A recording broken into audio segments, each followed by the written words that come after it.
Alright, welcome back for more Ace Attorney Investigations 2. We're like halfway through the 5th case at this point. We put away the ex-chairman again, hopefully, and that'll be it. But also, the other part of the case, you know, the murder of the president of a foreign country, you know, and a film set, that thing. That has shown up again and it's been like, hey, listen, I'm the murderer here. Stop dealing with old stuff. Deal with the new stuff, which is this murder that Judge Courtney maybe did. Bad things. Anyway, we will continue and see where this goes.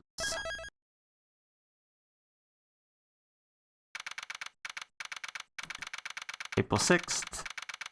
2:52 p.m. outside Grand Tower temporary film lot. Can you guys go to rest already? Heck, I'm telling y'all, it's the best of y'all's sake to come clean. That says the lip seals at the continuous negotiations. If you're here to cooperate with the investigation, I must ask you to vacate the premises. But it's not gonna copper. You all can stop me. You all can stop Lizzle's invasion.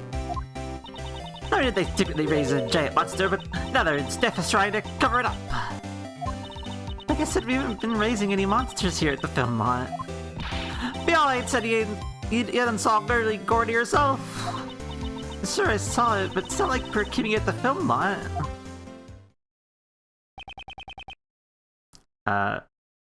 Mind if we butt in? Oh, hi, we're all here. What's up? Everybody, and the whole gang's here. What up? How's it going?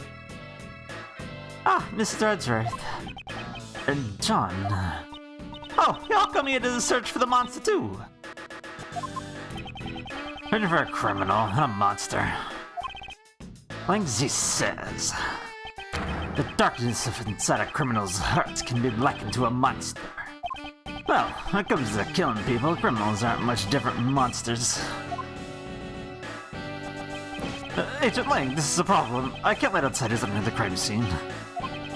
These are all key figures in the case. I'd like them to be here when the investigation resumes. Agent Lang, regarding what you said about resuming the investigation, where do you intend to start? We'll start by reviewing the case.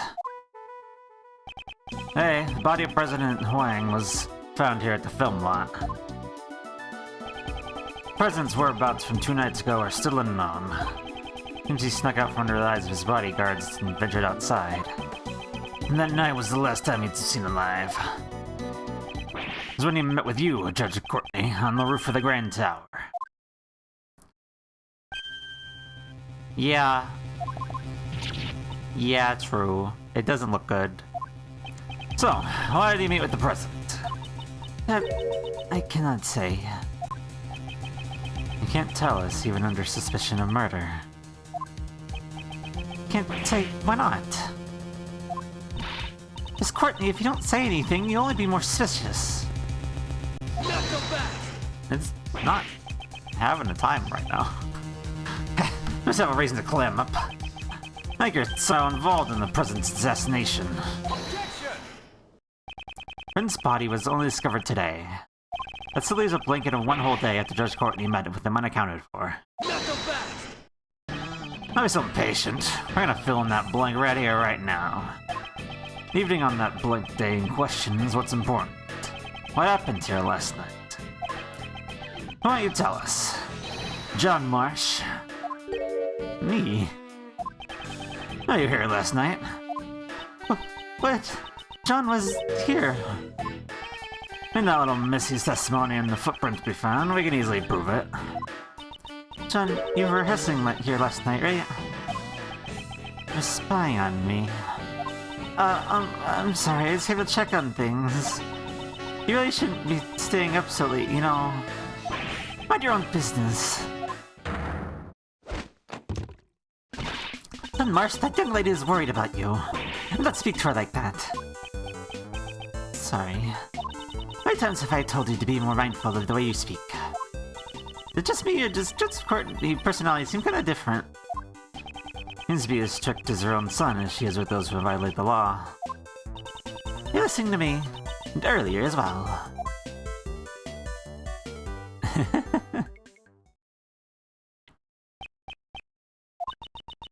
You should always bear that in mind, no matter the occasion.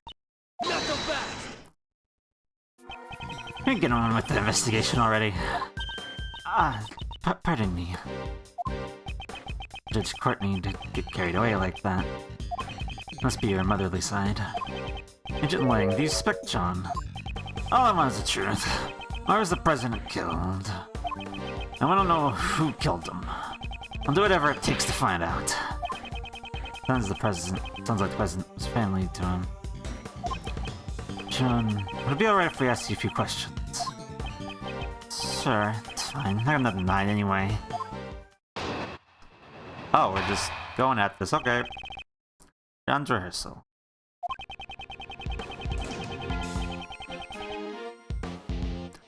I wasn't feeling too great during yesterday's shoot, so I made a few bloopers. They reshoot in the same day, so... Well, I decided to rehearse a little on my own, that's all. I do it all the time. There wasn't anything out of the ordinary. You were rehearsing alone that late at night.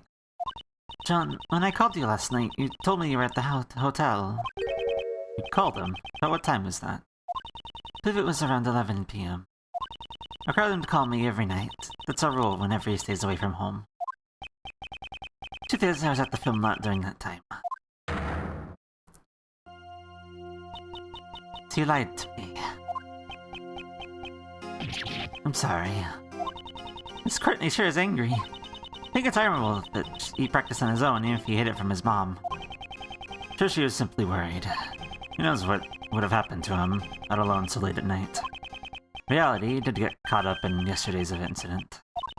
But John said there wasn't anything out of the ordinary, right? Is that really the truth? Pulling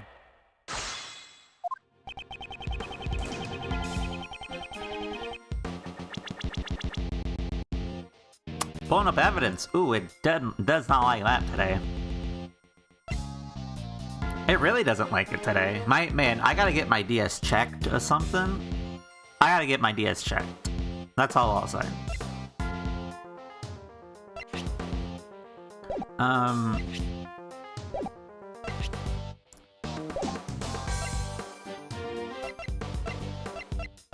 The practice video. Yeah.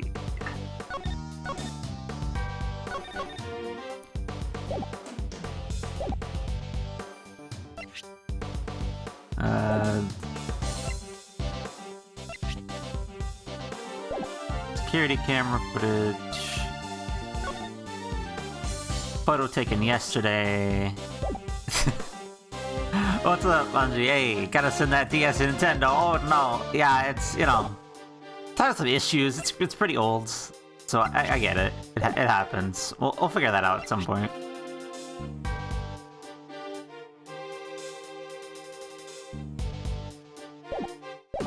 Okay. You made some bloopers. You wanted to rehearse.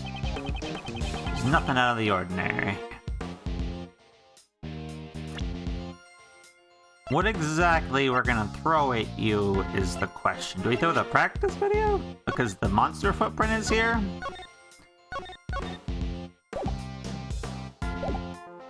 When, you know, they weren't here yesterday, according to this photo.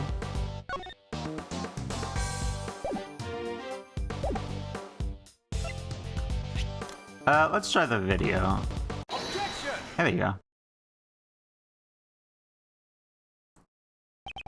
Wasn't anything out of the ordinary. That's a lie, isn't it? We've evidence right here. Ah, could that be... That's right, it's a video you recorded of your performance.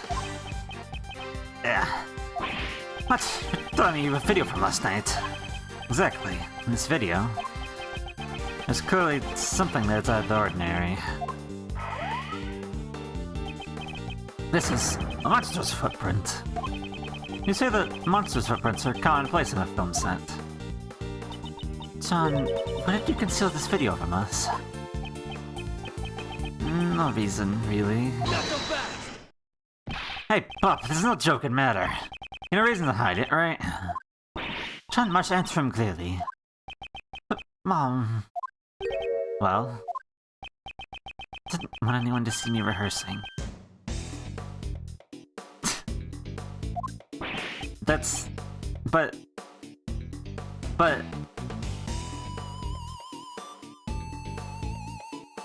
Why is your music so cool? What the fuck?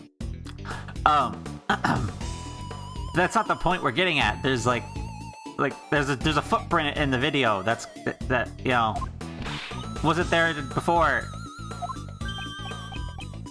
In other words, you're embarrassed about others seeing you practice. Yeah, you got a problem with that? Take that while you had the evidence. John.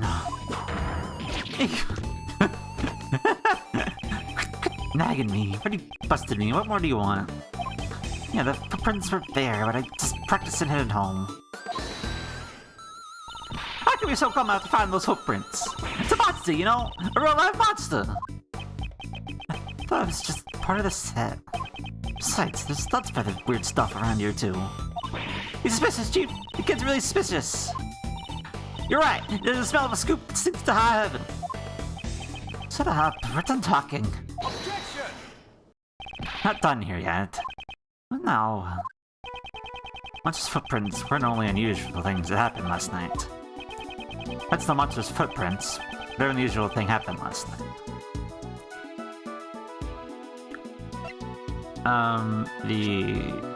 The head fell off the roof.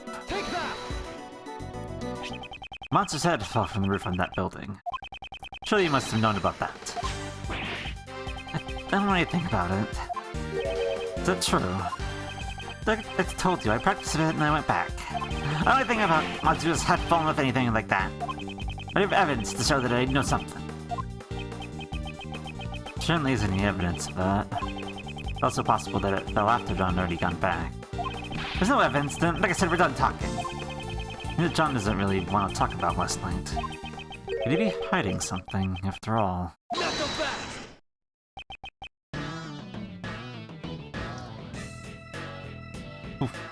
Wait up. Agent Lang. Tis I thought. Thank you, Mr. Prosecutor. Video backs up my logic. Huh? Is there something in the video that's related to the case? Yeah, take a good hard look at the monster costume in the top left. The Zilla costume? I'm comparing him with the one over there right now. It looks like it's just hanging there limply, though. The zipper on its back is zipped up tightly. Zipper on its back. Well, the discrepancy is... yeah, difference is plain to see. The video zipper is clearly open. That's right. Someone's inside. What? Mr. Powers, it's the costume zipper usually... it's always zipped up tightly when it's not in use. Mr. Prosecutor, do you remember? Logic from before. 2 nights ago, Courtney pushed the president off the roof and killed him. Afterwards, he snuck into the film lot to hide the body. And here... wouldn't it be easy to hide a body in a costume behind his equipment? All she had to do last night was retrieve the body. You're saying the body was hidden inside the costume? Yeah, that's right. Judge Courtney. 2 nights ago, you pushed the president off the roof of the tower. And you hid the body inside the monster costume. I did no such thing. Not so fast! Sure you want, but you're the one who could have done it. Objection! That should have already been proven impossible. The film lot was locked at the time. Judge Courtney could not have entered this place. Not so fast!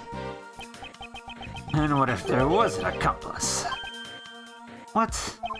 I'll tell you my reasoning, so listen up.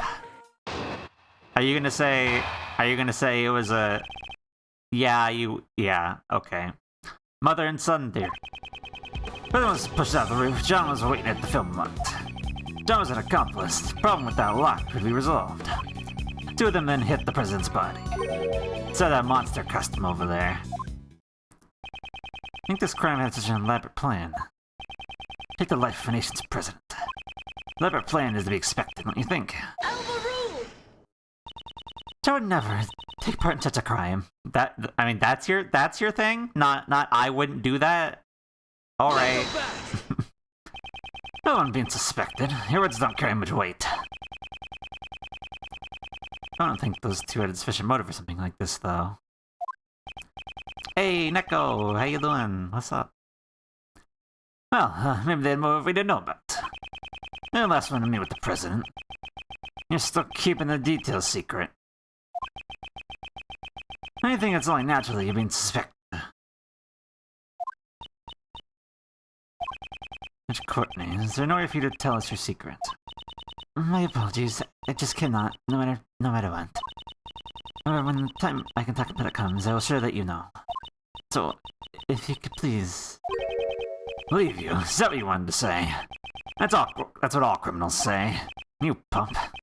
You've got an explanation. Hurry up and spit it out. I didn't do nothing.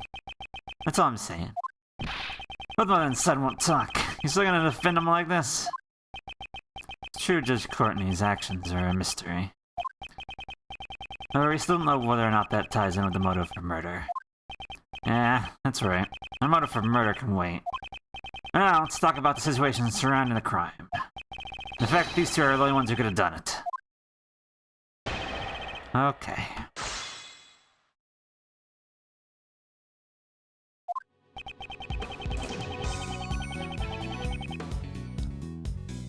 Oh, that's good to hear. Good to hear. Okay. How am I? I'm good. Doing pretty good.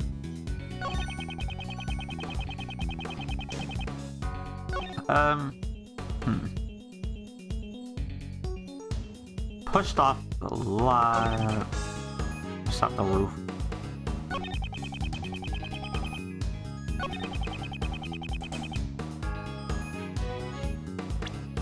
But, it was used yesterday, though. Well, actually. Is that the... No, is that the big one that this picture is of? No. No, I think that's the one in question. Where's the tape? The tape, because there we go, tape.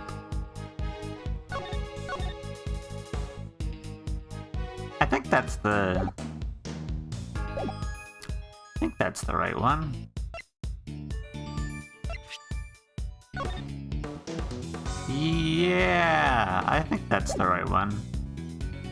4-day weekend, nice. I love to see that. I think that's the right costume. Yeah. Go. Objection! Or not. Or not. Or I'm just wrong. Or I'm just incorrect.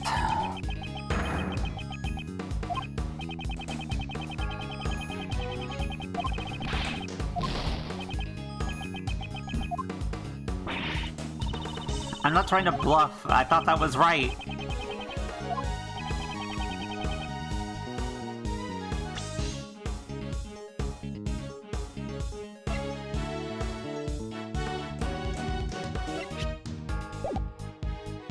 What else do I have?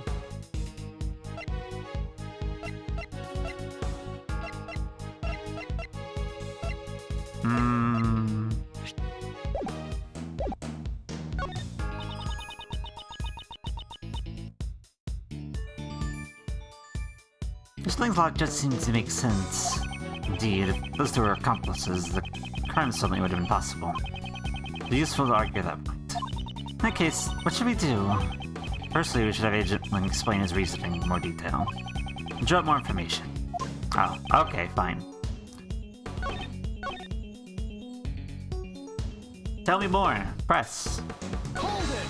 This is where my tend to not pressing when I'm playing just by myself gets me in trouble. Agent Ling, don't tell me you're saying John was an accomplice. Jensen looks like a grade school kid. He's got a kitty backpack to boot. How can he be an accomplice? There's no way. And like I said, John's already in middle school, and the backpack is part of his costume. Not so fast! Things he said. No matter how young the cub, never pity an ungrateful pup. Maybe a little brat, but the villain deserves no mercy. So Mr. Langsy didn't make any allowances for age. As a prosecutor, you're not just defending him because he's a pup, are you? Of course, that's never my intention. Put suitable evidence in due course. Oh, I'm looking forward to it. Well, let's just get started.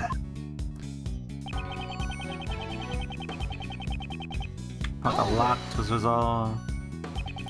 How would that resolve the problem? Fairly honest, Mr. Prosecutor, but you know, it's actually quite simple. Listen up. First, that woman pushed the president off the roof. She pushes him off. And that Brad, who knew the combination for the lock, unlocks the film light. I see, the combination lock unlocks the Brad. Okay, it's the opposite. That's all it takes. With this problem with the lock solved. The theory that she couldn't get in because she didn't know the combination no longer flies. Regarding the lock, that certainly is a plausible explanation. Agent Ling, thank you for your clear explanation. Please continue with what you were saying before. You're not give up, you better do it now. Hit the president's body. Hold it! Supposing the two were accomplices, why they need to leave the body hanging there for an entire day? Not so fast! Why don't you give it a rest and take a hard look at reality? Thanks to their trickery, our investigation has been confused up until now. Doesn't that answer your question? Got it. Let's do hit the body. Inside the monster costume. Hold it! The video, we cannot see the inside of the costume.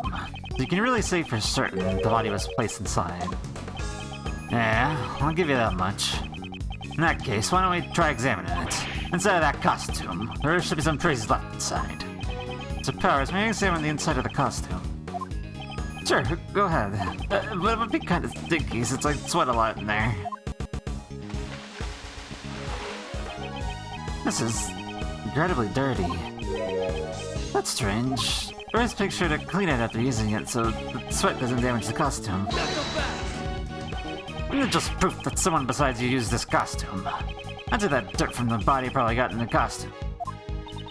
Britain's body did fall on top of the monster's footprint. Let's see where the dirt came from. You satisfied now?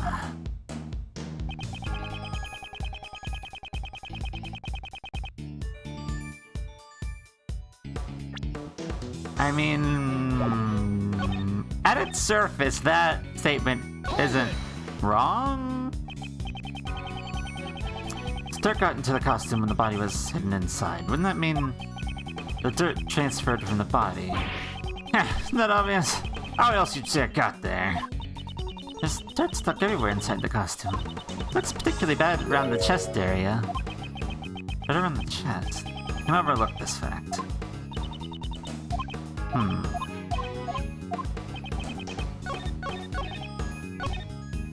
You gonna tell me that the president wasn't that dirty? Yeah. You have a yellow stain on you.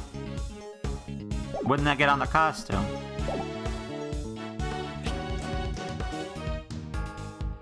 Let's give that a go.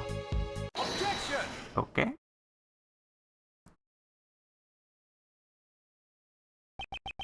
Dirt got on the costume when the body was hidden inside it. Is that really the case? You have a problem with that? There's a fair amount of dirt inside the costume. It is a lot of dirt. However, I would like you to focus on the state the body is in. It's lying on top of the dirt, and yet there's no dirt in the front of the body. The body really was inside the costume. And it's strange that the front of the body isn't stained with more dirt. Well then, how do you explain it? How did the dirt get inside the costume? In the video footage, it's very likely that someone was inside the costume. Just who could it have been? Where have I seen this? What's the matter, Kay? I just feel like I remember seeing something like that. It looked like this dirt somewhere before. But where was it? There is these bits of gray fragments mixed in with the dirt. Gray fragments? There does seem to be something other than normal dirt mixed into it. Something must have gotten and stuck to it, and lots of blood spit, I might add. Something got stuck to it. They merit a closer look. Where did we see dirt that looks like what's stuck on the inside of the costume?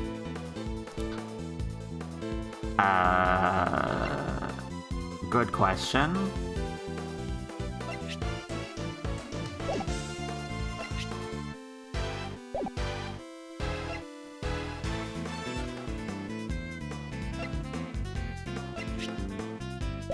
Wait. Oh yeah. Interesting. Take that. This dirt has some gray bits mixed into it. And what of it? Found an item belonging to a certain man that was covered in the same type of dirt. That is to say, these gloves. Those dirt stains certainly look the same, but tell me, so what exactly is this gray substance? This gray substance is... concrete? I don't remember if we were given a name for what this was. Concrete? Today because it must be fragments of concrete. You mean from the stuff that was scattered around the monster's footprints? Exactly. Meanwhile, well, who these clothes which they're stained with the same kind of dirt belong to? Oh, I remember! I found it at Blaze's place. Like today, we went to Blaze's garage. There we discovered these dirt-stained gloves. And to think of it, there are also hammers, shovels, and other tools placed inside as well. Hard mechanics gloves tend to be used on machines to be covered in dirt.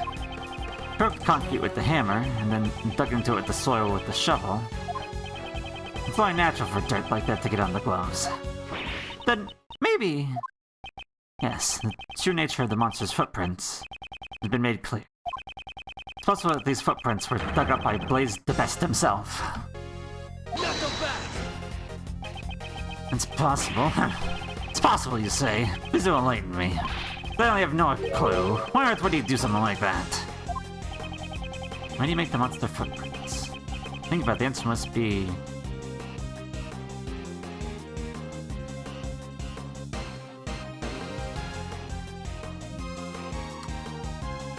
he was burying something? Maybe. Oh, well... no, he didn't bury anything, actually. Buried something! I smelled treasure! So, what did he bury? Wanna find that out? We'll have to dig it up ourselves. Not so fast! I think the police wouldn't have already investigated that.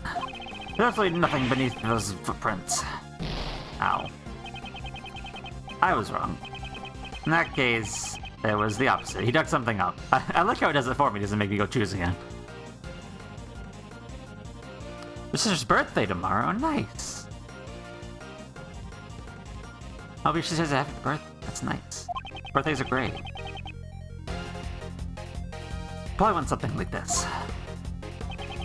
It's not this spot, there was something that Blaze needed to dig up. For that reason, he broke the lock on the back of the door and sneaked into the film lot. Using the hammer and the shovel, he set to work.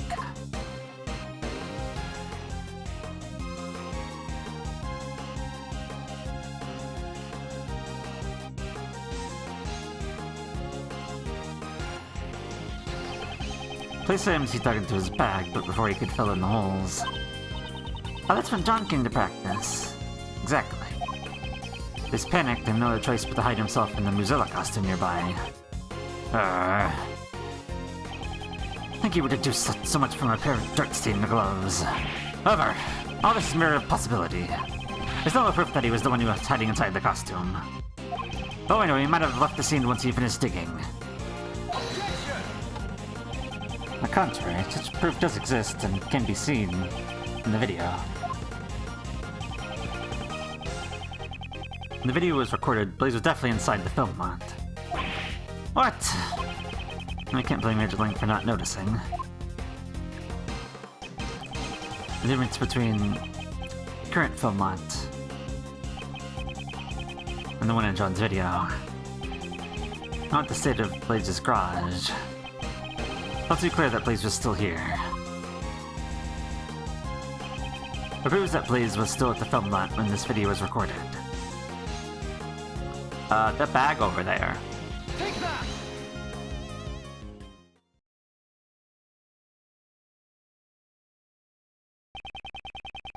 The flag placed near the costume. Identical one inside Blaze's garage. First, the dirt on the gloves, and now the bag. Seems there's a connection.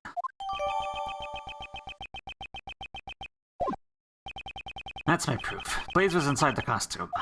Ergo, the president's body could not have been inside it. I was able to refute Agent Ling's reasoning. Who needs to investigate Blaze's house right away, pal?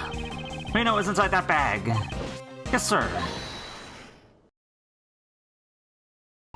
I'll pop down and listen up. Y'all's been saying whatever works best for y'all. And the noisy one returns. That's just footprints of the mighty Mozilla. Ain't just some random poets like for that old coot. I believe the true nature of these footprints has already been proven quite logically. Logic's magic, I ain't buying it. Say whatever you want, but I know what I saw. I saw Mozilla. It's strange how she saw Mozilla out the window of the Grand Tower. Preposterous. We're not sure souls, we didn't have none of it. And that statements that insulted journalists everywhere. Ah, that's right. There's word of the monster in the distant footprints. I remember hearing that. The Sunny over there was seeing that monster earlier. Bring that gal over there said she witnessed herself. These two are together. One meeting they'll talk grinds to a halt.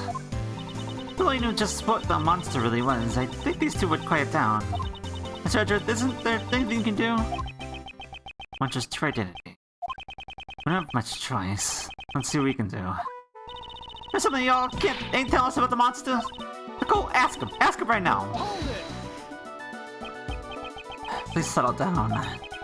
For any identity of that monster, I already know what it is. What'd you say? That's right. Video John recorded is probably the hint that I need. What you talking about? Miss Nichols saw Gordy. When she wanted to check on John's practice. At that time, she mistook something for Gordy. What's we can be seeing this photograph? What? Ain't that just some plain old souvenir photo? You don't really think you can pull the wool over the eyes of a pro like me, do ya? When did Miss Nicole really see that she mistook for Gordy? The camera. Take that!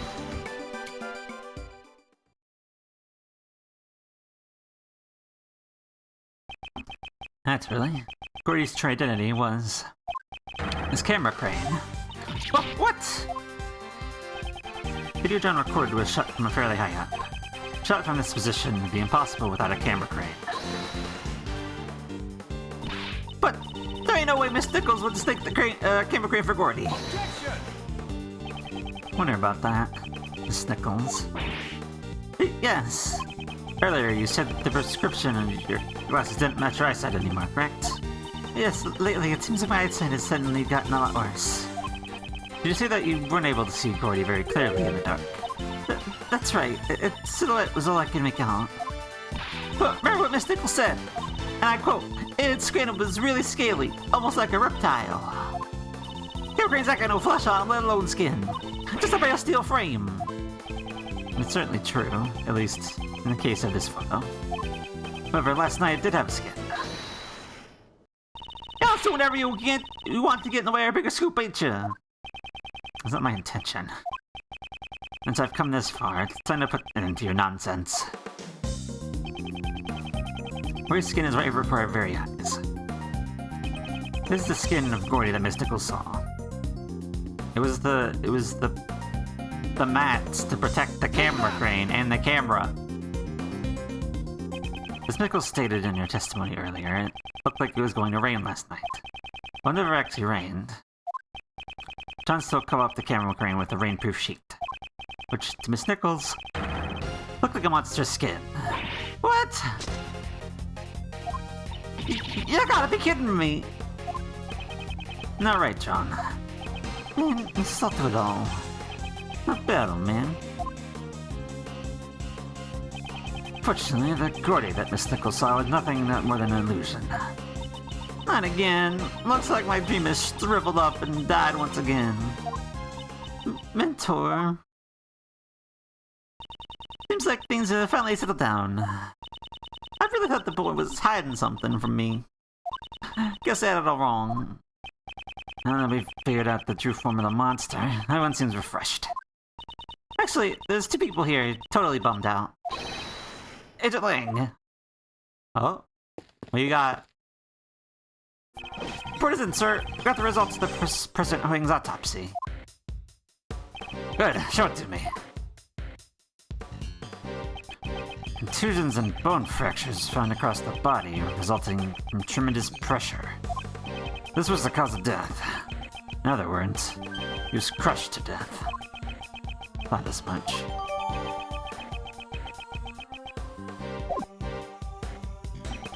He'll stay in his chest is currently in investigation. It seems that gunpowder residue was found on his right hand. Sunflower residue? I didn't know the president was into gardening. No, gunpowder. How do you even hear sunflower? No, gunpowder residue. Twists to her left when the gun is fired. It has been found in his right hand. It's possible the president fired a gun. A gun? But we didn't find any guns when we investigated this area. Explain the gunpowder residue. I'll look over the autopsy report later. Another Agent Lang, it seems we have our answer. The president did not die from falling off the roof of the Grand Tower. Whether he died from being crushed in Muzila's head. I can't deny it. Looks like our logic was right after all. This means suspicions surrounding Miss Courtney should be cleared up, right? Yes, not only the cause of death, but the time of death proves her innocence as well. Courtney met with the president 2 nights ago.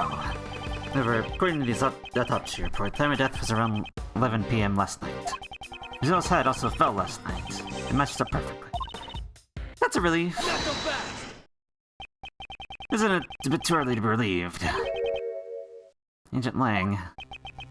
President died after being crushed by the Mozilla's head. That I will admit. But the problem is, who was responsible for the falling head? Mozilla's head fell last night, and last night, the one who was at the film lot was... What are you saying? Surely, you're not implying... That's right. You killed him, didn't you? John Marsh. I was hiding something. At the scene where the body was discovered last night. He also saw the footprints. Despite that, he still claims to know absolutely nothing about the incident. Isn't that a bit too convenient? These footprint-shaped holes have not been proven to be related to the case. Just because he saw the holes doesn't necessarily mean that he's involved in the incident. Not so fast.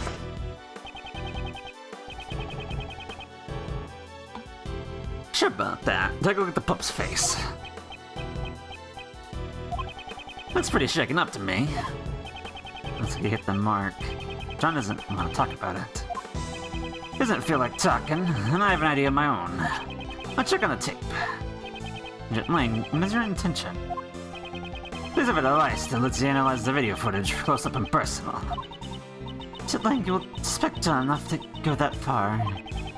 As long as John's lips are sealed. Maybe the only way for us to get closer to the truth. Detective Gumshoe, if I'm not mistaken, you have that device with you, correct? No, Mr. Analysis is ready to go, sir. Now we're talking. Ask your Edgeworth, would you please perform the video analysis for us? Wants me to do it. Here's what kind of faults that Wolfman will find in it. Not exactly my strong suit, but I suppose I have no choice. Any new clues shown in the video?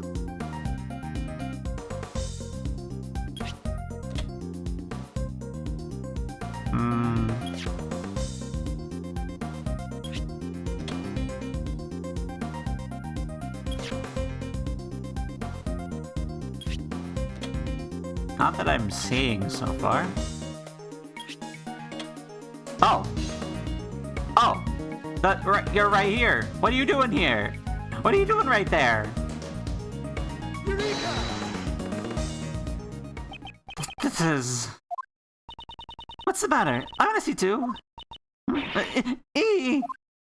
Hey, what's wrong? Show it to me. Mr. Edgeworth, I request you submit the evidence to the court. Please take a look at the top right corner of the zoomed in video. This person is... The president? Possible. Huh, no way. If I found at last the evidence that points to the true killer. Please... This video places John as a major disadvantage. You're wrong, that's not right. I didn't know anything about this. It's not gonna cut it. Feel that you and the victim were together at the same place where his body was later found. John Marsh, there's no doubt. You killed the president. No, this can't be. Why would you... John, please don't tell me. Did you really kill the president? Mr. Richard, this is really decisive evidence. Mr. Prosecutor, looks like even you can object to this. Hope so you didn't know anything, right? Yeah, the president's right here in the video. John, what are you hiding? John, please tell us the truth. Truth is, it's all my fault. John Marsh, what did you do? Besides that falling was all my fault. During the rehearsal, what'd you do? I was setting up the equipment on the roof. I used the heater. After that, I went down to practice, but I forgot to turn it off. And my mom called me, so I left the film lot. I came back to the lawn after the phone call was over. The head that was on the roof had fallen. Right next to it was the president lying dead on the ground. And how can that be? I see, there are indeed traces that something had caught fire on the rooftop. It's just a small fire, so I was able to put it out by myself. So, the president's death was John's fault. But wouldn't that make this an accident, sir? Then, what do you do with the fallen head? I took it apart, brought it up to pieces of the roof, and put it back together. Not so fast! So you put out the fire, you even put out the fallen head back on the roof. Means you were hiding the evidence. You'll be having that, you naughty little pup. I didn't do it on purpose. I did just forget to turn off the heater.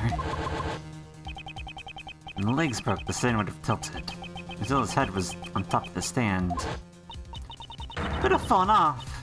So the head fell down because of the fire. And since that's the case, I also have a pretty good idea of what caused the fire. The flammable can next to the heater. It seems someone is lacking in safety awareness. Not so fast! Probably just an accident. That's the truth, and what was the president doing here? I don't know. There was no one else around when I was there. Took me to believe that. The president wouldn't have come to a place like this without a reason, I mean, the president's reason for coming here is still a huge mystery. Minutes ago, he met with Judge Courtney on the roof of the Grand Tower. Last night, he was here at the film lot, and you meet with John. So listen to John's testimony very carefully.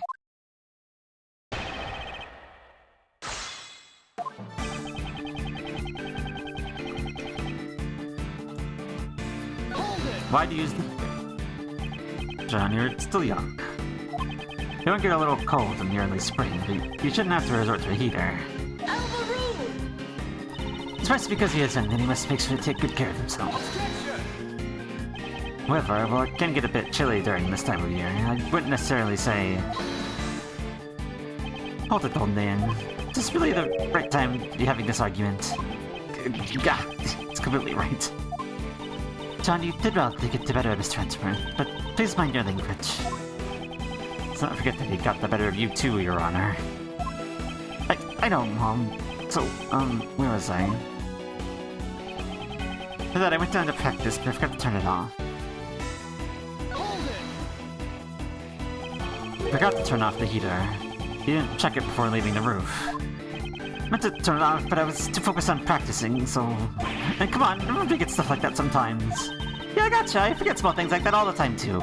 Like, sometimes I'll forget to turn off the AC or the lights in Mr. Edward's office. Or I'll just strip off the ladder for his bookshelves, or leave prank calls on his answering machine. But forgetting to turn off the heater is really dangerous, so you gotta be careful. Some of those things have nothing to do with forgetfulness. John, please continue. Looks like you've got it rough too, old man. Well, back to my story.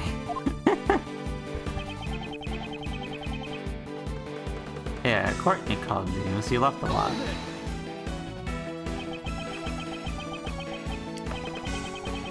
It was late at night at the film lot, not a single member of the film crew was around.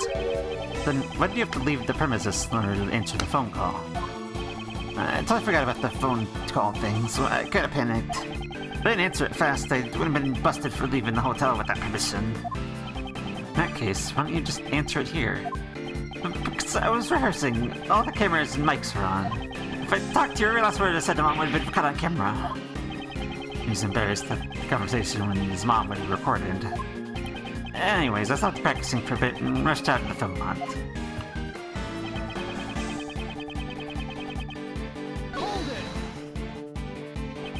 No, phone call. You lied and said you're at the hotel, correct? Why didn't you tell your mom that you were rehearsing? If I told her that, she would have called the hotel and made them send me a taxi or something. Of course I would have. A child alone on the streets at that time of night. So a parent would allow their child to be in such a dangerous situation. I guess kids just understand how their parents feel. It goes both ways, Mr. Edgeworth. Indeed. Now then, John, please tell us about what happened after the phone call. Oh yeah, of course. The call was finished and I came back here.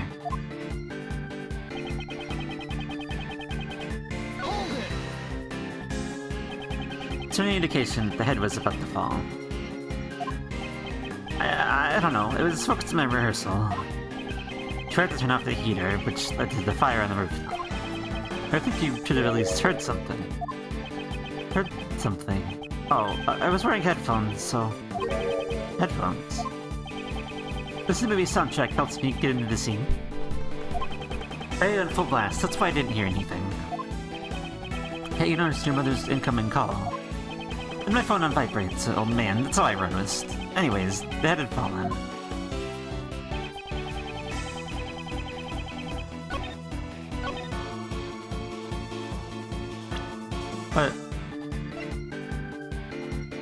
But you don't... I don't think you had headphones in this. Oh. Yes, you did. Never mind. I'm a liar. Never don't worry about it. You did have headphones. What was the state of the body? I didn't get a good look. Because it was dark.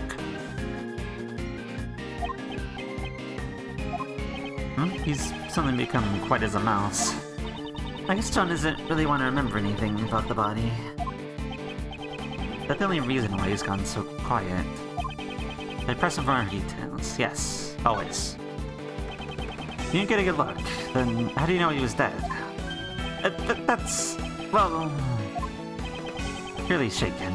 Must be hiding something. When you normally call for help if you see someone collapse on the ground. However, you did nothing of the sort. But he was already dead. That's so. You seem quite certain the president was already dead. Is there a reason for that, I wonder? The guy was collapsed on the ground, and right next to him was the fallen monster's head. I'm not stupid. It wasn't hard to imagine what happened. Imagine whatever you want, but there's no way you know that he's dead. You actually checked to make sure the president was dead, didn't you? Yeah, that's right. I was scared, but I got close to the body and checked to see if he was breathing. Thought as much. However, why would he hide that? Must be a reason. Just tell me the state of the body at that time. At first, I didn't know if he was dead. But I realized sooner if there had been any blood. But there wasn't a single drop, and his clothes were completely spotless. Either way, he wasn't breathing. That's how I knew he was already dead. Can you please append those statements to your testimony?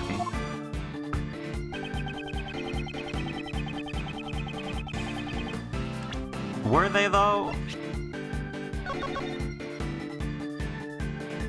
Oh, are those stains being analyzed? Gunpowder residue was crushed. Okay.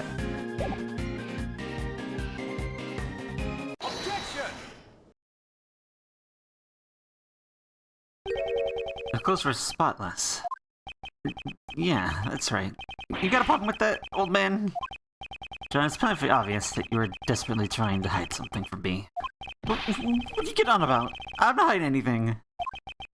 You were hiding something about this yellow stain on the president's clothes, correct?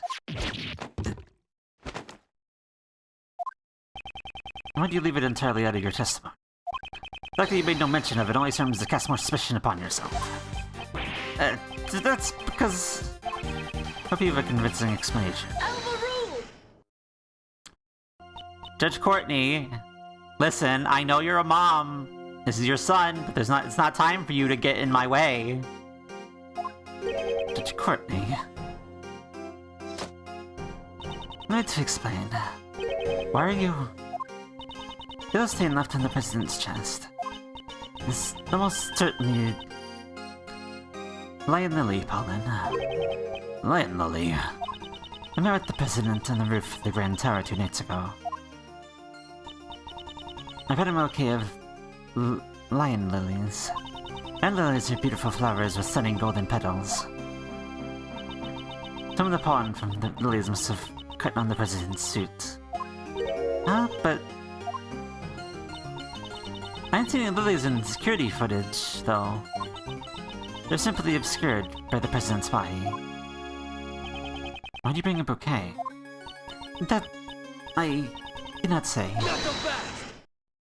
Hey, you're giving away too many secrets. Don't tell us why you met with the president or the reason you bought him flowers. My apologies. However, I did give him the bouquet. That much is true. But when the president's body was discovered, we didn't find any flowers. I honestly don't know how that could be. Hey, Mr. Judge. All your answers have been too vague. You can't say this, you don't know that. You accept flimsy testimony like that in your trials. Hey, cut it out. John, I threw the flowers away. You threw them away, so there were flowers near the body when you found it. Yeah, that's right. They were right on top of the president's body. They'd been crushed as fat as pancakes, though.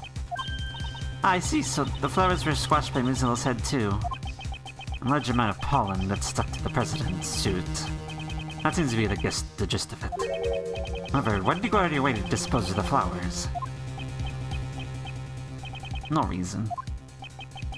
John's not going to tell us anything either. I guess mother and son both have a lot of secrets, huh?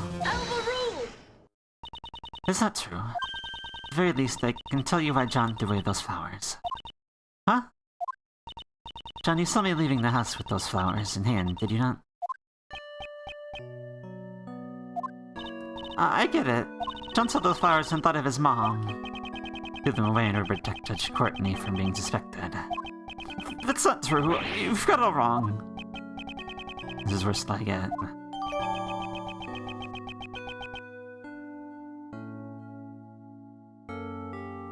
We still come back to the fact that it was a whole day since he got those flowers, but he still had them on him.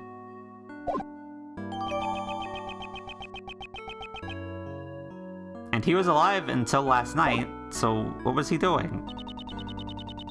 I haven't decorated our house with those flowers. The bouquet must have reminded him of me.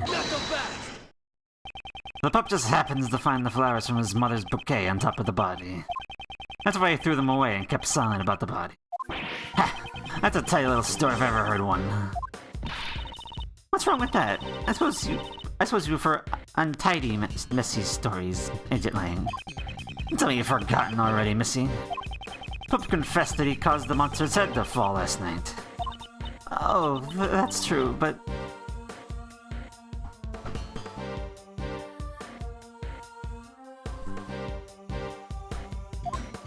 He's currently only suspect in the president's murder.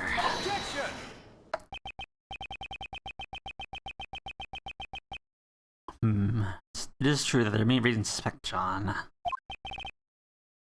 However, there's someone other than John who's more suspicious. Yeah, why are you... Yeah, that's my whole problem. Why are you looking at John when there's someone else who is way more suspicious, has done a murder already, is trying to cover up and help murderers get away with their murder? Like... What do you say? Tom himself was kidnapped by that very person not too long ago.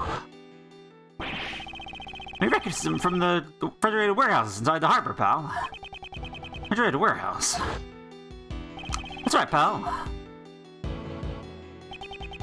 The refrigeration wasn't turned on, so he wasn't able to freeze to death. If we hadn't yelled for help, we would never found him. Once the sleeping drugs were off, he was finally able to call out for help. Sleeping drugs? Huh. If I recall correctly, when you were kidnapped. That's right! There was a bottle laying on the floor of the refrigerated warehouse. I think it was the same thing that was used on me not long ago. That sleepy ZZZ stuff. It's really powerful. Sleepy ZZZ. How about Agent Lang? John is clearly a victim. There's a mastermind at work behind the scenes of this case. I don't know anything about this so-called mastermind. You say you were here last night. I don't know for sure yet.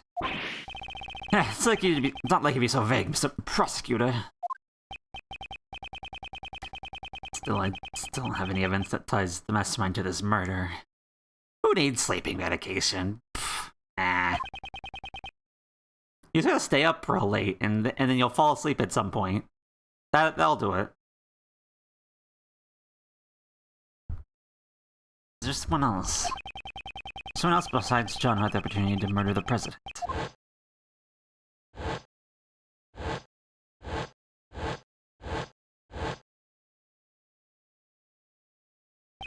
That's it. As I thought, in the end, the pup is our only suspect. Isn't there one more suspect, Agent Lang? What's this? Let me prove it earlier. Last night, there was one more person here. He's the best. You're saying he's the one who didn't. Last night, John was not alone. Blaze the Best was here too. Then we consider him to be a new suspect. Blaze the Best killed the president. Entirely possible. Blaze the Best. Can't be. Same guy from 12 years ago. 12 years ago? That keeps popping up. Well, a lot has changed. All happened over 12 years ago. Back then, he and my old man were close friends, and I claim protected the president's life. Like, don't tell me you're the one from 12 years ago. You got it. Ain't this nice? Now you're finally going to prison where you belong. 12 years ago, 12 years is a long time to come for a suspended sentence, don't you agree? Agent Lang, what happened 12 years ago? Nothing concerns you. On the contrary, it might just have some sort of connection with this case. I suppose you have some proof, Mr. Prosecutor. Should be evidence that there's connection between this case and the one 12 years ago. Evidence, you say? You don't have any evidence, and there's no point in talking about it. Any evidence that connects this case with what happened 12 years ago? This letter? Yeah, this letter. Though granted, that's not technically this case, but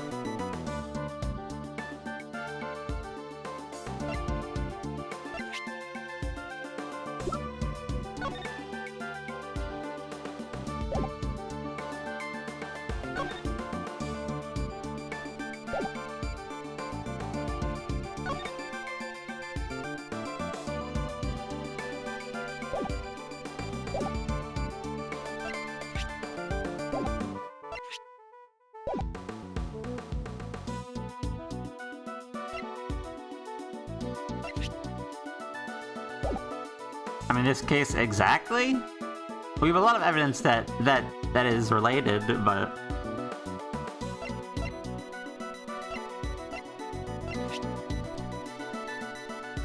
Take that!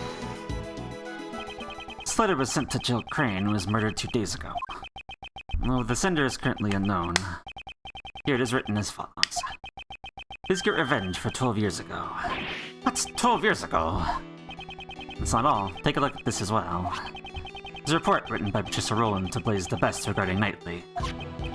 Please read this part here. That thing you laid to rest near the flower bed 12 years ago. Agent Lang, something big is happening here. Jill Crane's murdered 2 days ago, and now the president's murdered today. There has to be some connection there. The key to solving it lies in what happened 12 years ago, does it not? You're asking me to reopen that old wounds of the Lang clan. Agent Lang, I beg you.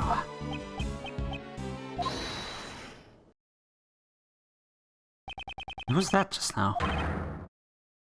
Sifu. Oh. You guys, what are you doing here? Followed you here, Sifu. We heard that Sifu was investigating the incident from 12 years ago. Idiots. Not your boss anymore. Get back to your own posts. Sir, we can't do that. What do you say? Are you disobeying my order? Sifu, we also beg of you. We investigate the SS5 incident from 12 years ago. None of us could ever forget that case. We know you feel the same way, Shifu. Agent Lang, when your former subordinates desire to reinvestigate the case, think you can solve the mysteries of that case? Perhaps I can, with your help. I got it. I accept your invitation. Shifu! Nothing. That decided, I guess it's my turn to shine. Okay. We're investigating a case from the past, right? And guess what the best tool for that is? Little Mr. Thief. Right, if we have the case files from the past case, I can recreate it. Unfortunately, I don't have the case files.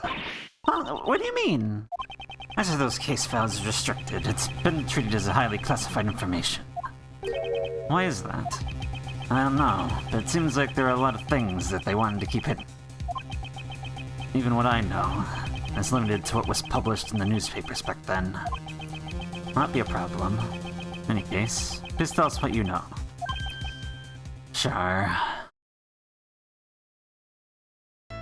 More old cases. All of the old cases. More cryptically numbered cases. The SS5 incident. The incident occurred on a winter day 12 years ago. It was the 5th of February. The 10th of February. Police department in this county received a call from a group of kidnappers. We've kidnapped President Huang, they said. Kidnapped? This 5 incident was the case of President Huang's kidnapping. They demand a ransom of $100 million. We need all the case numbers for this game, yeah, true. 100 million? Wait, just how much is that? It's a large amount, she's having trouble visualizing it. No, my old man was the last person to meet the president. They were together at the Zhengfei embassy until the midnight on January 10th. After that, no one knows what the president was doing up until he was kidnapped. The president's life at stake, the Zhengfei government frantically gathered the money. After that, the ransom was delivered and the president was returned safe and sound. So President Huang's been president since 12 years ago. That's really amazing. Well, being in office for so long is just a small part of how amazing the man is. He seemed a bit happy when he said that. What happened to the kidnappers? Well, a top-secret-covered investigation was carried out, and then a secret trial was held. Trial? Does that mean the suspect was caught? The suspect was Patricia Rowland. Then, the reason you came to the prison a few days ago. Yeah, I was put on extended leave from Interpol. Decided to go back and investigate what happened 12 years ago. First, I had to get a look at the face of my target. The trial 12 years ago ended in a not guilty verdict. Yeah. Back then, my old man was in charge of every aspect of the president's security. Took responsibility for the kidnapping and was relieved of his post as bodyguard. He continued to investigate as a regular police officer until he finally found the culprit. It was none other than Patricia Rowland. There was no way she could be innocent. However, the result was a not guilty verdict. In the end, the case went unsolved. Crushed in both body and soul, my old man resigned from the police. What was the basis for the arresting Patricia Rowland? There's a lot of evidence. At least, that's what I think. But I can't see those documents for myself. That's where my story ends. What should we do with only this much information? Even the little thief would have a hard time producing a recreation. There's really nothing we can do. I mean, we could use some help. Who's that? Oh, hi! Welcome. Welcome back to the case, Rainy. Francisca. There's your shields, too! Finished up with the trial, and if I managed to catch up with you guys. Yeah, take this. This is... it's the case files for the SS5 incident, sir. You just happened to have this? Northern mentioned 12 years ago during the trial, it caught my interest. Looked into it immediately and got in touch with Interpol. I expect no less from you, Francisca. Don't get the wrong idea, Miles Edgeworth. I prepared these documents for you, the former prosecutor. I did it for the sake of the investigator taking up the case his father left behind. Sis. That information in the SS5 incident was restricted to the public. Restriction was placed to the prosecutor in charge of the case, Blaze the Best. Blaze was the prosecutor in charge. Him. However... as a result of the trial just now, Blaze's authority had been revoked. Well, thanks to his son, Sebastian, for bringing down his father, the door to this past case has been opened. Prosecutor the Best is currently wrapping things up in Patricia Rowland's trial. I wanted to relay this message to you. Leave Pops and his cohorts to me. You guys just take care of the case on your end. It's been quite reliable right before our very eyes. Truly. Alrighty then. It's perfect. Now we have the file, just leave the recreation to me. Alright, hold up a second, Kay. Let me take a peek at these. 12 years ago, the president was kidnapped and a witness was killed. Case summary. The president of Zhengfei was kidnapped on February 10th, 12 years ago. The kidnappers demanded a ransom. Deadline confirmed the night of the evening the president was at the embassy until midnight.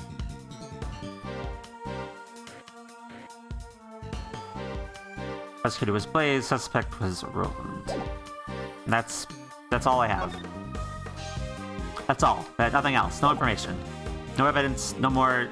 No mention of the witness that was killed. Oh wait. Well.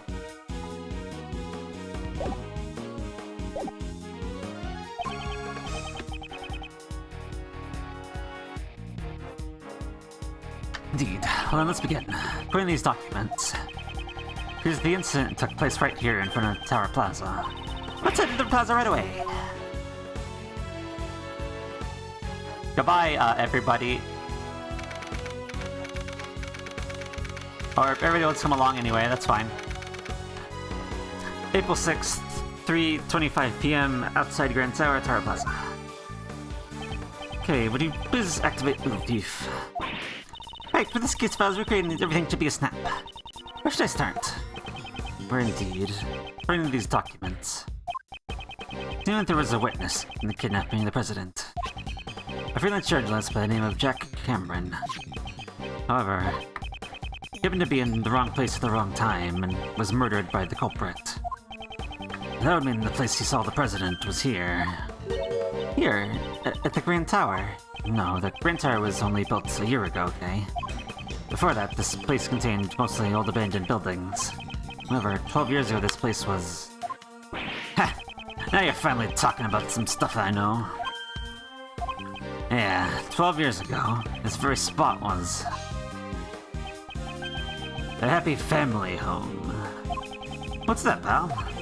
Place where the children who lost their parents could live. And to put it simply, it was an orphanage. The president was kidnapped at that orphanage. The head of that facility at the time was Patricia Roland. Apparently, Roland also referred to it as her home. Soon the suspicion would naturally fall upon her.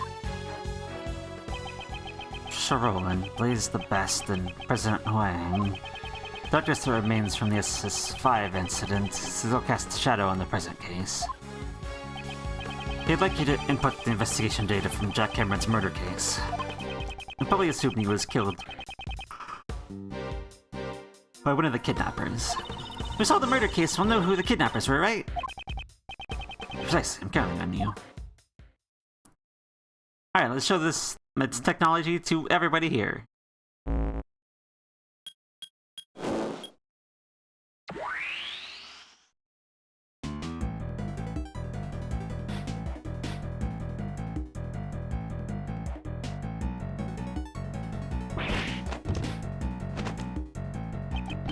What the heck is this? Everything's green! You would expect such reactions. It's a recreation of the grounds of the facility that stood here 12 years ago. Based on the documents from the police investigation. We recreated the scene to show what it looked like when the police arrived at 7 a.m. the next day. There's a fair amount of snow had piled up here. Yeah, I heard that the footprints in the snow were prime pieces of evidence. Snow fell during the day, and the day of the incident. The snow only fell before the crime took place. Which means the footprints wouldn't have been erased any further, wouldn't have any further snow. We'd pay close attention to these footprints.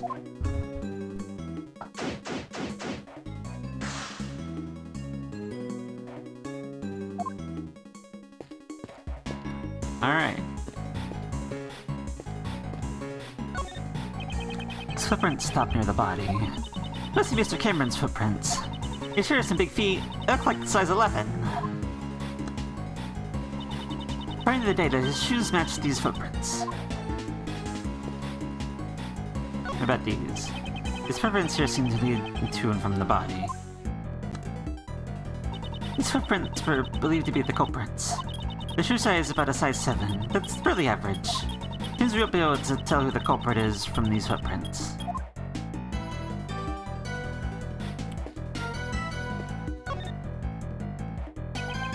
This is the eyewitness of the president's kidnapping, Jack Cameron. Look at the witness. We created the state of his body based on the photos taken by the police. Appears he was struck in the head from behind. The murder weapon was a brick, right? Looks like the ones from his garden. Blood and foot from his head as it splattered all over the surroundings. Here, take this. It's Cameron's autopsy report. Alright. Let me just have a peek at that.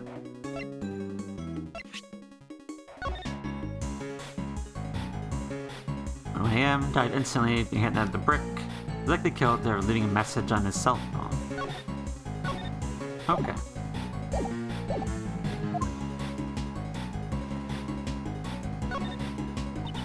The flower has fallen here. In the language of flowers, it means a stolen treasure. Okay, please stop making things up. Still, this flower seems to be a different variety from one scoring nearby. But then why is it not in a place like this? It's bothered me a little. I should examine the flower bed itself after this.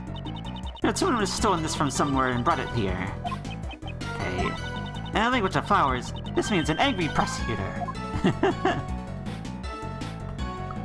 What do I have in logics, though?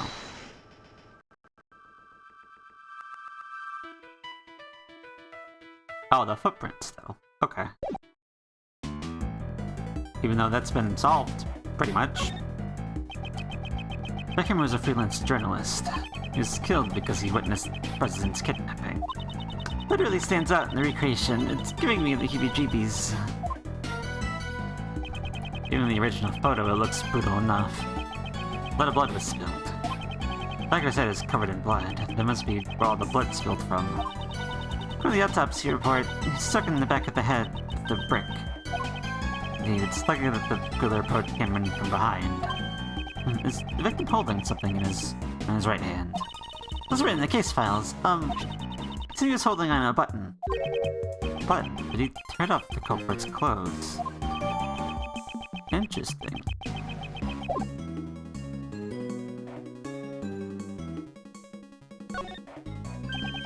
Here's the brick to use the murder weapon. You find bricks like this all over the garden. Best to use one of them as a weapon. Did you get anything on the camera? The victim is carrying a camera. Oh, according to the case files, it seems he only managed to take a single photo. Here it is. Oh. This is... Isn't it the president? He's being held at gunpoint. Let's see the scene the victim witnessed. The person in the coat must be the kidnapper. Indeed, it seems like some sort of disguise.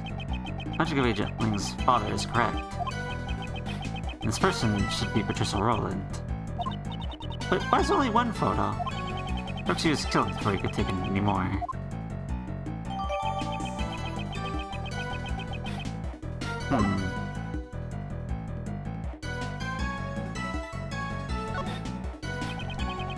Maybe this is the victim's cell phone. That's right. Apparently, Mr. Cameron gave his eyewitness testimony over the cell phone. What do you mean, over the cell phone? Whenever Cameron found the president, it seemed that he called his girlfriend. But she didn't answer the phone, so Cameron left a message on her answering machine. The tape is in the case files, too. You want to hear it? Please. Hello, Jill. Are you asleep already? I'm in front of the facility now, but... something's not right. President Huang is here, all those places, and what's more... Crap, the light just went off. I can barely see a thing now. I can't believe it, but... almost looked like he's being kidnapped. I thought I'd let you know.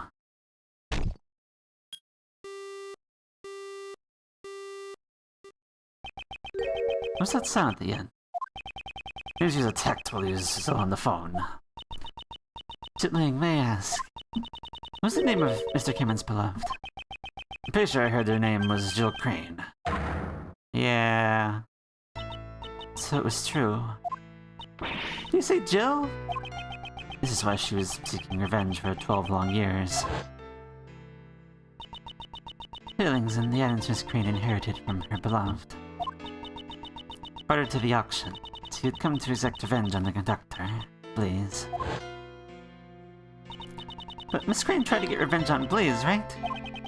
Maybe wanted to get revenge on him for covering up the kidnapping case. Perhaps she thought Blaze himself was the kidnapper.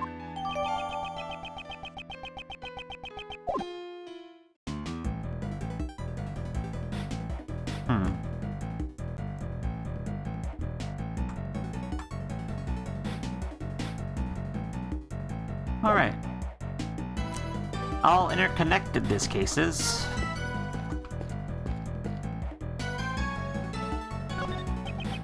A flower bed. According to data, this facility had 3 gardens. Each of these gardens contained 3 flower beds.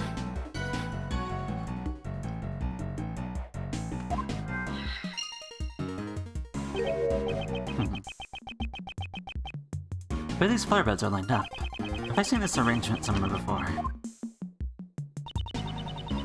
It was during the winter, there was no flowers in blooms. What a shame. What's this yellow flower? Why is there a single flower here? That's a lion lily. It's a very rare type of lily. You say lion lily? That's the flower Miss Courtney gave to the president. What's it doing here? Could be just a coincidence. They're called the lion lily originates from Asia. The language of flowers, it means the bond between parent and child. Never knew you were so familiar with the flowers. Too much is common sense. You're a bit lacking in your studies, Miles Edgeworth.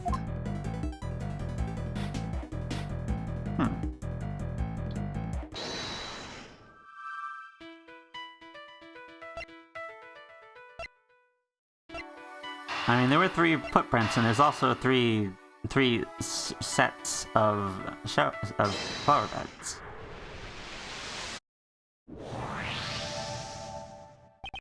Perhaps this is the true nature of the monster's footprints. True nature? For the positions of the 3 footprints and the 3 flower beds on the left. Ah! The exposed areas of dirt match the areas where the flower beds were. There's dug holes in front of each of the 3 flower beds used to be. Exactly. Now, why would he do such a thing? I believe we have a piece of evidence that tells us why. Why did Blaze dig holes in the ground near the flower beds? Because he was digging something up. As in the report. Report from Patricia Rowland to Blaze the Best. Said that something was laid to rest in front of the flower bed. Blaze was following Miss Rowland's instructions to dig it up. But where did he dig up 3 holes? Reports didn't state which of the 3 flower beds the item was in front of. Well, so Blaze didn't know exactly where to dig. That's why he had to dig up all 3 spots. Most likely, yes. I'm sure Blaze himself was not too happy about that. He had all that trouble. I wonder what he was trying to dig up.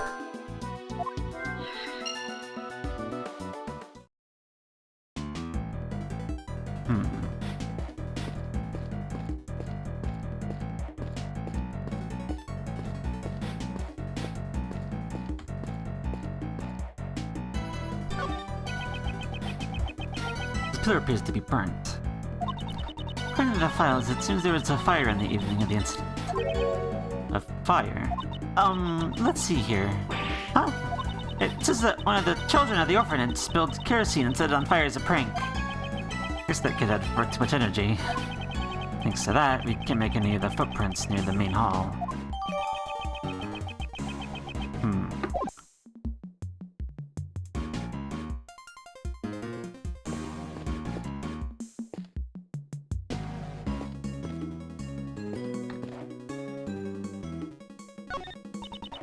Especially if Igloo is both cute and scary at the same time. Everybody declared this a bear glue. Looks like this igloo could fit 3 people inside. Yeah, I bet you could live up to 3 years in this bear glue. 3 years? What about the summertime? The igloo would melt. Say that again. Say that one more time. The igloo would melt. This. You almost went along with it.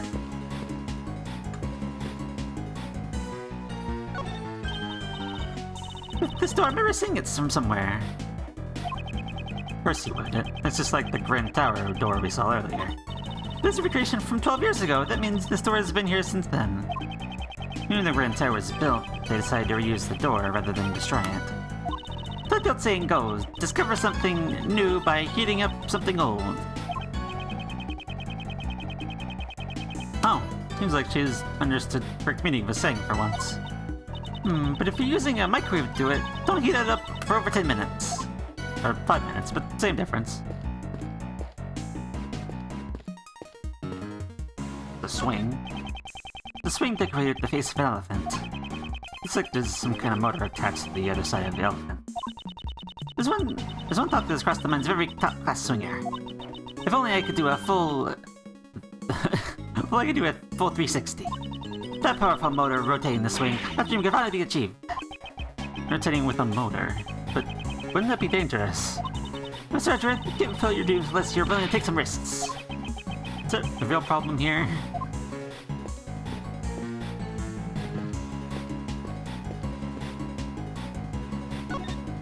This is mostly melted, but it appears to be a snowman. It's a scarf and hat. It must have melted since it was dressed so warmly. Poor thing has even lost one of the buttons it was used for its eyes. Nature reaches the lowest point at dawn. Perhaps it would have refrozen later. Hey, not so fast, Mr. Edgeworth. When the snowman melts, it freezes up again. It becomes an iceman instead of a snowman. What? Is that what she's expecting me to say?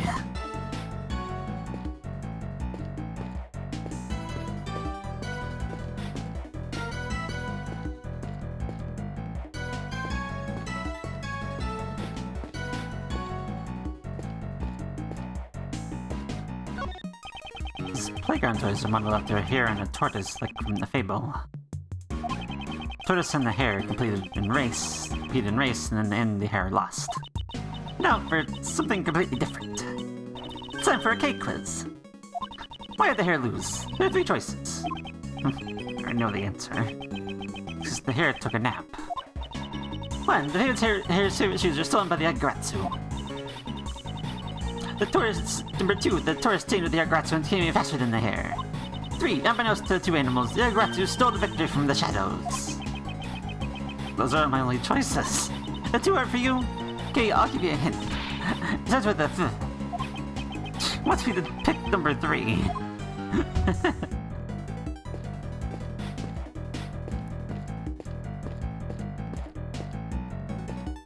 I have any more logic that I can do right now?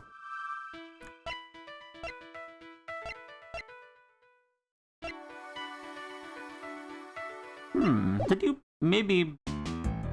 you maybe pick up the brick?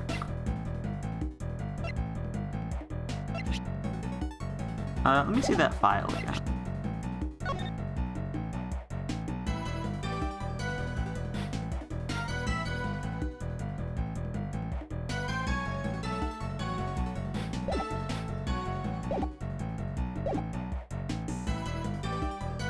I mean, it's worth a, I'm just gonna wing it.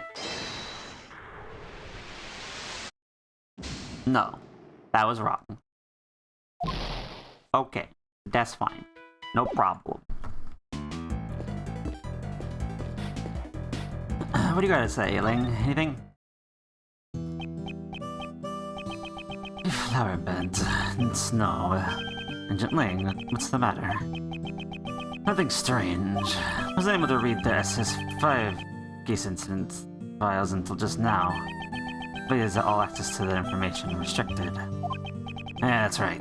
And yet, I feel like I've seen this exact scene somewhere before. What do you mean?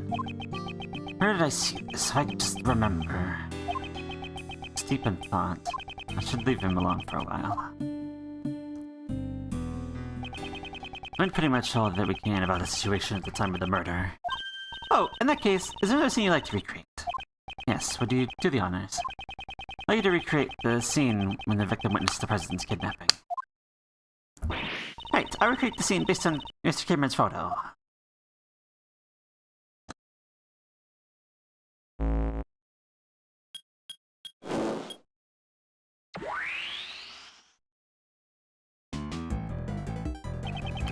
Cameron is standing in the middle of the flower beds.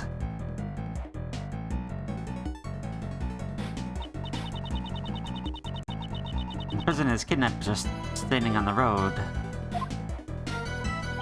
Old man based his initial investigation on this man's eyewitness testimony. The results led him to believe that the kidnapping and this facility were related. That's how he came to suspect the head of the orphanage, Patricia Rowland. Yeah. And court plays the best to read his testimony as it admit nothing. Why would he do that? Prisoner is kidnapper and not standing inside the orphanage grounds. The connection between the orphanage and the kidnapping was difficult to prove. I see, it's not like they were seen inside the orphanage after all. No matter how much evidence the detectives gather at the crime scene, it doesn't mean squat if the prosecutor won't use it in court. Blaze the Best had some kind of connection with Patricia Rowland. Fear they had some kind of deal going on. In other words, you'd think that Blaze was one of the kidnappers.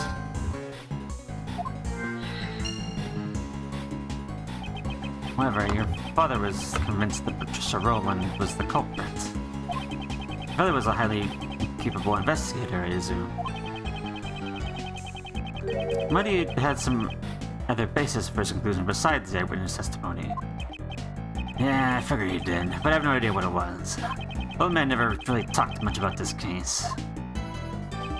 Agent Lang's father, Dai Long Lang, President Huang's most trusted confidant.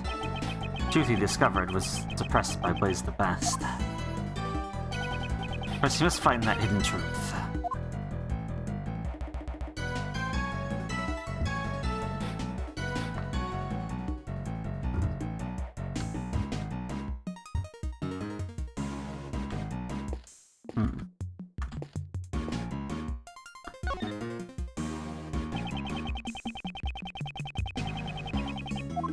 Yeah, the snowman is alive and it has a handprint. About this snowman. When we recreated the scene where Mr. Cameron was killed, it already melted. Its scarf is all soggy and one of its button eyes was missing. At this stage, it appears that most of its original form is still intact. Although there's one spot that looks unnaturally lacking. Poor thing, I bet some naughty kid must have plucked it off. Although from a thief's perspective, that kid does have some promise. It was plucked up by one of the children at the orphanage. Oh, perhaps it was taken by an entirely different person altogether.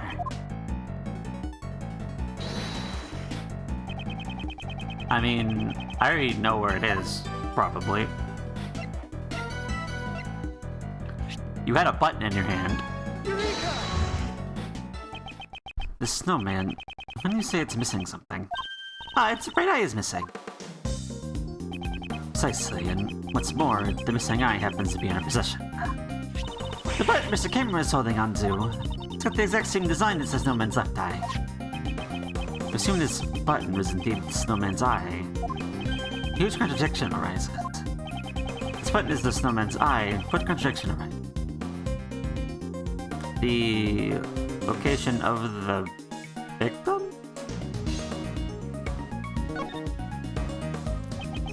The victim was holding onto the button. Furthermore, the button was stained with blood. In other words, he grabbed the button after he was attacked. For example, if you were to picture it this way, after being struck in the back of the head, Mr. Cameron lost his balance. He was falling, he reached out his hand towards the nearby snowman. However, could not support his weight and collapsed while still grasping the button. Huh, but that means Mr. Cameron was near the snowman when he was attacked. Indeed, at the very least, he must have been within arm's reach, however.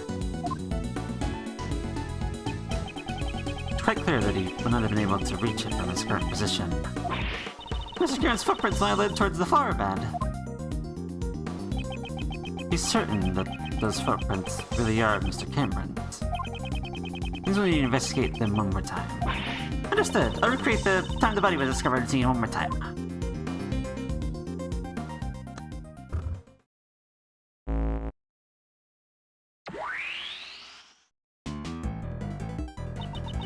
These footprints should match up with Mr. Cameron's shoes, right?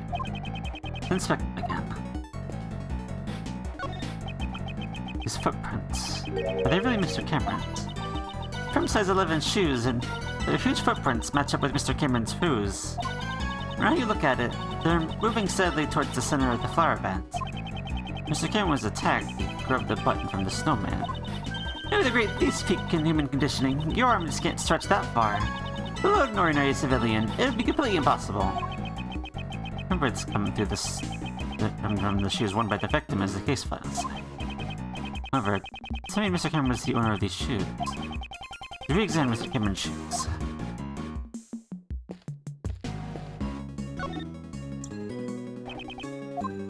Show me your shoes! Shoes should match the footprints, however. These shoes, it seems like they were not the ones originally worn by the victim. What do you mean? If you look closely, you'll see the laces were tied up strangely. The shines didn't seem to fit quite right either.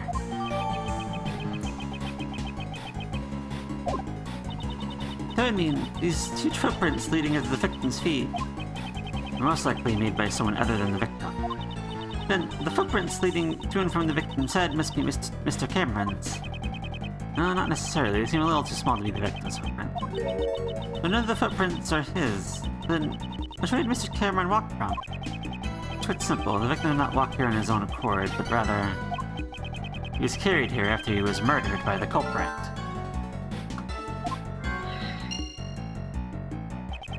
The question now becomes, where was he killed and carried off from?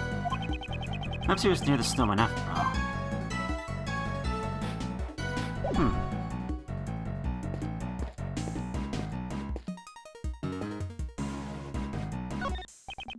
Cameron's body was moved. If you consider the button he was holding onto, highly likely that he was killed near the snowman. Take a closer look.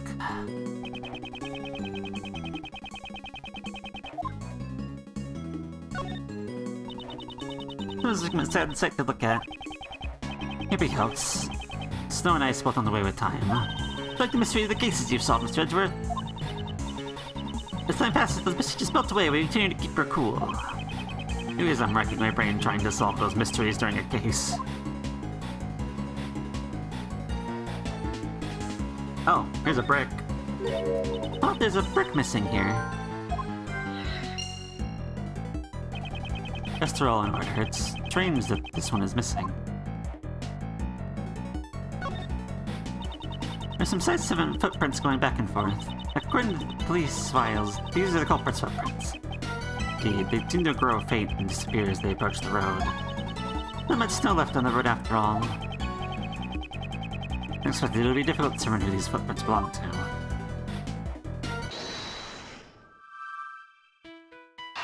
The murder weapon was from right there.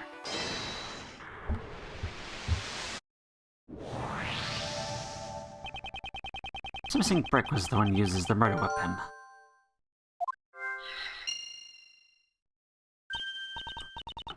Oh yeah, it seems you're just right size to fit in this gat perfectly.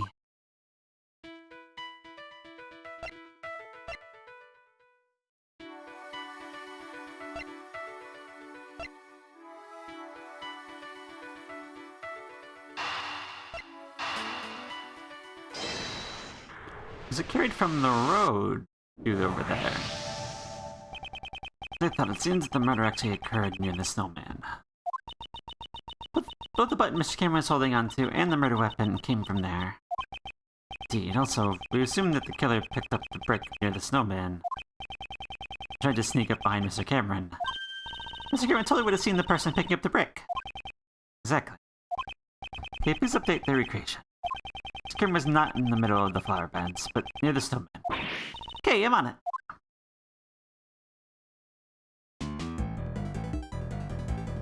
But now we have these two here, though. No matter how you look at it, this is strange. All the people involved in the case are gathered in the same place. Did we make a mistake here or something? Piece of evidence recreation is based on Lon. I had to choose which piece of evidence is fake. Piece of evidence is likely to be fake.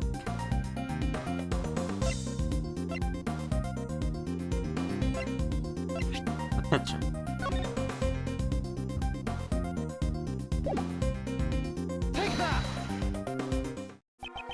What's this photo?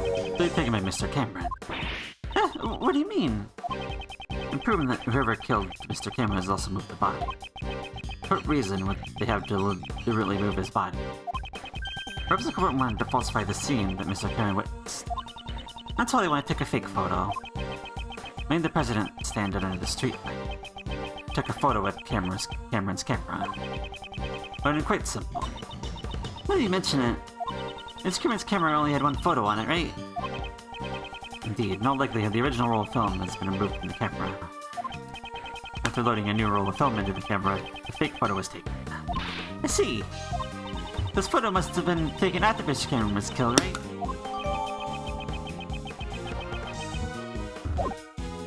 Exactly. This is not the scene Mr. Cameron actually witnessed. Like this photo was forged evidence. Then where did Mr. Cameron witness the president and his kidnapper? The photo isn't the only piece of evidence that indicates where Mr. Cameron witnessed. The testimony left in the answering machine.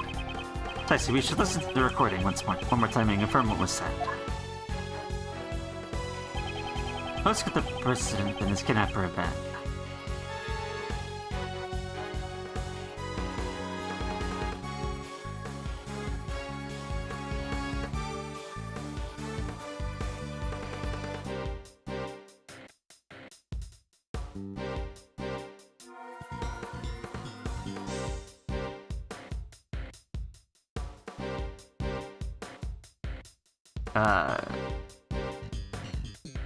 Up here, I guess. You'd let me give me a chance to.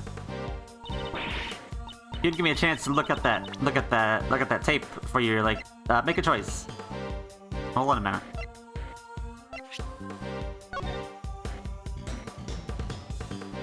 Front of the facility. The lights went off. I'm barely seeing a thing. Almost like he's being kidnapped.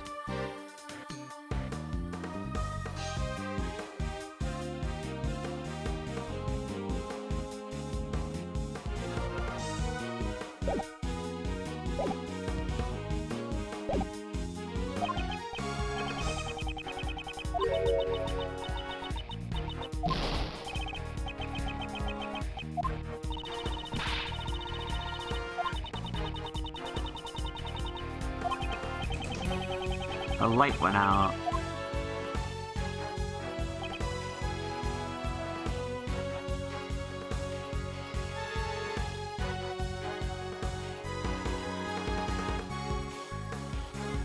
I mean, could have been over there. Take that!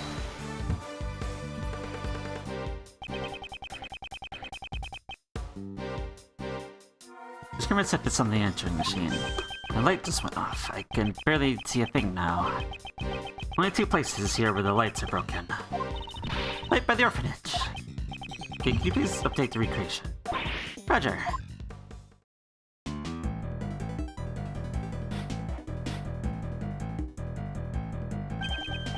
This is the kidnappers near the orphanage.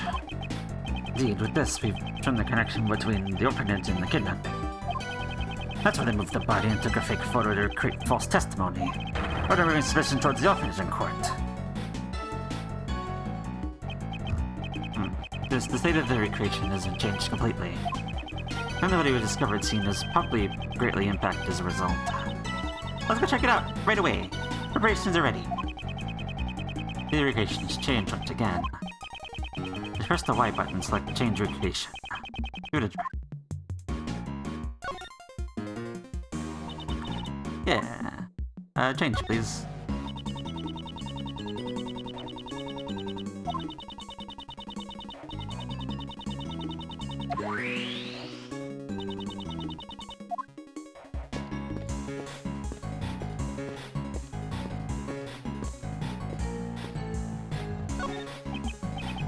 Originally, Mr. Cameron's body was here.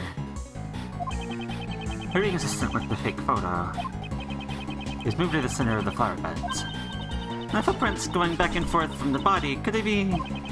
Indeed, there's only one possibility at the moment. Footprints were probably left when the body was moved to the flower beds.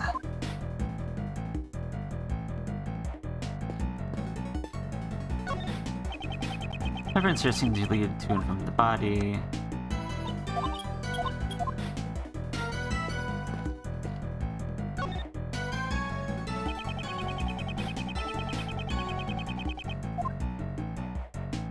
There's a lot of blood here.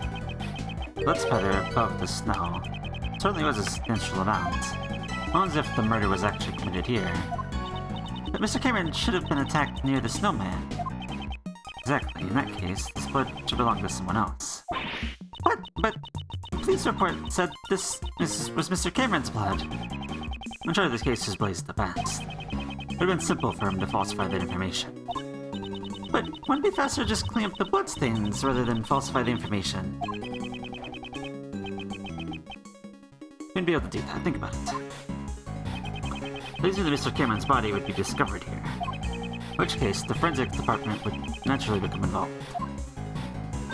A luminol reaction, they wouldn't have discovered it with the power of science. Precisely. It would have been difficult to completely erase all traces of the blood. However, falsifying the results of the blood test would be much easier in comparison. Just have to switch the results from the forensics reports. Oh, what a bummer, knowing the documents I read were falsified. Or it looked like Mr. Cameron's clothes were completely soaked in blood. The blood scattered here got into Cameron's clothes. That would mean, at the time, the bloodstains here had not dried yet. I see, so there's somebody's blood was splattered here just a short while before Mr. Cameron was murdered. Indeed, that's exactly right. However, that's when a new contradiction arises in the recreation.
Blood belonged to someone else.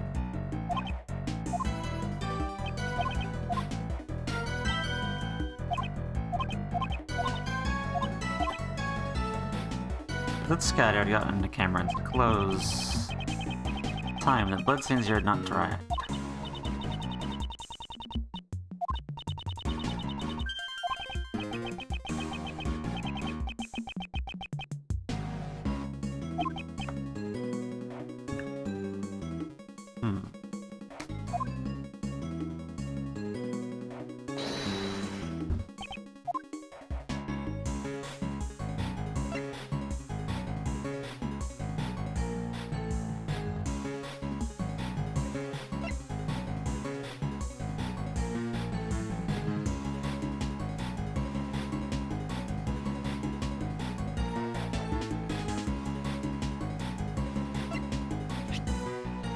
What?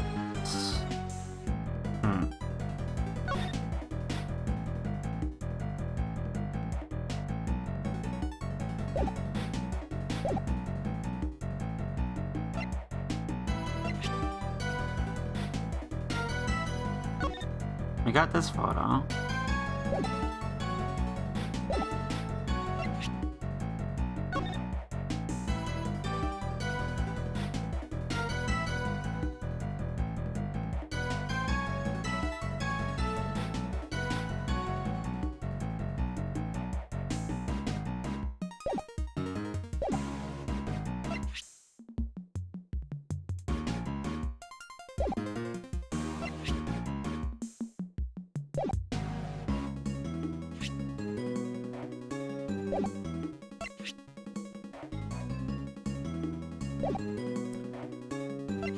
When the fire have gotten rid of some of the evidence. Eureka! There's a clear contradiction. What, you mean this bloodstain? Yeah, this bloodstain is broken up by the remains of a fire. This proves that the fire occurred after the blood had scattered around the area. Oh, but I thought the fire occurred before the murder. And the information is suspect as well. The fire had broken out after the murder. And if the charge was started, the fire should have seen the body and the bloodstains. Why then did they not come forward as a witness? Likely that would have put it blaze to a great disadvantage. Let's need to investigate this fire in more detail. Hey, you. Yes, sir. Should be some records of the fire in the police department under a different case file. Why you bring very last excavation report about the fire? Understood, Shifu. Oh, one more thing. What is it, sir? Conduct the house in Lang and Zhengfei. Should be evidence from the case in the old man's room. What do you mean? I just remembered. Oh, I recognize this scene. Long time ago, I saw a picture of my old man's room. The drawing resembling the scene. What did you say? I think it looked just like something a child drew. Child? Then I just may have been the culprit behind the fire. Should still be somewhere in my old man's room. Have them send it over here. Understood, sir.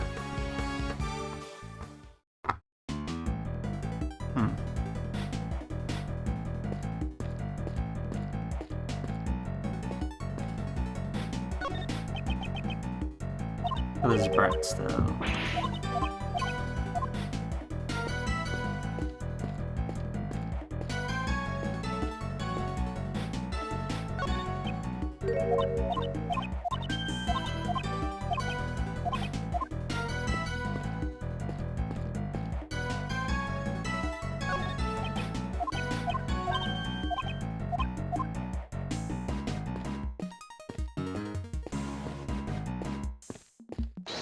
What's have in logic? Anything? It's those two still. Now if we go back.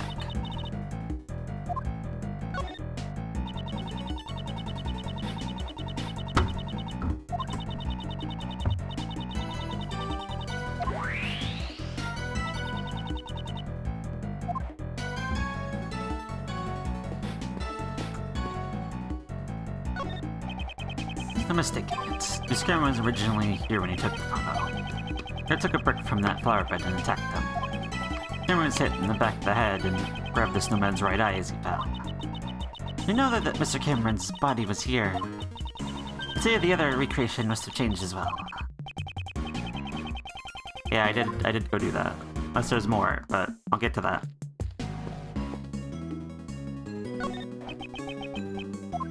No, I'm trying to look at the flower bed.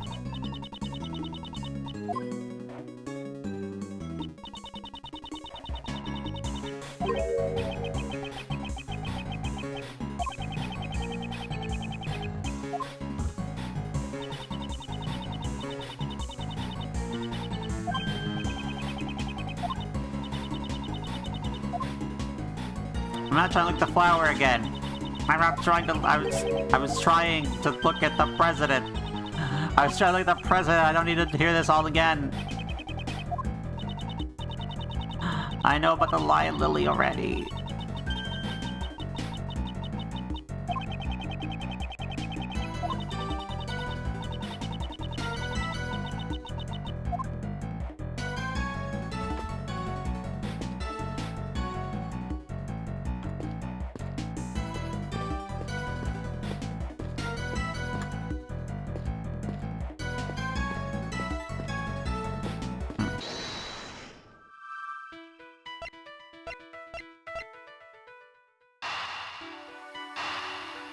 Maybe.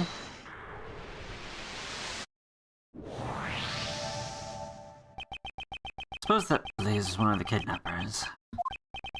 It's more likely that we did up yesterday is connected to the abduction. Ah! What is it? I figured it out! It was treasure! Treasure! Come Blaze to pick up the ransom money. The $100 million ransom. buried in the ground until the heat had died down. Certainly possible. I know, right? True.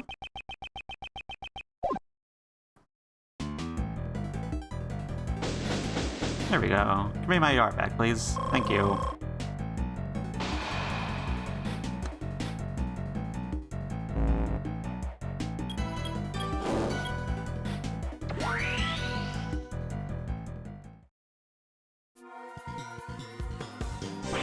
Chifu, I'm back.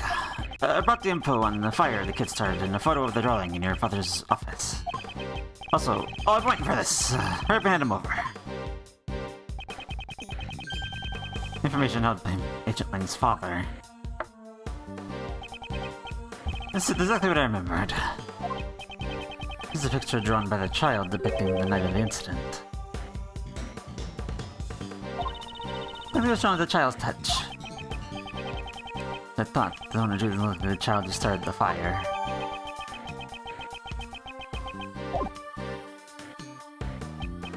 Shifu... What? No, sorry, but it's gonna have to wait. Hey, Mr. Prosecutor. Let your guy speak.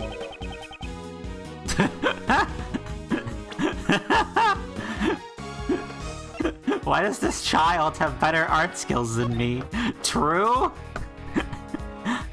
Look at this, like, forget the important part of this. What? Look at that building. This building is immaculate. And even the rest of it's not bad. How the hell did a child draw this better than I could draw anything? What the hell?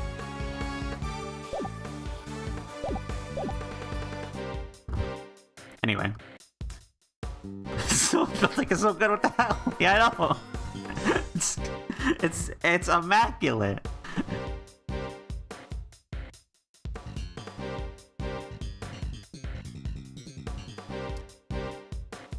Bruh, why?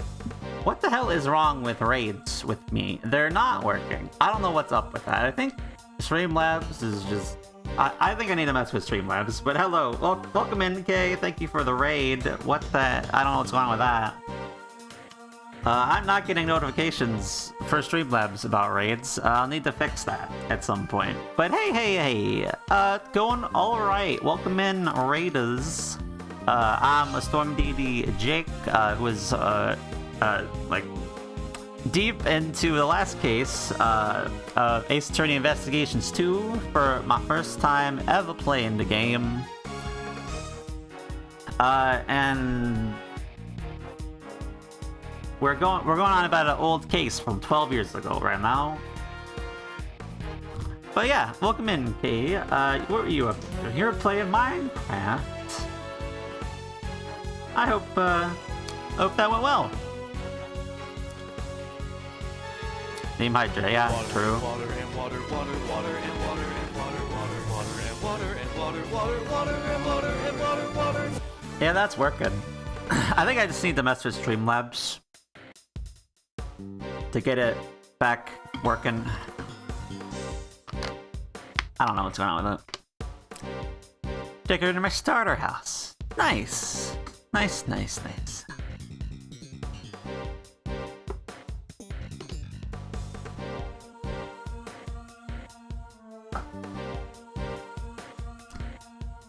Sounds good, Kay. Thank you. Hope that went well. Hope you're doing well in general. Anyway, let's get back to investigations.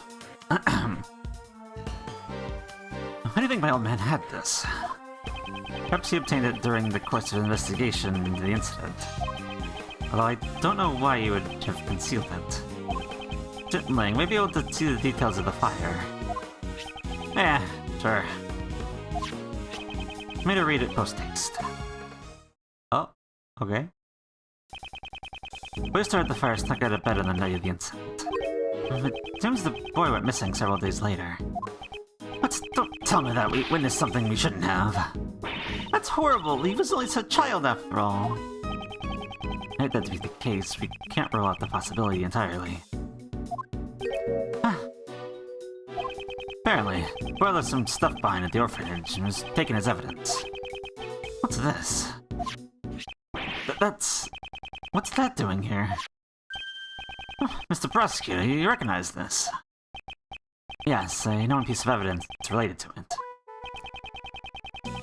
Yeah... This doll. Take that! I don't know what it's doing here. But isn't the missing horn for this Muzilla doll? But no way, you mean this came off the president's... You know of it. Yeah, I've noticed the president kept it close as a decoration. I always thought it was strange how one of the horns was missing. Twist the horn, this doll played back any previous recorded audio. If we put the missing horn back in place, we'll be able to hear a different recording. Indeed, it's possible. I was currently on the 51st floor of the Grand Tower. Hey, you heard that, right? Yes, sir, I'll be right back. You've got it, the mighty Mozilla doll. Well done, give it to the prosecutor over there. Insert the horn found the orphanage into the doll. Perfect fit! Well, can you hear anything? Mr. Hying, it's Amy, it's been a while. Saw the news that you would be coming to this country. I was really nervous about doing this, but I decided to send you a message. Please stop the playback. It's Courtney. What's wrong? Stop it now! It's a boy, your son, he's just been born. I'm sorry, that's all I wanted to tell you. His name is John Marsh. A fine name for him, don't you think? Marsh? Did you say John? They're waiting in the courtyard of the orphanage at midnight on February 9th. Even if it's just once, I want John to be able to meet you. I'm sure if I'm being selfish, but I'll be waiting.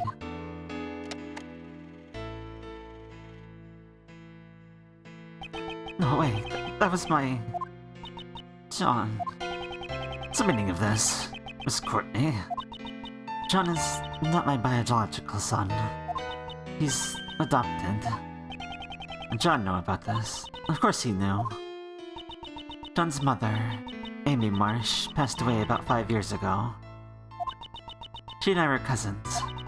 Since we were young, we've always been really close. We're often mistaken for sisters. That's why when she passed away, I thought it was only natural that I look after John. Also, there were circumstances which prevented me revealing his father's identity. I never even told John his father's name. And now it's all been revealed thanks to the recording on that doll. John's mother sent the doll to the president. Hey, John, was he...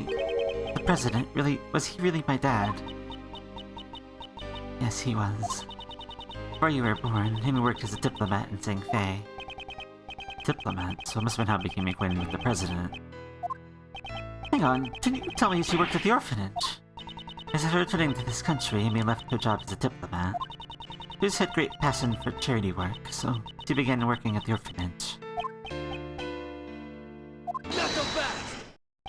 Hey, Miss Court. This Amy girl, she called the president herself, but... never showed up at the scene of the SS5 incident. What's up with that? Amy couldn't make it. Apparently, someone had been following her the whole night. Perhaps it was Blaze. Can't say for certain, but it's possible that it was his doing. After that, Amy never got another chance to see the president again. She died 5 years ago. The conversation must be painful for John. Alright, hey John, you thirsty? I'm gonna buy us both some juice. We can go together. Part of this too, I'll listen to the end. Besides, I can afford to buy my own juice. Oh, shut down by a kid.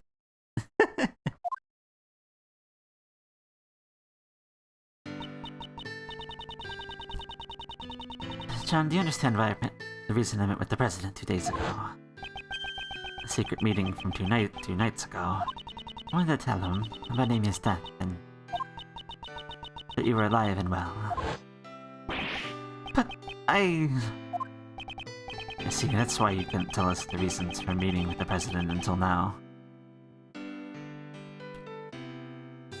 Hey, welcome back, Nico.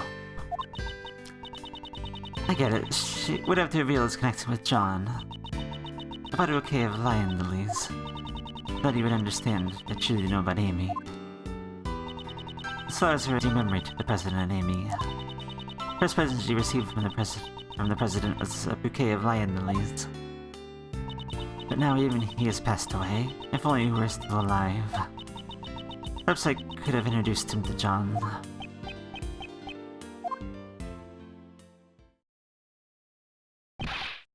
Shifu, I'm sorry to rip this atmosphere, but there's something I need to say.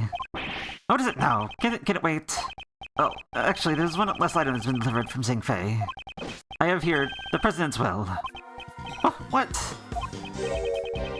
President's will?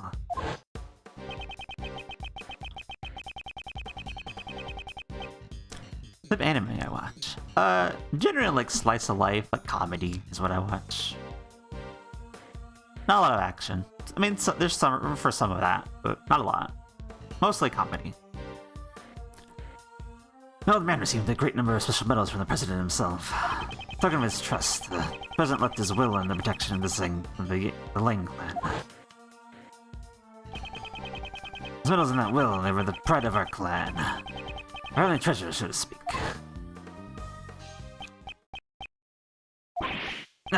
This is... Ling, this will have something to do with the current case.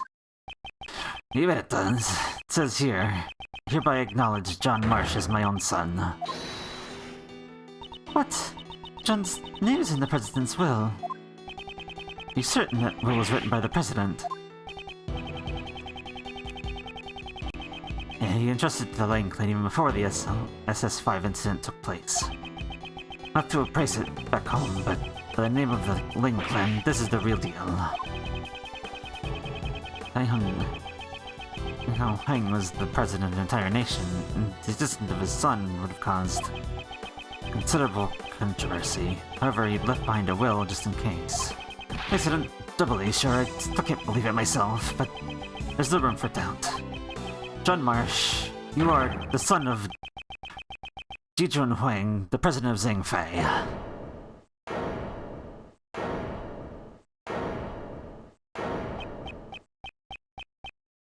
John. John. He ran away. I'm not stopping out. We're continuing.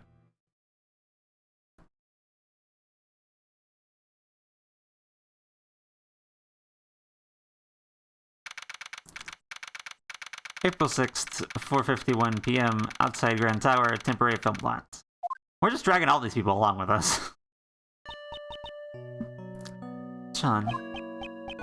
That guy was my dad. Found out about his own birth so suddenly. Furthermore, his newfound father is no longer in this world. I've just been searching for my dad. John. I get it, alright. He's the president. I know it's a complicated situation. It's a big investigation party, yeah, it is. We met face to face during the filming. So then, why? Why didn't you tell me who he really was? Sorry, John. Mom, you don't need to apologize. No matter how you look at it, it's all my fault. Yesterday I broke my promise with you and didn't even notice the fire in the roof. I destroyed everything. I crushed it all. My dad and those flowers my mom carefully grew. Sean, please, for now, just don't think about anything. Just stay like this for a little while. Just for a little while, okay? The bond between a parent and child. It's the meaning of the lions. Well, it's not my style, but that flower is from Zingfei. However, we have no means of protecting that bond. Ling, let me just say this case won't be solved by sentimentality alone. Therefore, shouldn't we do what we can to solve it? Yeah, you're right. The creation of the past is finished. Your father's deduction's correct. One man took his deductions to the grave. Never told anyone about them. Who knows if they were right or not? In that case, what about your own deductions? I'd like to hear what you think happened based on the recreation. I'm anxious to get closer to the truth of 12 years ago. Yeah, I was thinking it's about time. I can see it now, my old man's back, full blues. I'll catch up to him for sure. The truth that my old man uncovered. Have I heard of FNAF? I have. Have I played it? Will I play it? Am I interested? No, and not really no. Truth of the SS5 incident.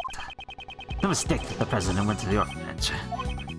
Doctor has proof of that. He's praying to meet with Amy Marsh. However, the president was kidnapped, and Cameron just happened to witness it. Cameron hadn't been there. Probably would have just been a kidnapping with no murder. Afterwards, the body was moved to the flower beds and the fake photo was taken.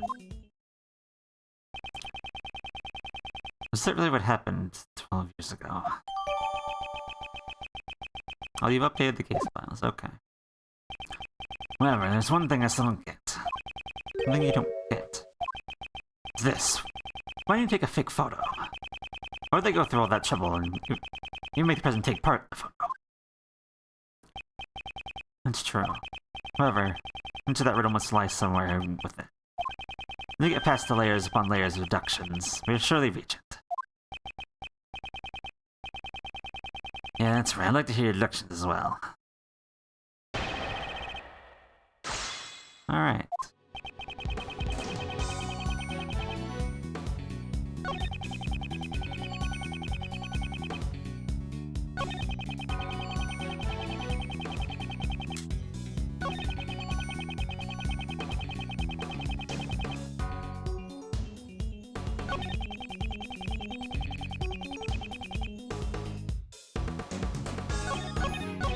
Let's just press it and see. I'd like to verify a few things that may have seemed obvious at first glance. Be certain that the president actually went to the orphanage. Okay, I get it. You're saying you want proof.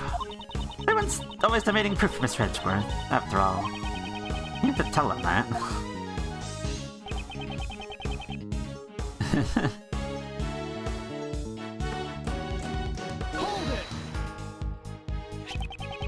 This stuffed animal, the one with the recording device. That's right. It said that toy was a recording from John's birth mother, Amy Marsh. Indeed, and she said that she would meet with him at midnight. Wow, you two are perfectly in sync. Things becoming clear, like you're peeling off the layers of a scallion. A scallion? A scallion. It doesn't have anything on the inside. Please don't make such boring analogies. It is feeling like putting the skin of a wolf. Can you stop making those avoiding analogies? Let's get back on track.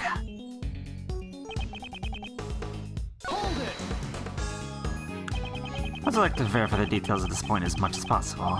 Mr. Cameron witnessed the president and his kidnapper near the orphanage. Mr. Cameron was standing by the snowman near the road. Then the murderer picked up the brick, stuck up from behind, and wham! Eek! Okay, we're simply verifying what actually transpired. There's no need to be scared. It was so intense. Half the details of this case just vanished from my brain. Mr. Ling, let's carefully verify all the facts of this case. Yeesh. Well, if you're gonna listen, I'll talk as much as you want.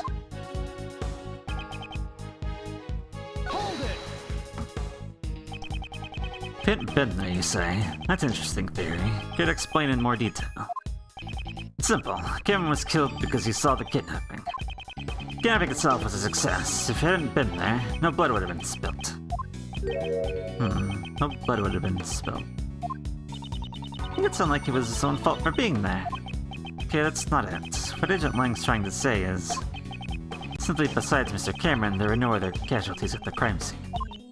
Oh, is that all? Of course, that's obvious. The president was kidnapped, but... once the ransom money was paid, he was returned safe and sound. It sounds like an obvious point, however, something about it bothers me. I need to reevaluate the evidence once more. Can I explain things to your assistant? Oh, I still have one more thing to confirm.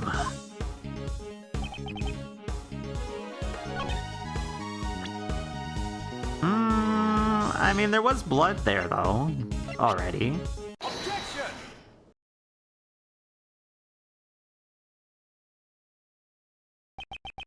Eyewitness Cameron had not been there.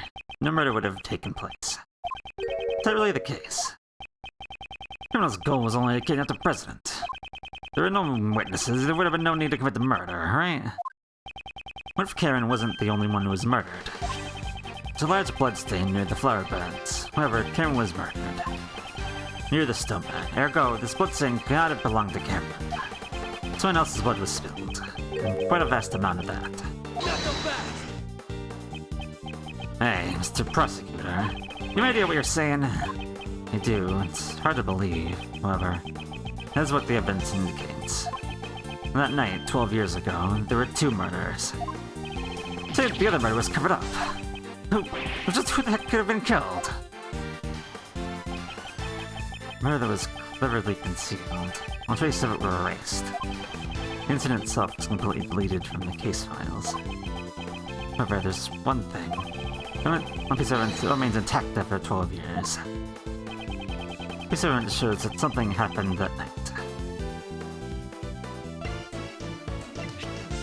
I mean... Take that! The murder incident was buried in the dark by Blaze the Best. However, there's still one piece of evidence that remains. Engine laying, it survived your father's hands. Old man, you say? Please recall. There's one more thing that was hidden along with the traces of the murder. That is, this isn't the boy who caused the fire. Why did Blaze make the boy disappear? Because he saw something that he wasn't supposed to see. What was the thing he wasn't supposed to see? Everything is drawn in this picture. The drawing my old man had. The Russian drawn on the right is most likely the president. Zildal is also drawn near him. The person standing on the opposite of him is...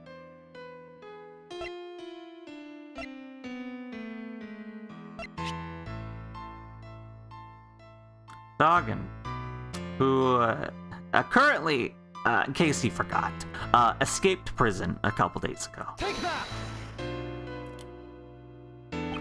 With a knife and a large black dog. He's none other than Sirhan Doggin. What? The assassin? An assassin appeared before a president. The answer is clear. Indeed, what occurred that night on the orphanage grounds 12 years ago was not a kidnapping. It was a presidential assassination. Whoa! Mr. Roland and Mr. Blaze were... As two are likely partners in crime. One furnished the orphanage to use the scene of the incident. The others cover up the young boy's testimony. It's likely Mr. Cameron was murdered because he witnessed the assassination itself. No, the kidnapping actually happened. Quit messing around. You're saying that the president was assassinated 12 years ago. We found his body today. He's been alive up until now. That's right. I mean, we met him ourselves. The president was assassinated 12 years ago, and the president's body was found today. That implied there were 2 presidents. Yeah, that can't be right. Are you sure about that? There's the possibility that there were 2 presidents. That's right. Up until now, I've been getting a strange feeling from the president. And so I still respect the man. Lingfei is a small country. He carried the nation with his strength. Imagine the president Huang Ancient Ling describes. You're wrong. I revealed its true form. Different far too brightly from the President Huang we knew. If there were 2 entirely different people, we're in fact 2 Zhengfei presidents. How much does this scenario be possible? What makes the existence of the 2 presidents possible?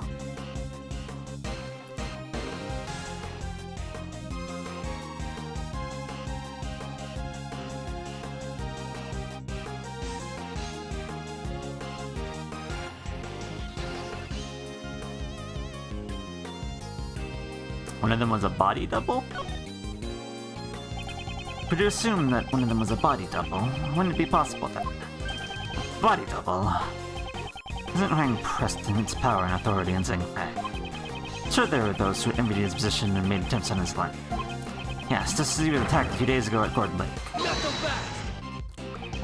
True that there were those who sought Huang's life from time to time. I can easily believe there are 2 presidents.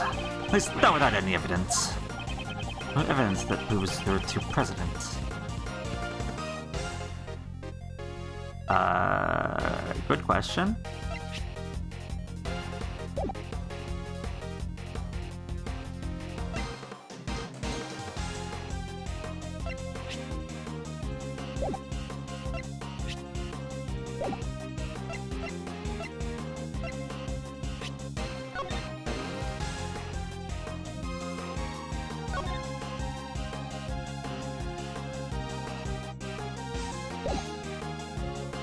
There's only two pages?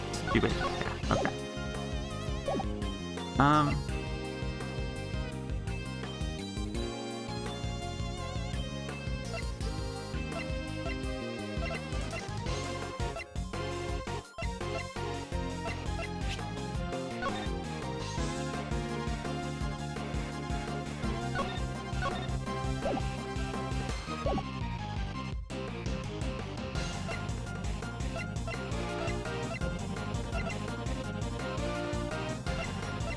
Evidence of two presidents, huh?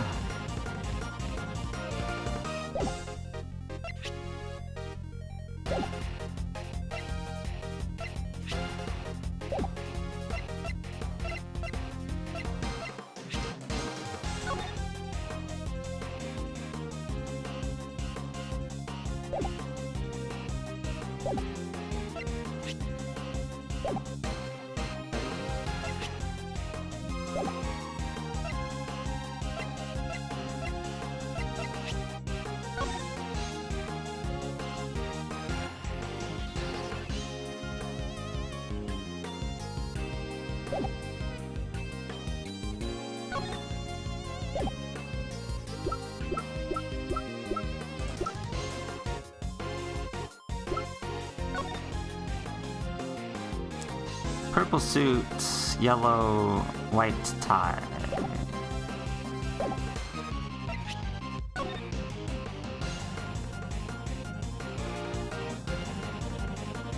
Doesn't look like white to me.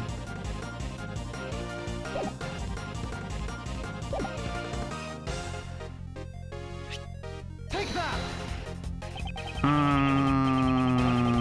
Not that. Not that quite.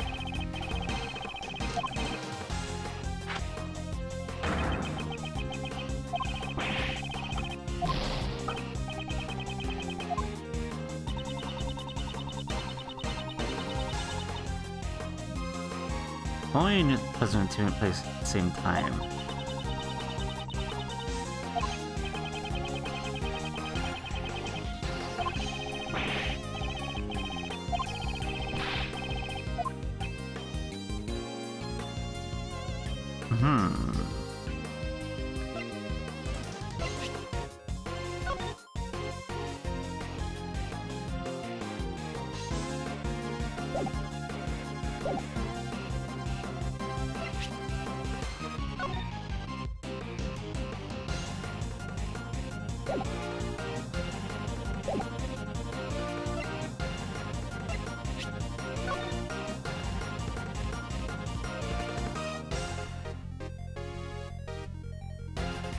Oh. Okay. Take that! I don't think not noticed this contradiction. Or has he noticed it but can't admit it? Wizard's a prosecutor. Don't shout something out just to suddenly clam up. According to the recording on the doll, the president visited the orphanage at midnight. However, it shouldn't have been possible. What? Why is that? Why? Because at the time, the president should have been at the embassy. He was together with Agent Lang's father. Agent Lang, you really did notice. In two places at the same time, ergo there must have been two presidents. Which of the two was the real president on that day 12 years ago? It was like the one who died. Who contacted Duggan to murder Huang? And to learn that first, let's have a look at the evidence that we proved was false earlier. Piece of evidence may be false is...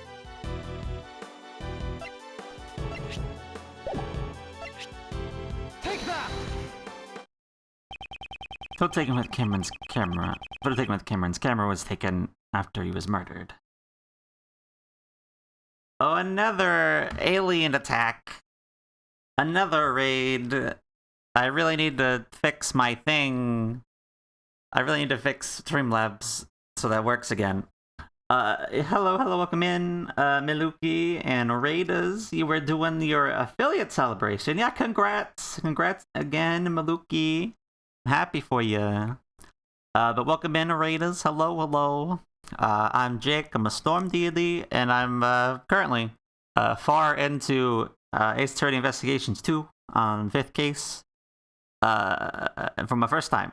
So at this point, I can't really explain what's going on to you, but if you want to chill and listen to things out of context, go for it. But in any case, thank you, Miluki. Thank you. Alright. He's murdered because he witnessed the president's presidential assassination. In other words, photo was taken following the assassination. Given that he was the president pictured in the fake photo, let's consider him to be the body double. In other words, the body double of the real president murdered and took his place. Christopher Rowland and Blaze was incorporated in that plan. Hold it, the Bank's body was never found. Where could it have been disappeared to? Answer to that is already quite apparent. This is where the real president's body was.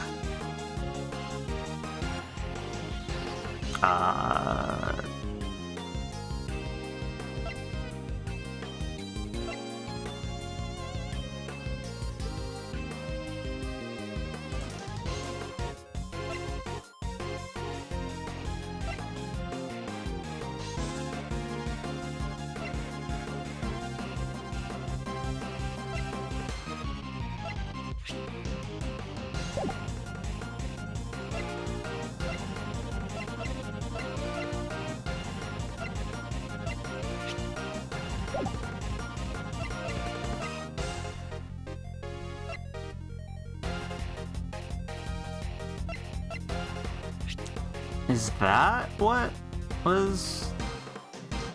Maybe that was what was dug up. Last night, there was something Blaze had to unearth with his own 2 hands. The item was not the ransom. There's something far more important. So Blaze unburied the real president's body. Possibility is quite high. What'd you say? Bones from the body buried 12 years ago still remained. According to Mr. Powers, construction was to begin soon at this lot. That was the deadline, both for the movie and for retrieval of the body. Because they would have found the body when they started the construction. Gentlemen, let us search the footprints that Blaze dug up. Yeah. Body was buried there, there'd be traces of it. Hey, somebody call forensics. The results of the search. Found traces in the dirt, it's just the body was buried here. So it was Huang after all. Once recovered the skeletal remains that Blaze the Best dug up. They were in his home. Into the bone structure and dental records and the bone fractures all match up. We confirmed that it was indeed President Huang. The real President Huang was indeed killed 12 years ago. Alright, Maluki, thank you for the raid. See ya. Have a good lunch. Have a good salad, or sandwich, or stew, or or sit down and grab some pizza. Whatever you do, I hope it's well. I hope it's good. Thank you again, Maluki. Goodbye. See ya. Goodbye. Anyway.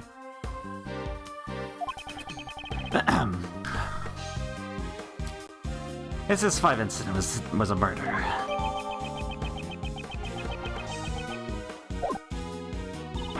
This 5 incident was actually a murder incident, but there's so much information, it's way too confusing. Let's take the opportunity to review the details of the case. First, the real president came to the orphanage, right? 12 years ago, the 2 President Huang visited the orphanage in order to meet his son. Steps in the store were thought to belong to Mr. Cameron, most likely made by the president at that time. President was supposed to meet his son here. However, the one who actually showed up was the assassin, Sirhan Dogan. Came here to meet his son, but was murdered instead. How horrible. Unlike Dogan, shows no mercy. After that, the second tragedy occurred. In Mr. Cameron's murder. Indeed, Mr. Cameron saw the decisive moment. The real president was killed by Dogan. The body was carried to the rear courtyard by the team of kidnappers. Cameron must have witnessed that moment from the orphanage entrance. Though he himself believed he had actually witnessed the kidnapping. Furthermore, by this time, the body double who had come to meet up with Blaze and Miss Rowland was already standing behind Mr. Cameron. And a witness to the incident, Mr. Cameron, was killed by the body double. Mr. Cameron's corpse also carried by the body double. Yes, it seems likely. There wasn't anything at the crime scene that looked like the body double's footprints. I already figured out how he accomplished that. A piece of evidence that would have made it impossible. The body double used to move the body without leaving any footprints. Good question.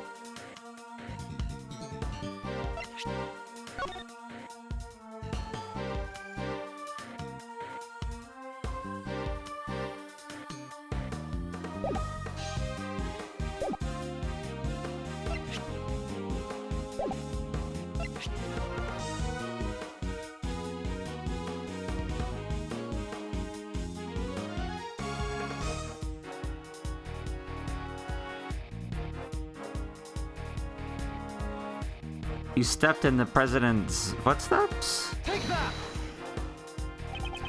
That was certainly how the body double carried Mr. Cameron's corpse. After Mr. Cameron was killed, Prince's body double carried him into the middle of the garden. The body double was wearing the same shoes as the real president at the time. He tried to step precisely on top of the footprints left by the real president. If the shoes were the same, there'd only be one set of footprints left from the snow. I think I had a pretty good grasp on the SS5 incident now. But there's still one thing I don't get. What's that? Why the need to stage the abduction? Mr. Cameron witnessed the incident. He saw the president at the orphanage. Left behind witness testimony on Miss Crane's answering machine. Even Blaze couldn't make that disappear. Because the body double needed the reason for the president to have been at the orphanage. That's why they've prepared the fake kidnapping charade. People in the fake photo are the body double, and most likely Patricia Rowland. Person in the coat of Miss Rowland, what makes you say that? She would have to leave the orphanage in order to take the picture. Just like when he moved the body, double used the real person's footprints. Ah, so the second set of footprints must belong to the person in the coat. Indeed, we reasonably believe that those footprints belong to Cameron's killer. They're size 7 footprints, too small for Blaze's feet. Thus, we can presume that the person playing the part of the kidnapper was Patricia Rowland. In the shadow of the presidential kidnapping was a presidential assassination. I see, so that's why my old man... Why he what? Old man must have realized that a murder had taken place. After all, he had the kid's drawing. However, the picture was never presented as evidence. Well, like he took it from the young witness during the investigation and hid it. He had to have known Twang was dead. What if he revealed it back then? Revealed the death of the president, the backbone of Zhang Fei, would have caused chaos. That's why my old man took the secret to his grave. He even took the blame for the kidnapping, knowing that there'd be the fall of the House of Lang. This is the truth that Ancient Lang's father hid 12 years ago. Now it's all become clear.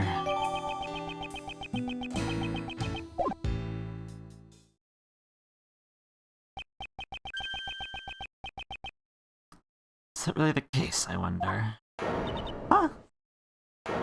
What? Who's there? Oh.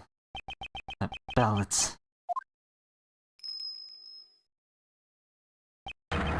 Sir and Doggin. Hi, Doggin. You're still walking around in your prison garb. I'm surprised. You have a dog as well. What are you doing here? I just presently show up here. Who do you think you are, pal? I found the conversation most intriguing. Well... Are you feeling nostalgic about an old murder of yours? The one who killed Huang. Nostalgia? I think not. He didn't want to give up his... his BO55 status.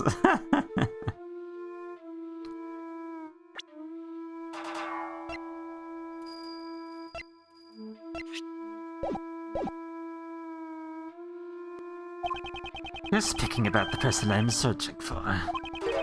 Searching for someone. I escaped from prison in order to meet with a young acolyte. One who wore the red raincoat. The red raincoat? Who is this person? I suspect that it's the same person as the mastermind you were searching for. You mean you're not the mastermind? That would have been my guess. That would have been my guess as to who the master... Doggin. But I guess not. When you've been searching for the one in the red hood. Don't they seem surprised, Anubis? Yes, they are, my boy. 12 years ago, this young acolyte saved my life. Alright, we're just talking to Doggin, you know, the murderer, a murderer, as criminal. Alright. Doggin's savior. Certainly, it was I who killed President Twang. However, my life was also targeted on that day. The body double, Blaze, and Patricia all sought to seal my lips. Had I not been reunited with the young acolyte back then, I would have been in danger. Alas, even to this day, I do not know what has become of the young acolyte. Your client was indeed the body double who was the main perpetrator of the crime. It was a long time ago, but I remember his words even now. There have been countless attempts on my life, not just once or twice, countless. And yet, why must I be the only one to face the danger?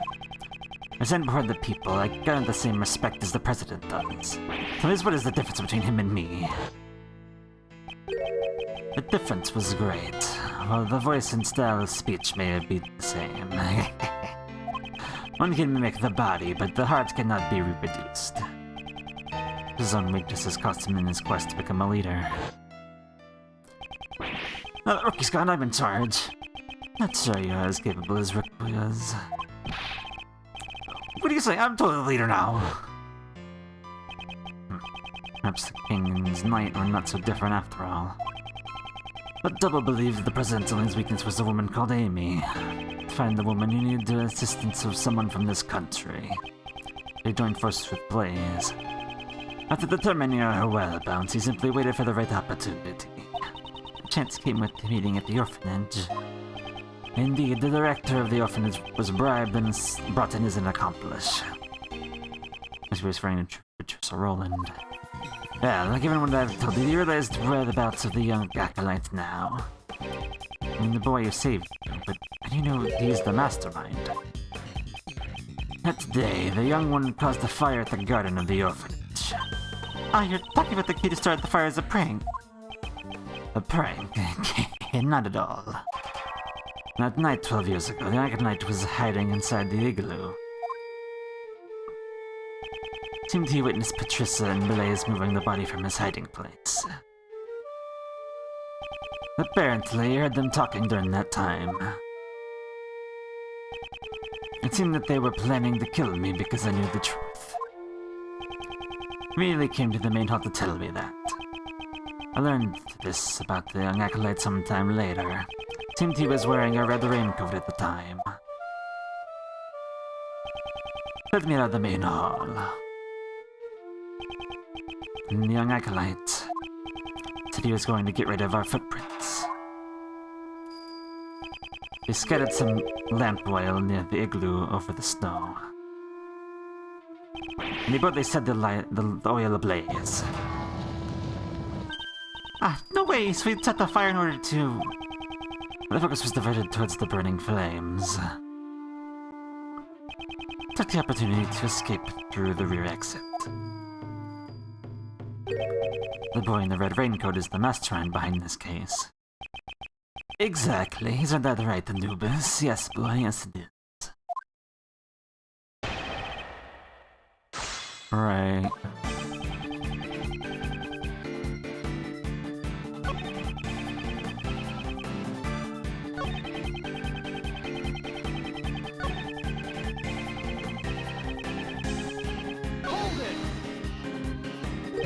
United.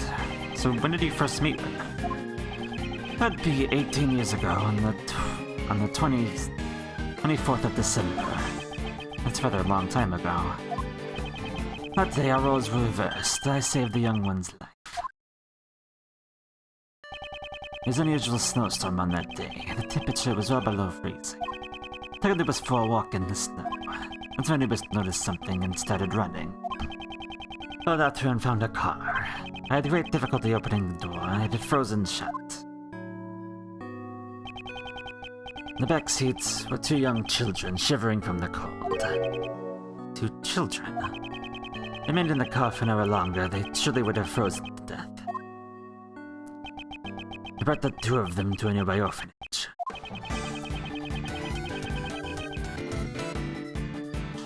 I'm concerned about the story. Nightmare, hello, welcome. Thanks for the follow. Thank you for joining the storm chases. Hello, hello. We are deep into Case 5 of Ace Attorney Investigations for my first time ever playing. But there's something about Dagon that you just said that I don't like.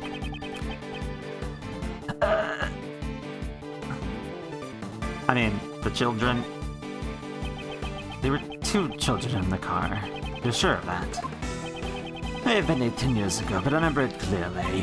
There are two children in the car. There's no mistaking it. It's a good precedent to have a problem with that number. I know the number of children isn't one I have a problem with. But I'm talking about the subject. What concerned me is... The date? 24th of December, 18 years ago. Are you sure about that? There's the mistake. Could that mean... I know. Significance behind that date. That's why we're carrying this around this whole time. We've been carrying this around this whole time because it matters, I guess. Take that! That day, a certain incident occurred. A sculptor was murdered. During that incident, two young boys went missing.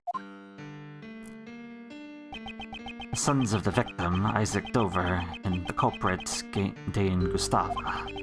We did find out where the two boys went after the case 18 years ago. Oh, they were the sons of the victim and the culprit. That all makes sense now. What makes sense? One of the youths was bound, so he could not move. Mr. Dover did it so that Mr. Gustava's son couldn't come to the contest venue. Indeed, Gustavo was using his own son as a taste tester. Kick. I think that was what transpired. Neither child seemed to recall what had happened. They lost their memories. Luckily, had told me this when we reunited 12 years ago. The pair were placed in an extreme situation on the verge of freezing to death. John led them to both suffer from amnesia. Neither could easily much as remember his own name. Didn't even know that they're the sons of Mr. Dover and Mr. Gustava. Indeed, we cannot say conclusively. The possibility is quite high. However, we still don't have enough information to deduce the mastermind's identity. Logan, would you please continue your story? Yeah, very well. Logan and the Alchemite. Continued my correspondence with the young acolyte even after entering prison. Facing that, all that has come to a abrupt halt, however, has left me quite concerned. Furthermore, those involved in the crime 12 years ago were all drawn into incidents one by one. We grew more and more curious, so I absconded briefly from the prison. was involved 12 years ago. Patricia Rowland plays the best in President Huang's body double. Miss Rowland was the warden of Mr. Doggin's prison. I blackmailed the warden. The woman had tried to kill me. Perhaps the good prosecutor has already deduced the reason. He murdered President Huang, however, the world still believed he was alive.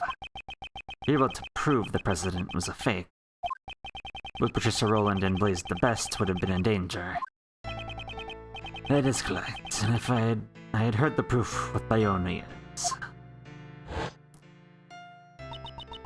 Be waiting in the courtyard of the orphanage at midnight on February 9th. Even if it's just once, I want John to be able to meet you. Sorry if I'm being selfish, but I'll be waiting.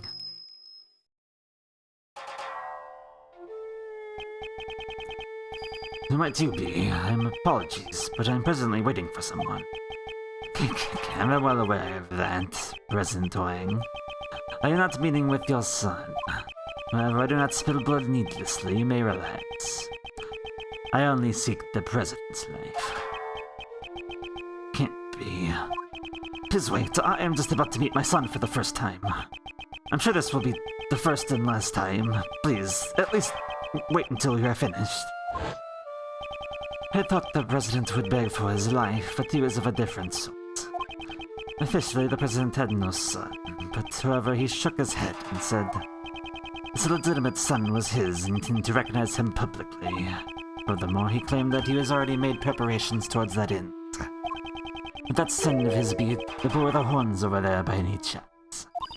Boy with the horns? Wait, you can see John's horns! There's no need to see them. From the moment I escaped the prison until now, I've been closely lending an ear to your voices.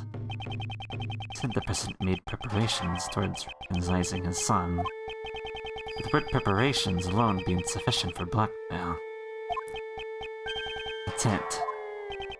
There's one thing that could prove Wing's words, the will held by the House of Ling. Just a proof of his trust in us, since existence would have been revealed to the world. Him and the recording, I mentioned the preparations, and the will and Zhang Fei. Together they'll suffice to make the wooden bow to my words.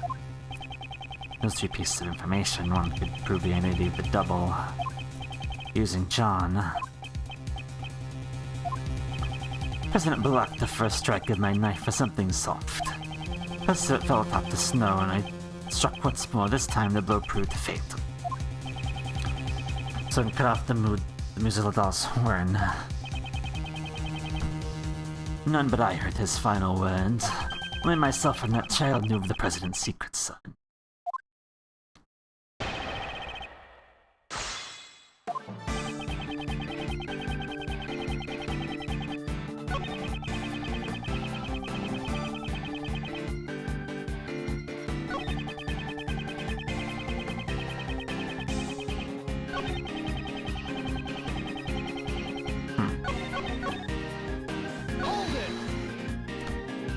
In other words, you contacted him from prison. That is correct. A post office box was used.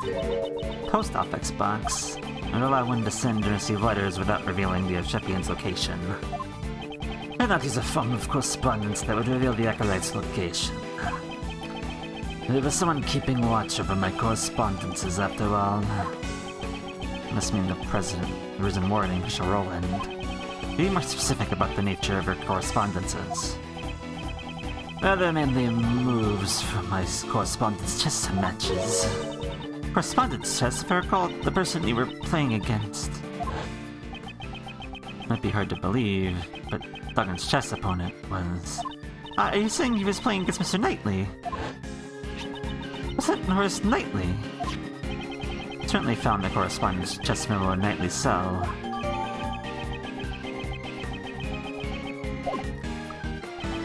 Does that mean Natalie Boy was the kid from the SL7 incident? Could that really be true? Are your events connecting Knightley to the IS-7 incident? In fact, yeah. You didn't let me look at it, but yes. Take that! There's all that Knightley left behind. Could to be a clue hidden within. What should I investigate? The ring or the chessboard? The ring, please. The ring is...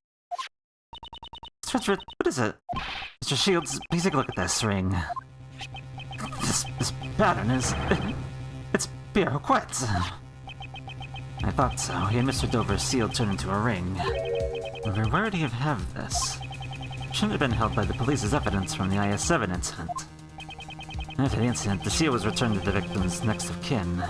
And the Rivers' only family was his son. Since no one knew where the son had gone to, it took a while to get it to him. Yeah, that seems important. Why are we just now looking at this? Yeah. I wanted to look at it in more detail this whole time, but they wouldn't let me. I heard the police finally found him and delivered his inheritance, but the seal was there by the safety it was delivered to his son. Then he turned the seal into a ring and wore it on his person.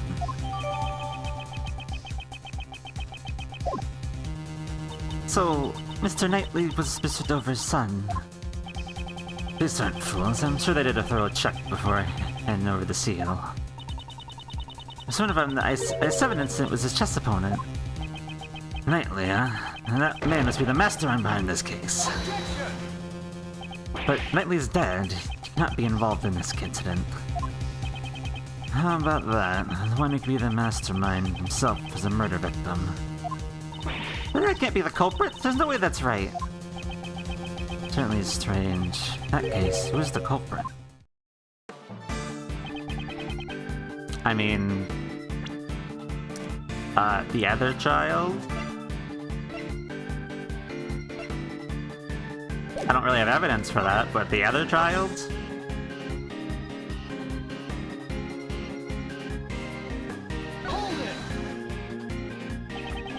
Came to a halt. Why now of all times? It does, it not. Neighbors told me again how odd that was. But Scary Dog talked when he's like, something's odd, oof. I can understand the Nibus's heart, even he does not voice his thoughts. Then there's something I'd like to ask, just in case. Your Scary Dog staring at me right now. He's not saying, I'm hungry, I want some meat, right? Perhaps. Mr. Edgeworth. She's not much good with the assassin, dog. Good boy, that's a good boy. So then. Anyways, my correspondence with the acolyte suddenly came to an abrupt halt.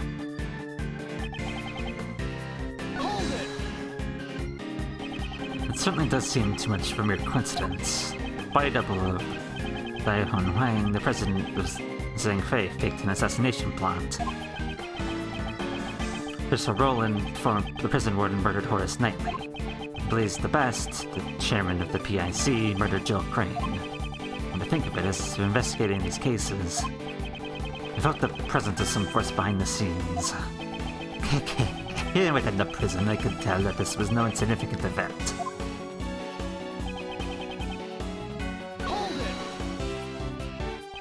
You absconded briefly from prison. You cannot forgive such a criminal act.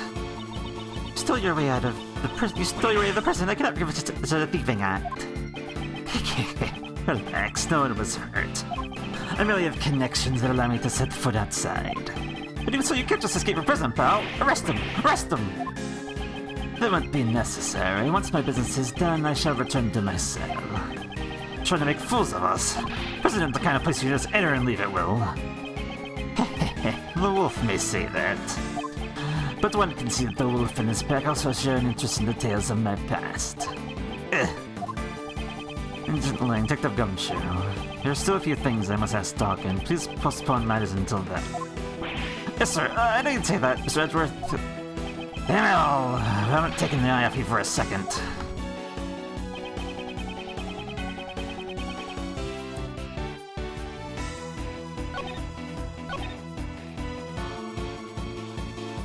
Letters in Braille. Yeah, huh.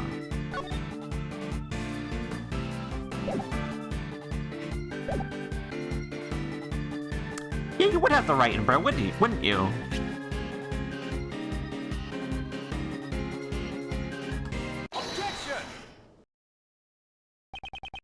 certain you said you wrote your letters in Braille? Correct. The good prosecutor must know I'm lacking in sight, do you not? First one's just letter we found had been typed out using a word processor. That cannot be. What do you mean? Someone went out of their way to retype the letters on a computer. Another person have acted as a middleman between Doggett and Knightley. What do you mean? Mine wrote his letters in Braille, however, the time it reached Knightley, it had been rewritten in a word processor. Let's assume that some middleman rewrote those letters. And the rest could also be said if somebody might have taken the letters Knightley wrote and redelivered them to Doggett. Yes, it is indeed true.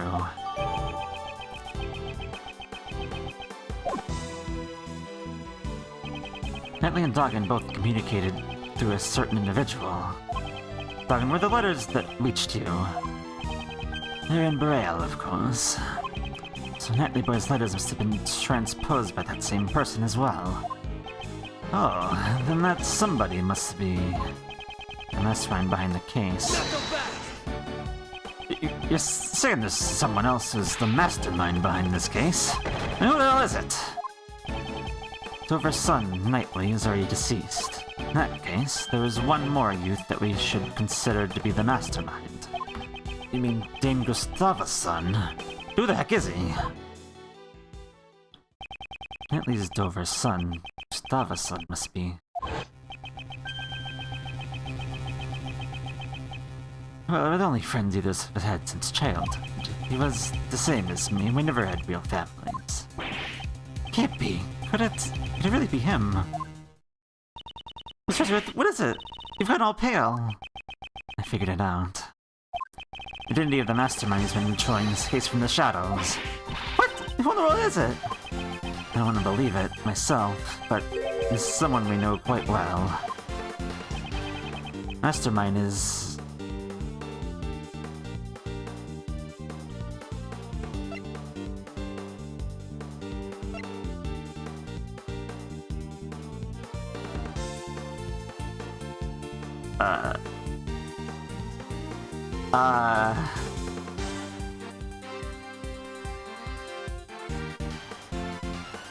There was a thought that came to my mind, and I don't want that to be the case, though. I don't want that to be true.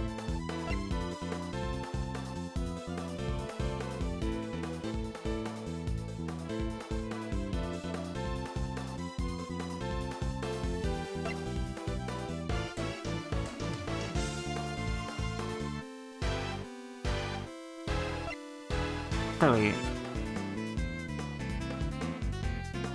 No.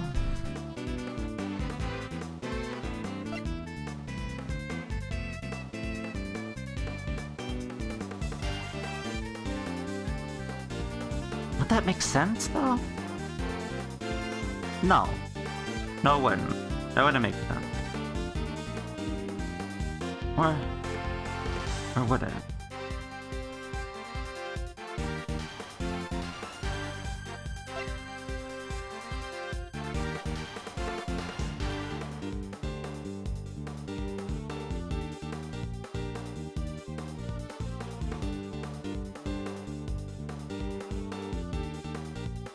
I mean...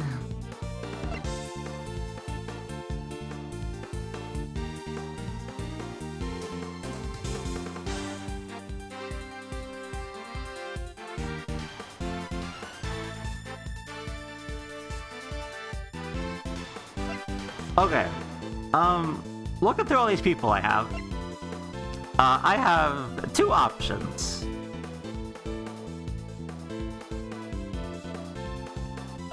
I have two options.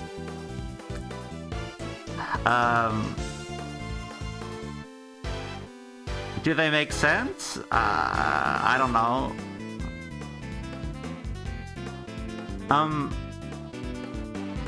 No. I don't...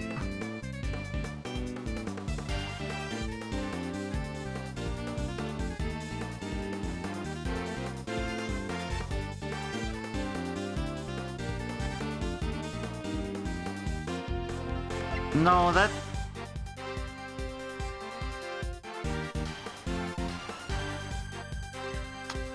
Can you tell I'm waffling because I don't want to believe my first idea? Can you tell? Can you?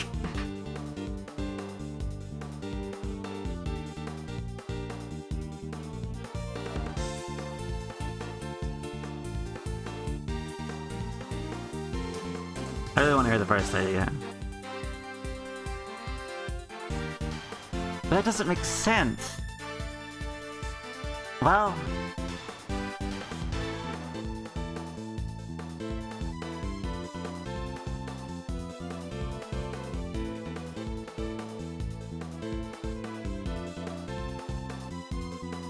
I don't think that makes sense.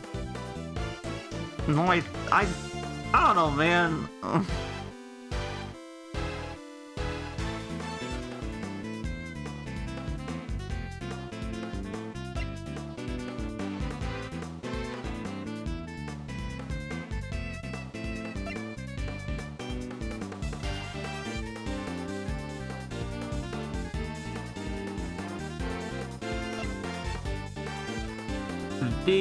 The only people that seem likely to me, and in both cases, I don't really...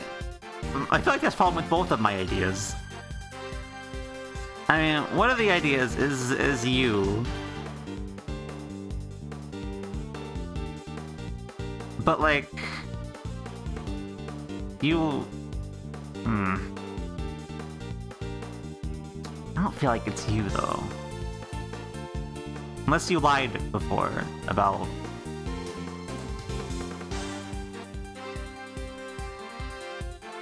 I don't think it's you.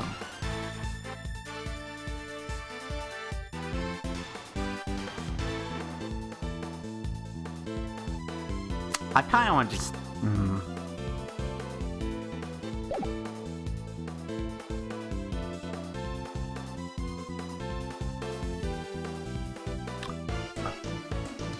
Does that make sense? I don't know if that makes sense.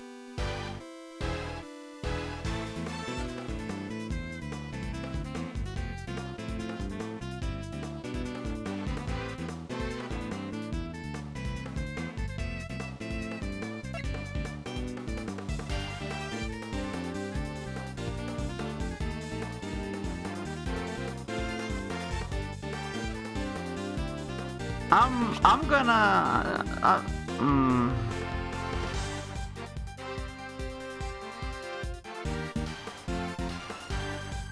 What do we know about the mastermind, really? Well,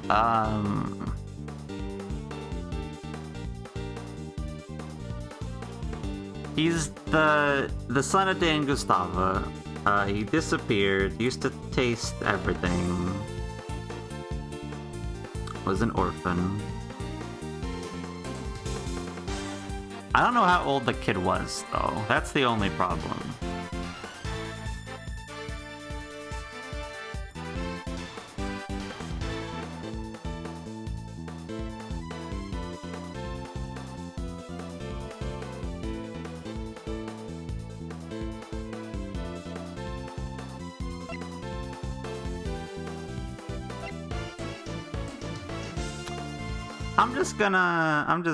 I'm gonna, listen, for me, I need to do this answer and find out if that's correct.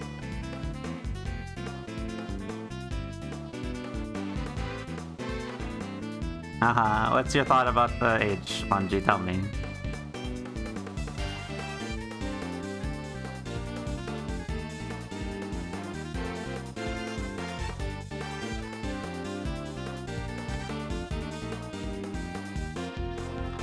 Tell me, I want to know.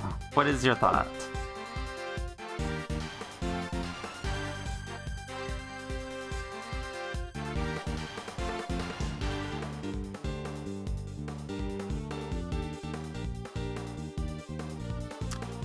Kids was friends with Knightley, so maybe a similar age. True.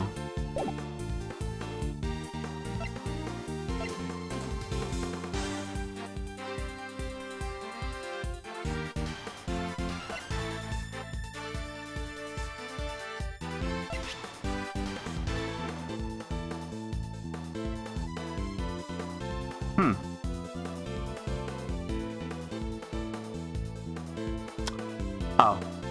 Has that been on there this whole time? That's wrong. That's from yesterday. I forgot to turn that on.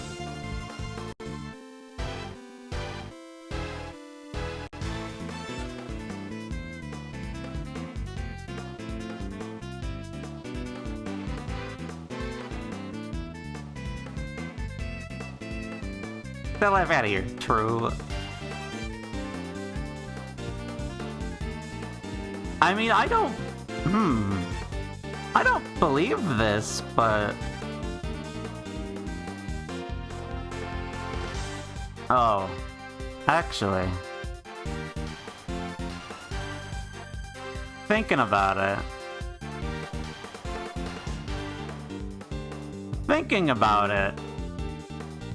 That makes a lot more sense than what my thought was.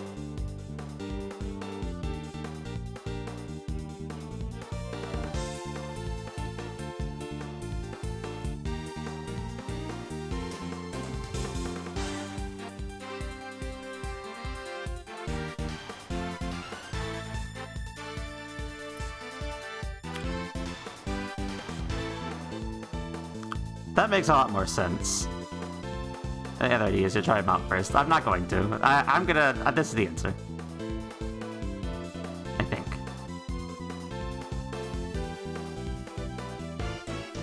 Take that! The mastermind behind this case. Unrelated to the crane. Deceived Blaze. Furthermore, he kidnapped John and... Yeah, true.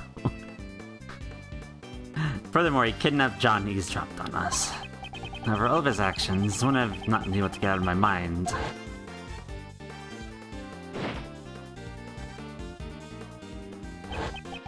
And so he brought an unconscious K to the roof.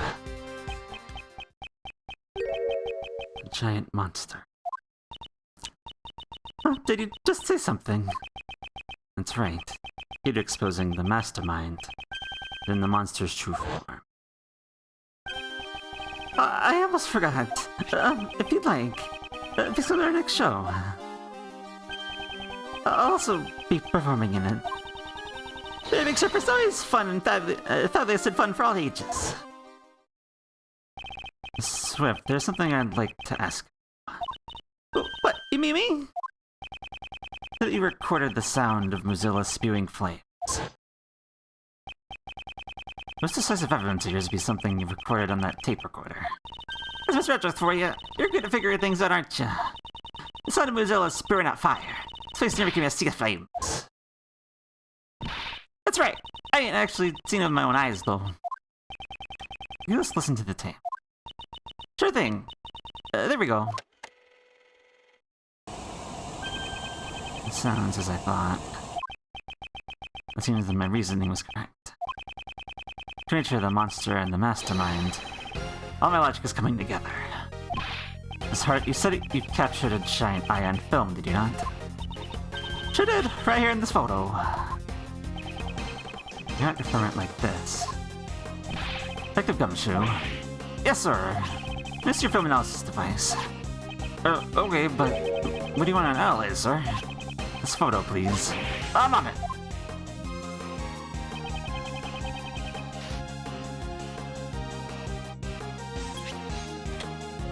Yeah, there's an eye there, huh? Eureka! Why didn't we do that earlier? This is... Wait, ain't that Mozilla's eye right where I said it would be? I see. Finally grasped. The true form of the giant monster was being controlled by the mastermind.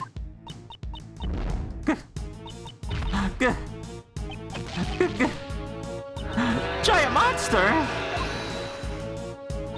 Y'all, you mean that? VRH, you mean that my Mozilla is real? Objection!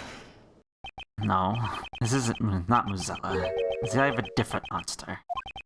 Let's have a look at this. The flyer for the very big circus. This is... Precisely, there's a rather large balloon with the head of a lion pictured here.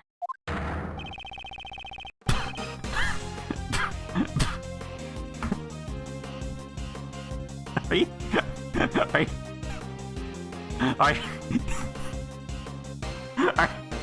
Are you... Are you saying...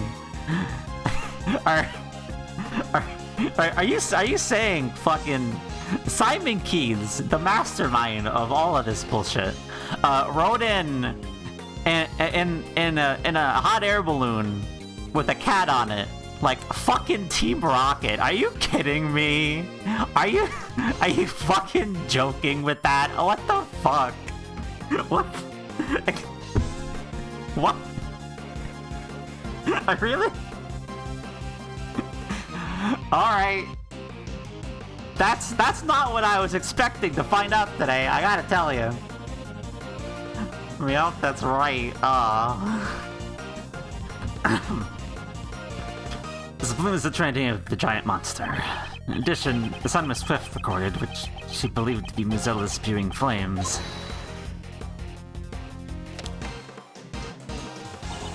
Mr. Prosecutor, don't tell me you're gonna say something that'll shatter my dreams off the scoop. But air balloons probably using burners to heat the air, right, sir? Precisely, Detective. Mastermind used this monster of his to bring Katie to the rooftop of the Grand Tower without using the elevator. Wouldn't that mean that the Mastermind is someone connected to the circus? As a member of the circus, Knightley's friend, and came to stop his son. Who would have thunk it? And Pritchett's beast tamer. He's no amateur.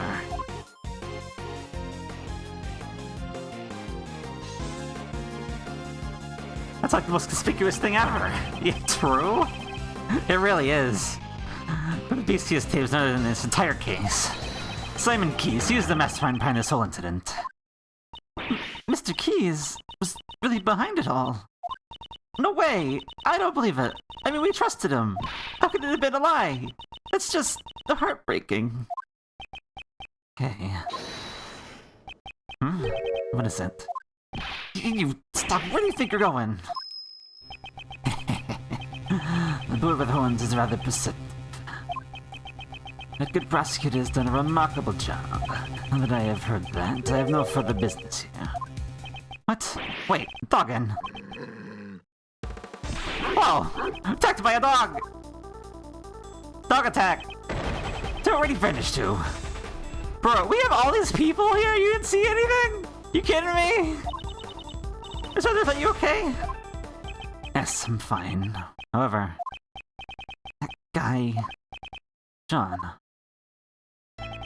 Dogging guy, he's the one who killed my dad, right? No question, more difficult to answer. However, I'm used to denying the truth. Yes, John. You're correct. I'll pay for this. I swear he's gonna pay. I'll make him pay my... Yeah, please. John, you mustn't fidget that thought. It's your head's worth. Please pay us no mind. Sir, I've put an APB on Dawkins. All available police units will be searching for him. You're the man, kid. I don't believe you're heartless, but we need to hurry too. Mr. Prosecutor, where's the mastermind right now? Jitling is right. Our top priority is right now should be catching the mastermind. Should be practicing, most likely at the very big circus tent. The first Agent Ling ever request. A request? When is it? When we have identified the giant monster, our next order of business is to capture it. When we arrive at the tent, I need to locate that specific item post-haste. Detective, I ask that you perform a follow-up investigation on the kidnapping incident. Roger that, sir. Mr. Richard, that would help out too. In that case, you'll be in charge of calling for backup. He's truly the mastermind. To require assistance from a certain someone. Met him so many times, it has always fooled me into sympathy. You've gotten the better of me in the past, but this time I'll settle it once and for all. Bro, you think I'm stopping? You think I'm stopping at that revelation? No. You kidding me? Though I will stop for a second to BRB and get some drinks, because I have not had drinks in a little bit. Because I drank all of them. But I guess I'll say it now. The person who I was heavily suspecting the fuck out of was actually Uncle Ray. I was very fucking suspicious of Uncle Ray. I was convinced that Uncle Ray had pulled the wool over everybody's eyes. But that didn't make sense. Actually, that didn't make any sense.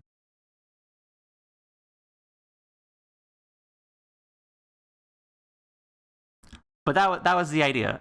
Really thinking about it now, it makes absolutely zero sense. But my mind was like, "Oh no, I don't want it to be Uncle Ray. I like Uncle Ray. No." But actually, thinking about it more, it should have been. I guess not obvious. That could have been a thing. He's heavily in remember the new guy territory. I mean, true, but it really doesn't make sense thinking about it like critically. But in the moment, I was like, "Oh no, it's Uncle Ray! Don't look at Uncle Ray! Don't do it! I don't want to believe it."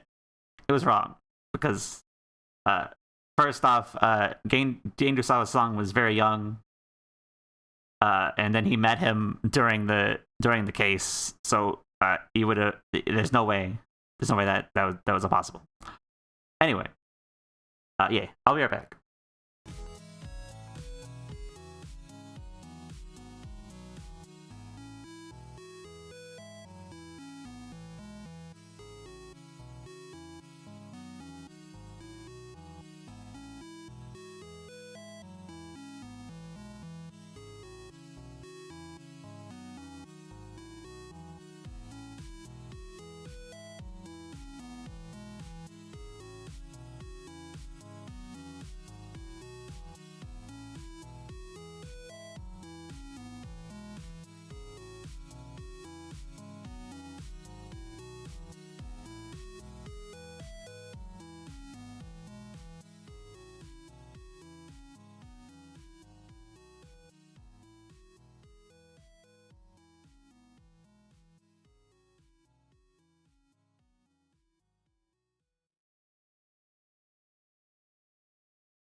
Alright, let's get on with this. Let's go. We're not stopping here. I would never. Well, normally I would, but like, listen, we're this far in. I'm not waiting. I ain't waiting another week. Forget about that. April 6th, 5:30 p.m. Very Big Circus storage tent. Hey! Ah, Mr. Edsworth. You guys here for the show. Mr. Keys, Miss Berry. You're a little early. I'm so sorry, but we're still getting ready. I'm happy you came. You remembered our promise. Yes, I remembered. You asked us to come and see the show when you gave me this. I'm so happy you came. Please enjoy yourselves. The performance will surprise you, Mr. Edgeworth. The performance has already surprised me, Mr. Keys. But he hasn't performed yet. Regina, please have a look at this photo. Is this balloon the property of the very big circus? It is. Did you see it flying around somewhere? Highly likely this balloon was used by the culprit in the case we're investigating. Huh? Who's in charge of the balloon? Well, that would be Simon, but... Are you saying... Mr. Keys? To this balloon in the middle of the night, I do not. I do occasionally practice alone at night. I'm not much of a pilot, though. I'm a little clumsy. So for practice, you'll do something as challenging as flying a balloon at night. Wouldn't that be rather difficult for someone who is clumsy and not much of a pilot? Can you imagine what turns out Regina is the Jesse to Simon's James? I mean, let's go. And Money the Monkey is their Meowth? Hell yeah, let's go. Like, I mean, listen, I'll take that. It would be, that would be nuts, but I would take it.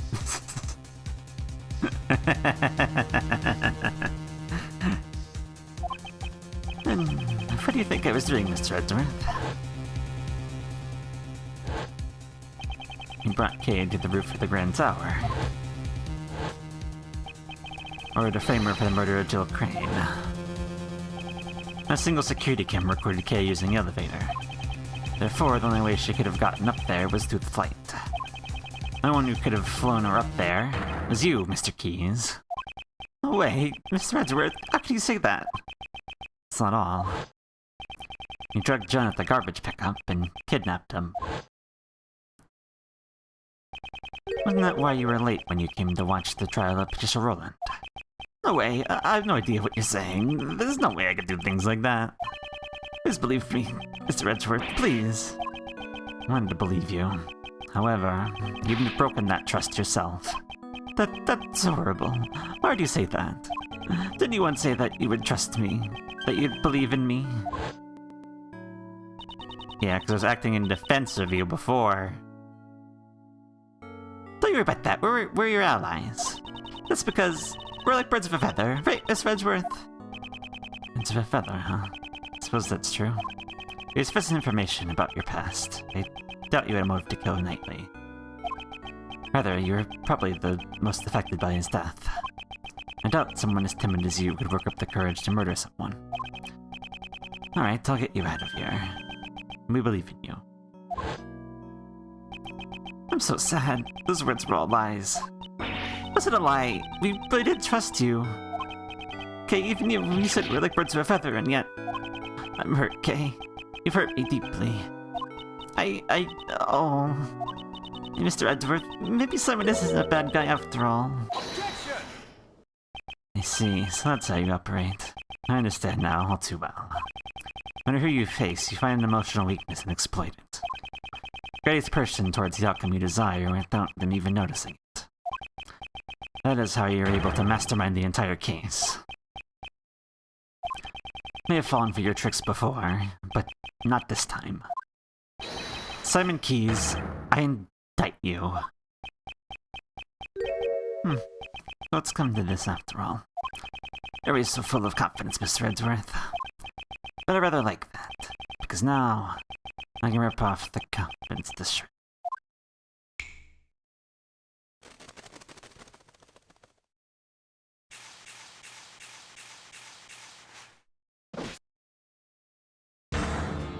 Ooh.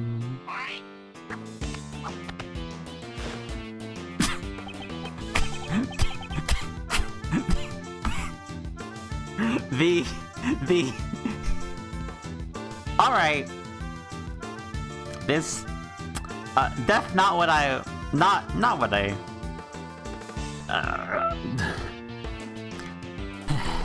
good work, everyone.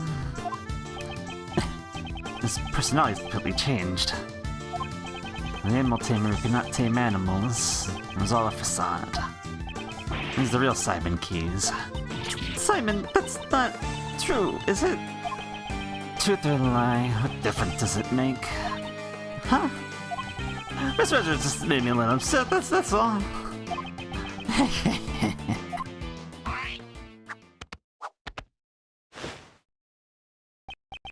You'll take responsibility for upsetting me, right? Balloon practice. Sir, I practiced with the balloon 2 nights ago. Photo must have been taken when the balloon and I passed near the building. I wouldn't fly around that area for advertising purposes.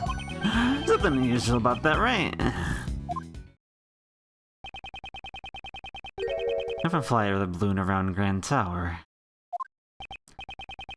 Yeah, I think this organizes advertise. Gina, is that true? Yep, it was Simon's job to advertise using the balloon. Most people who live around there should have seen it. It was used in the crime we were investigating. Like I said, it's just a coincidence. I simply happened to pass by the Grand Tower when that photo was taken. I'll determine whether or not it was a coincidence when after I hear your full story.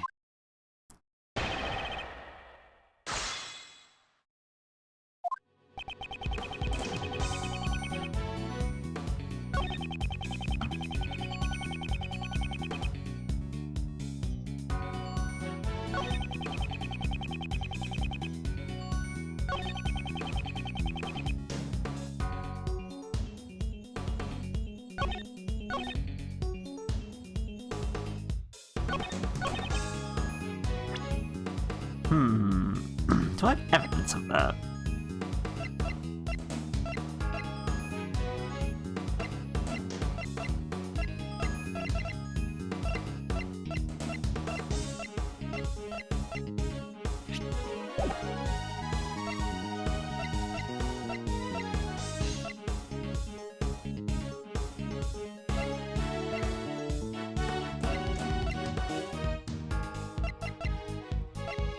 I might just press you for now, actually. Hold it! There's a balloon launched from this tent. There's a nice big park near the Sunshine Coliseum. I always launch the balloon near there. You see, in that case, how do you transport the balloon to the park? Oh, it's too heavy to carry by hand. It weighs several hundred pounds. And yet, you can fly in the sky. Amazing, isn't it? Now see you transported it. Now answer the question. Again, make it some small talk. You're mean, Mr. Edgeworth. Here's the truck. The balloon is loaded onto the back of the truck. A truck? Yeah, last time I took the truck and the balloon was 2 days ago. I can overlook that piece of testimony.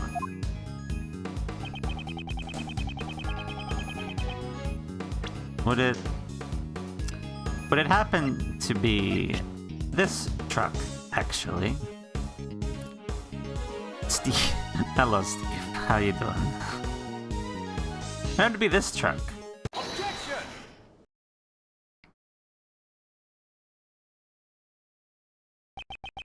Truck you put the balloon into, was it blue by any chance? Blue, so whatever it is. There we saw a blue truck carrying a large basket. That truck's happened to be yours. Your claim that you last used it 2 days ago becomes a lie.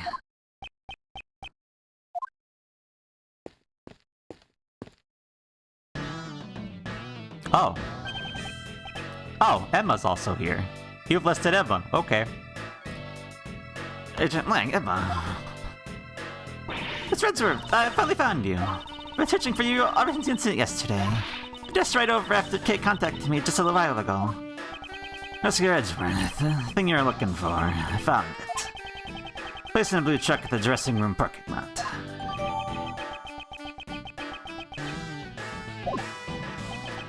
Blue truck, as I suspected. The truck is without a doubt the one I saw today. Objection! You have an objection? Alright.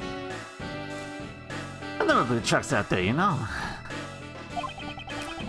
Who's to say you're not mistaken for a different one? It's definitely that one. I gotta look at it. Objection! Mr. Redworth, was that... It wasn't me. Hey, words have no strength with that evidence to back them up. Oh, that's Mr. Redworth's voice. Evidence, put the evidence.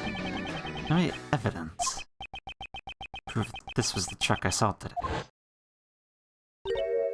What's wrong, Mr. Edgeworth? Why are you touching the truck? Truck's body is cold to the touch. It seems to have been parked here for some time. You read all that out by just touching it. You prove this truck I saw. Looking for fingerprints? I'd like to test the truck for fingerprints. Fingerprints? What for? I can't see any point in that. Certain person's fingerprints should be left on this truck. Those fingerprints will prove this truck was parked in front of the Grand Tower today. Mine, actually. Edgeworth, your fingerprints.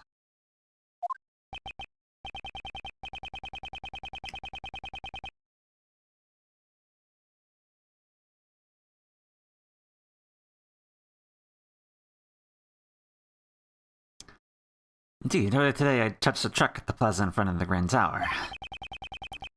Not just for my prints. My request is a scientific investigation. That's what I'm here for. Leave it to me. Alright, we're all set. Go ahead. Wait, you want me to do it? Of course. Who else but Mr. Edgeworth would be up to the task? I'll show you how it's done. Oh, you're gonna make me blow? Are you gonna make me blow on the screen? I don't remember how to do that. I gotta remember how to do that. Why would you bring this back at this late in the game? Because there's... I mean, I guess there's no other fingerprints to find, but still. Alright then, you're the scientist. Why don't you just do it yourself? First speak to the aluminum powder of the area you want to investigate. Like this. Touch the screen to speak to the aluminum powder. Powder eliminates the hit of the fingerprints. Why don't you sprinkle it off? Throw it away. Oh no, they want to bring back fingerprint dusting. Just blow on it. How do we blow on it? I don't remember. It's been years since I've blown on the microphone. What did they do with the... Speaking of fingerprint dusting, what did they do with it in the trilogy remakes? I don't know. That's interesting. Probably just a button. It's probably just a button. Blow it. I will. I will blow it. Put it all over the place. And it's very weird that they brought this back for just one time for fingerprints. This feels very unnecessary. You could have just not. Let me... What did I have this?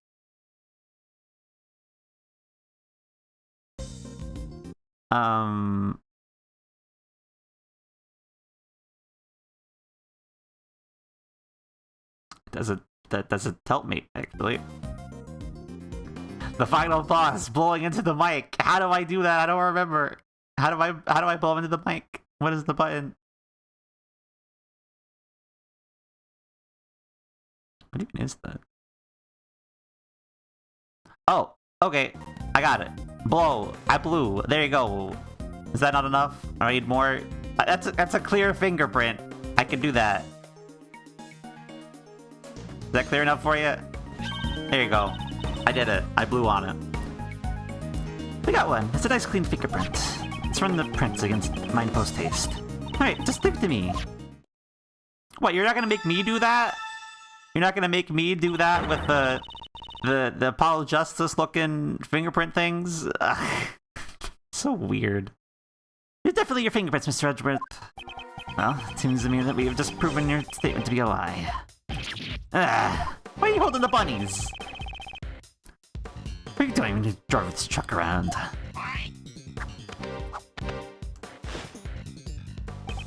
Just taking it for a joyride.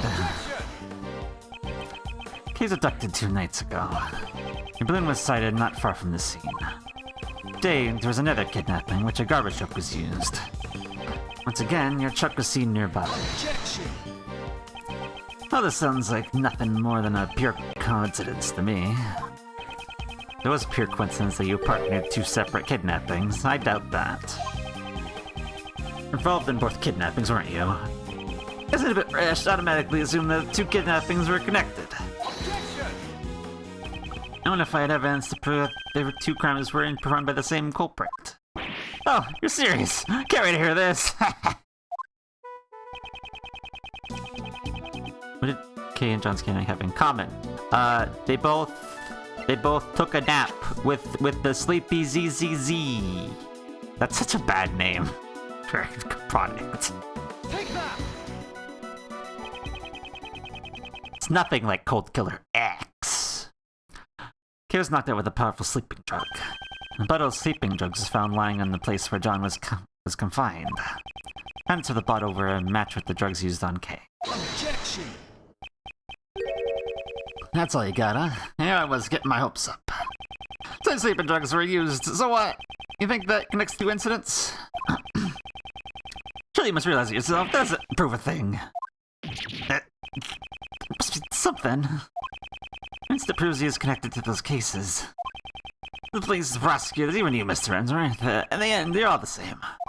Make up the evidence as you see fit, so you can send the same poor soul to prison. Isn't there someone like that here? Poor soul who was wrongly accused in the past. Objection! You're wrong. Who would do such a thing? Awake Killer X was copyrighted. Sad. Oh, true. Objection! Let's show me the evidence. You're gonna accuse me of a crime, it's only natural. It's no use. Can't seem to find any other threads linking him to kidnappings. Well then, if you finally run out of ammo, Mr. Edgeworth, some preparations to make it to circus, so you'll excuse me. Objection! Oh? No, you two. Not to get so heated. Simon, you're looking good in that cloud makeup. Hey, what's your deal? Don't just button like that. Uncle Ray is not so good in stiff environments. I mean, why so serious, right? Of course. Of course. Hey, Kay, how about a little trick? Last moment has arrived. The great Beefcake Faraday presents a Simon impression. Objection. Why are you enough already? Psst, hey Miles, I'm buying you some time to get your ducks in a row. Probably a better way to stop for time than this, but whatevs. Woo, nice one, Kay. Not so sure about this method either. I have to find something that connects Simon to the case. Need to find it now.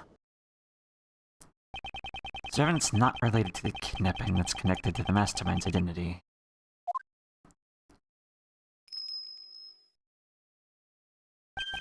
That's it. Mastermind is the same person as the young acolyte Doggin was looking for. I can just connect the young acolyte to Simon. This is evidence connected with the mastermind's true identity.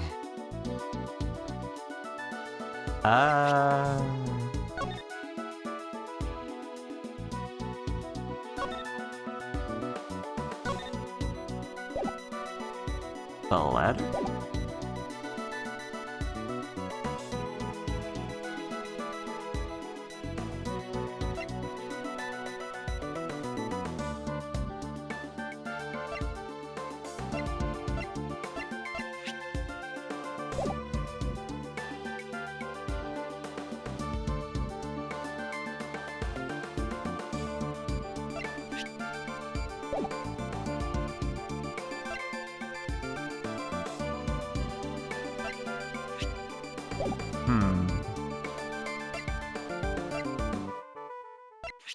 The ladder?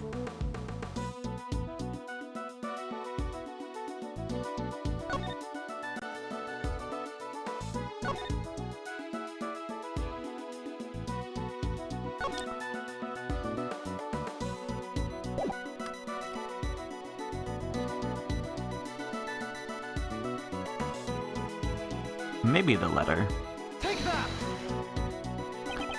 I doubt this letter was also sent by the mastermind. However, at the moment, there's no way I can prove it. Alright, now it's time for Uncle Ray to sing a song. This is ridiculous. Do you think I'll sit here and let you stall for time? I love to sing. Let me sing with you. Stop that singing. Sound your voice makes my skin crawl. Gotta hurry. Can't keep up this song and dance much longer. I'll show some other evidence that links Simon to the case. Oh, so alright. That's interesting, actually. That's very interesting. Hey, welcome back, Nico. That's very interesting, actually. I feel I feel like it's a very rare instance of like, you're right, but you can't use that yet. Not yet. That's a very rare instance where it doesn't just fail you. I mean, aside for things I haven't played. I don't think there's many other really instances of that before. Where like you present something and like, yes, this is true. This answers the question, but it's not what you need right now, actually. So pick again. We're not gonna penalize you. You're right, but later. I feel like that hasn't really happened before.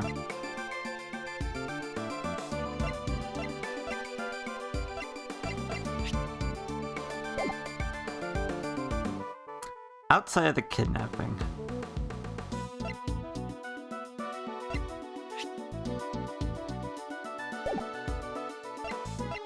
I mean the bug?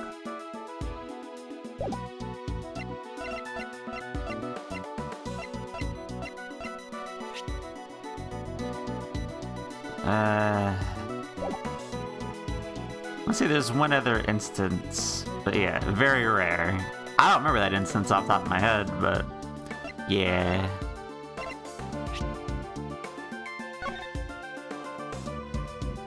Nah, not that.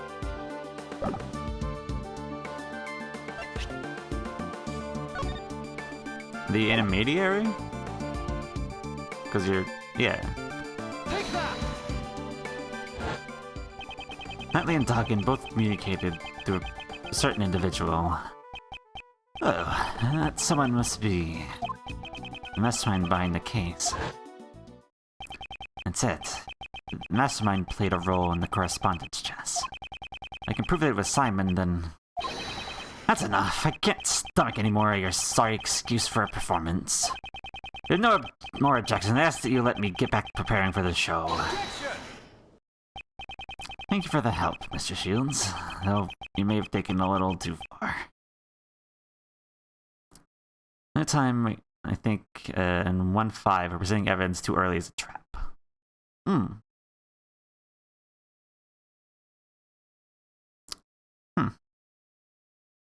That would make sense, yeah. Okay. Very rare. You sure look happy. I take it you found something. Look at me. I'm Zemin the clown. A funny clown. Okay, you can stop now. Now then, Mr. Keys, do you happen to like chess? That was rather out of the blue. Did you ask? I can't say I dislike chess. Mastermind played correspondence chess with Sir and Dawkins. I recall it was Knightley who'd been playing chess with Dawkins, wasn't it? Saying that he is the mastermind. There's no way Knightley could have been the mastermind. Reason being, Mastermind is continuing to work behind the scenes even after Knightley's death. That being the case, who could have written this letter? If someone acted as the middleman between Dawkins and Knightley. You're saying that you think I'm the middleman. Just why would I have to go all that trouble to do something like that? It's likely to make it appear that there was a connection between Knightley and Dawkins. As a result, Knightley was killed by Patricia Rowland. No way, you're saying results that she would be killed by her. What are you saying? There's no way I could manipulate the person that far.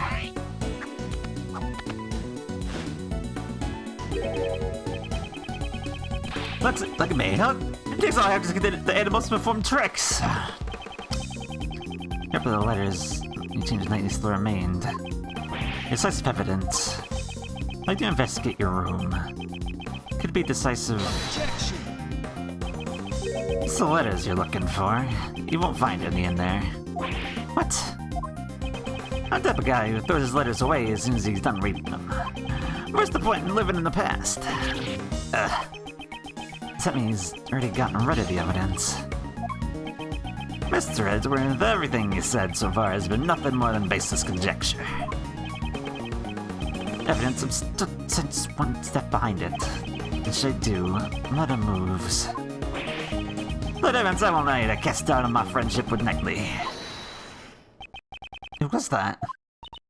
Excuse me. It's Barry. What's on her mind? I've been listening in on what you're overseeing, and, when you say Mr. Knightley, you mean Simon's friend, Mr. Knightley, right? Yes, that's correct. Does she know something? This morning, a letter arrived from Mr. Knightley. It was for Simon. What? What did you say? That's impossible. Knightley's already dead. Miss Barry, please let me see that letter. Okay, here you go. Quick, open it. This is the correspondence chest letter. This is the response to Duggan's last move. Can you see the path to checkmate? I can't wait to see the look on your face. I'm expecting to lose it just against me, right? Postmark says March 26th, the day before Knightley's death. And the letter arrived late. The circus moves around so much, a lot of the mail people send us arrive late. Why is this letter addressed to you? That's proof that you were the middleman between Duggan and Knightley. Normally, you would transcribe the letter into Braille before sending it to Duggan. In doing so, you created a connection between him and Knightley. Damn it! Curse you, Knightley! Why must you continue to interfere? Simon, why? Isn't Knightley your only friend? Don't be ridiculous. Stop thinking of him as a friend 18 years ago.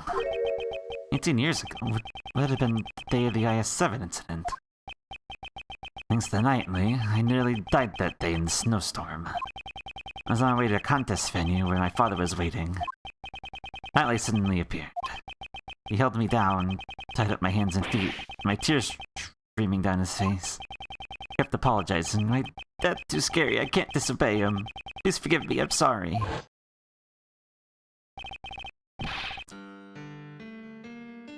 Stop it, Horace, I promised my dad.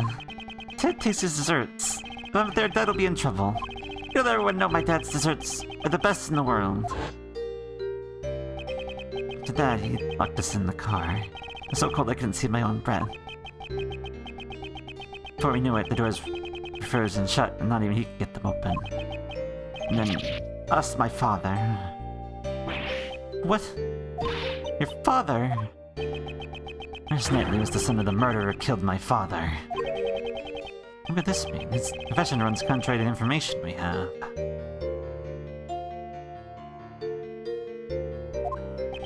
The name of the victim in the IS-7 incident was Isaac Dover. Dover is my father's name. 18 years ago, my memories were muddled from the shock of my near-death experience. It wasn't until later that I learned the truth. On that day, my father was murdered. The culprit of the IS-7 incident was a confectioner by the name of Dame Gustava. That was the name of Knightley's father. Oh, if scum of the earth killed my father. Just the thought of it makes me sick. I knew the culprit was all along. Of course not. Had I known, I would have tipped off the police a long time ago. I knew that Knightley's father was trying to set up my own father. That's why I immediately knew the one who had died that day was my dad. Knightley had a hand in my father's murder. The traitor. He was the son of a killer. It's only natural he ended up dead. It appeared that you were a victim of a very serious misunderstanding. Misunderstanding? What are you talking about? Isaac Dover. At the time, he was actively working as a sculptor in France. Another named Pierre Hoquet. Is that right? Well, I'm sorry to say, I don't remember that at all. Well, I naturally don't remember. After all, he's not your real father. Was that supposed to be a joke? I'm not amused. You won't be able to laugh at all once I reveal the truth to you. Piece of evidence proves that you're not Isaac Dover's son.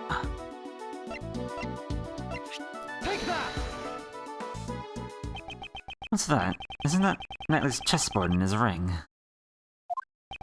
Let me take a good look at this ring's design. There are 2 letters inscribed in it. There's a seal Père Houquet used as a signature.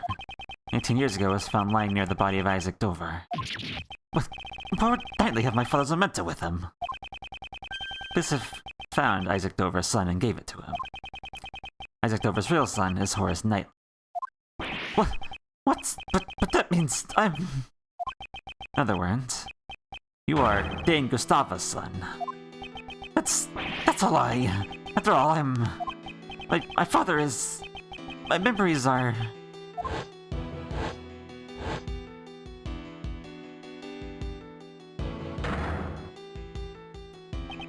That's my father because Knightley locked me up in the car.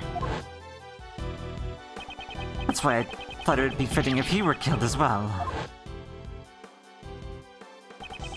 Really, I'll be able to see a circus show even in prison. I don't have a plan just with you. I'm looking forward to the performance as well. Yes, please look forward to it. Alright, yeah, I better drop by again. I'll be thinking about my next move. Oh yeah, that's something special inside the chessboard for you. You should check it out later. Something special. I'm not sure what you mean, but thanks. I owe you one, Simon. Oh, you hadn't stopped me 18 years ago. Wouldn't have had to come to this. Oh, did you say something? Nope, not worried. Goodbye, Horace. After all that, you're saying it was my father who killed Knightley's. Then that means, was it all for nothing? I don't want to become some weakling who could be killed by anyone. That's why I thought I'd follow in Doggin's footsteps. Finally proves it. Assuming Keys, you are Doggin's correspondent chess partner. The mastermind behind this case. That's right, it was me. I'm the mastermind behind it all. Only showing his true colors. As you all know, I witnessed the incident 12 years ago. Eisenhower's assassination. The children's trilogy of the picture was Simon Keys. I was found out. I was subjected to horrible interrogations over and over by that heartless Patricia. But nights trembling in my bed, terrified of what the next day would bring. I'm sure you can understand why I'd want to sneak out of there, right? However, Blaze would have likely sent pursuers after you. Exactly, I was on the run for them every waking moment, 24 hours a day, 365 days a year. I couldn't even sleep at night, I'd jump at the slightest noise. That's why I became a circus performer. Liz the best was chief prosecutor and Patricia Rowan was the warden of the prison. No ordinary person would be a match for those two. There were no adults I could rely on. Furthermore, behind the scenes was the body double who had set up those two in motion. Though he was a fake, I was set against the nation's president. Talk about utter despair, right? Oh yeah, he was Mr. Doggen. Saved my life after all. Actually helped me out, unlike Knightley. The story is true. It's ironic. Doggen the Phoenix assassin who was idolized by the child he saved. I followed in his footsteps, so I'd no longer have to worry about be eaten alive. That's right. Now it's my turn. My turn to devour those who would feed upon me. Suppose you never thought to seek help from the police. No way, no way. As long as Blaze was around, he was destroyed by him. Actually, didn't something like that almost happen the day during Patricia's trial? I knew from the very beginning that things would turn out like this. Events from Patricia Rowland's trial. You're saying that he expected the event should be destroyed. You see, that's why you kidnapped John. Forced a guilty verdict, even in the absence of evidence. Objection! Who's to say? I already exposed the crimes of 12 years ago, there is no other choice. According to you, however, Blaze also attempted to kidnap John in order to manipulate the trial in his favor. Methods are no different from those people you so you just spies. So if I were actually the kidnapper. But I would never do anything so evil. No way, no way, no way. I just simply couldn't. Besides, Mr. Benjamin, I'm actually quite thankful for the real criminals. For giving me the opportunity to exact such sweet revenge.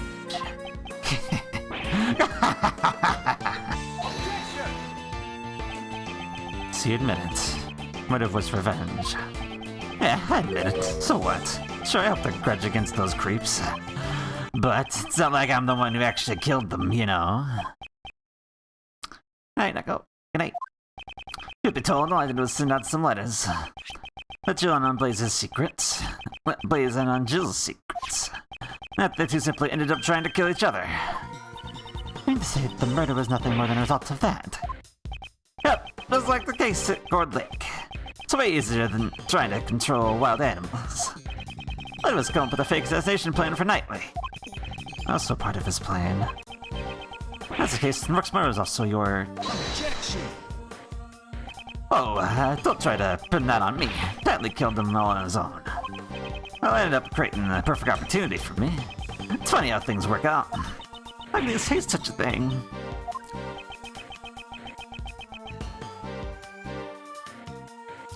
The same for just Roland. I made it look like there was a connection between Knightley and Doggan. Using the correspondence chess match and chisel in the chessboard. What? You mean to say you were the one who prepared that chisel? That's right. I thought it would bring Doggan to mind. What a thoughtful little gift, wouldn't you agree? That was all it took to get just on murder Knightley. With the feeling of everyone around you as an enemy. I know it all too well. Then a spark can set off an explosion of fear, resulting in horrific mutual destruction. I was watch the comedy of errors unfold from the audience. You're my final pawn, Mr. Edgeworth. A pawn? Me? You solved their cases, you brought both Blaze and Patricia to their ruin.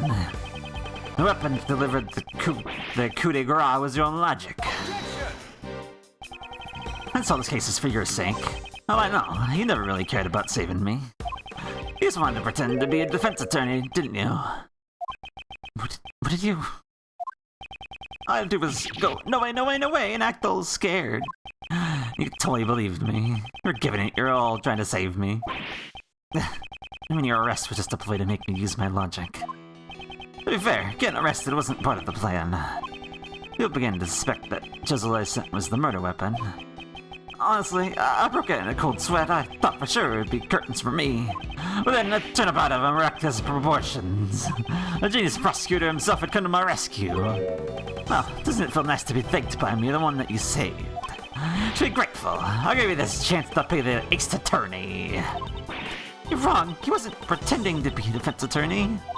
His sons are just always serious about saving people. Even the times he saved me in the past. Hey. Is that so? Are you sure he's not just trying to emulate his own father, the one he admires so much? Absolutely not. That's not true at all. Oh, no, okay. The person he's talking about isn't Miles, but rather Simon himself. Clearly he's not able to trust others. Desire to save someone other than himself is something he cannot even comprehend. Say you want, but make sure you think about it long and hard. Sir, all my targets for revenge got what they deserved in the end. However... Yeah? Instigating murder. Think about it, can any one of my actions really be considered a crime? Instigated murder. There's not a single word about that in the letter, is there? If I'd said the word kill even once, I guess it could be considered instigation. Maybe I did say it, but there's no way for you to prove it. What are you saying? You kidnapped me. I'm sorry, but that hasn't been proven yet, has it? The only thing I admitted to was sending the letters. That's... Besides, those letters contain no threats or coercions. I simply conveyed information. Information that each recipient would find beneficial. You crafty little... Can we do something about it? What was he said? Instigating murder? Instigating murder is when someone directs someone else to commit murder. The person who directed the murder can be charged if he committed the crime himself. We have to find proof he directed those murders. It sounds so easy. To be honest, it kind of pisses me off a little. Not trying to frame an innocent person for murder. I understand. I'm not obligated to waste any more time on this pointless discussion. Now go back!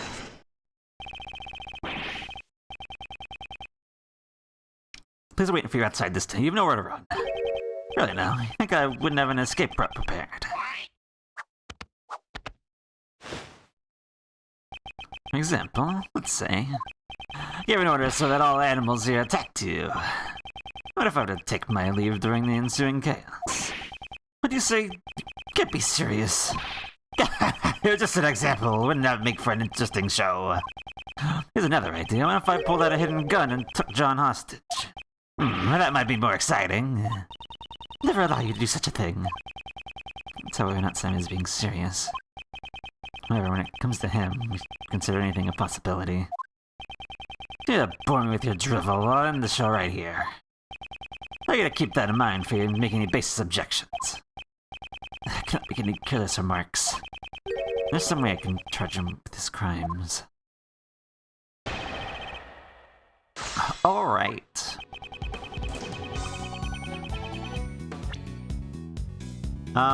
Well, I pointed this out earlier.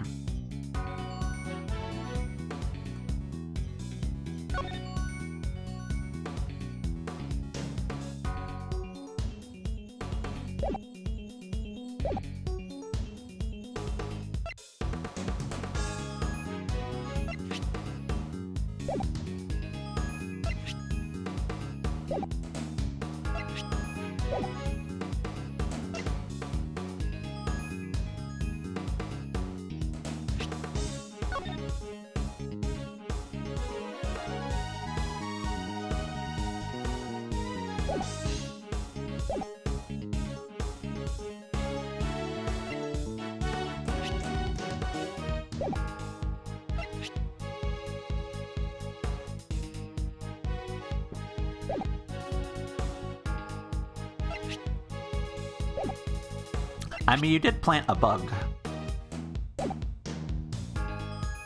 But that hasn't been proved yet.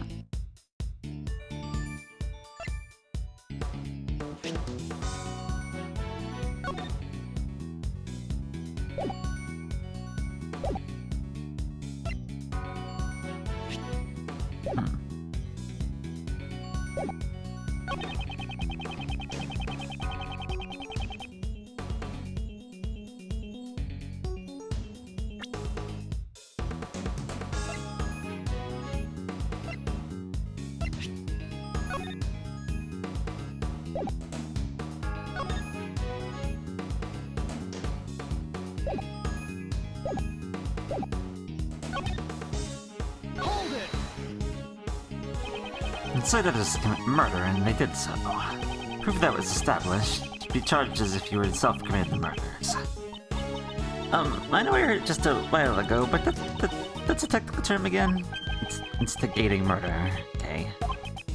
Blaze, Richardson, Roland, and Knightley. The crimes are unforgivable, of course. However, the one who pulled the strings from behind the scenes and drove them all to murder. None other than you, Simon Keyes. Mr. Riddle, you really do speak your mind freely, but, you know...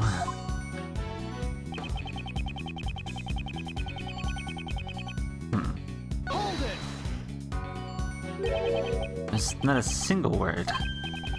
That surprise you. It due to the same conclusion if you examined it. Given his composure, he's not bluffing. Does this mean that every single word in his letters had been carefully calculated? I guess you could say this is like teaching a monkey to climb a tree. If you can somehow prove I caused those murders, you've got nothing on me. There you go, you can't accuse me of instigating murder. What a shame, Mr. Edgeworth.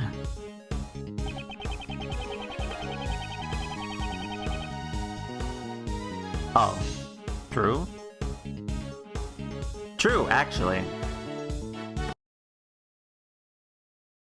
Let's just, you know, load up the Game Shark. Don't worry about it.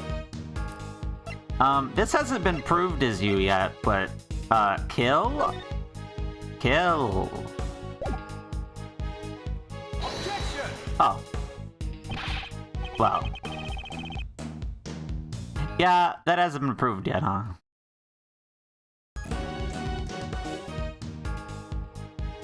Hold it! You can escape the murders. Let's let you in on this, Mr. Edgeworth. Actually, I was the one who ordered Blaze the best to kill the crane. What? Told me yourself. Objection! But you know, the funny thing is, it means absolutely nothing if you have no proof. There's no way to ever say something like that. No way, no way, no way. It's certainly true. It means absolutely nothing if I can't prove it.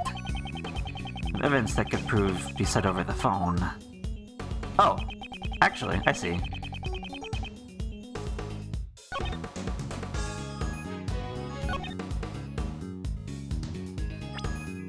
Actually.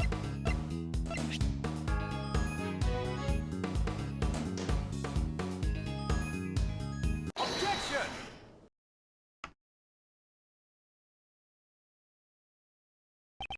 My firm conviction that you instigated the murders. After all, you told me so yourself. Perhaps I should let you in on this, Mr. Edgeworth. Actually, I was the one who ordered Blaze the best to kill Jill Crane. What? I say that? I really don't remember. You think you can deceive us as much as you want. Unfortunately for you, use a bug to eavesdrop in our conversations. But there's someone else who wiretapped that bug of yours and recorded the whole thing. It was recorded. In other words, conversations between you and that clown is recorded on a tape. Things he says, a schemer strands his own schemes. This is what he meant. Swift, I'd like to listen to your tape. Roger. It's right about here. It's right that Judge Courtney's cell phone is ringing. Who's this? Are you the person who ambushed Kay? That's right, I want to listen on this too. Very well. This is where it starts. Let me say. That's odd. What's wrong?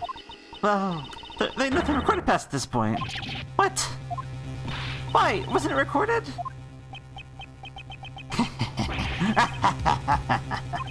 Too bad, Suzette. Did you really think I'd leave behind any incriminating evidence? The cell phone is ringing. Yeah, it was ringing. Pokerpoint has a special feature. We turned it on and off for the remote control. What? That sort of thing exists? Certainly remote control listening devices do exist, but however... You're saying you switched off the device so that your own voice would not be recorded. Precisely. Possible.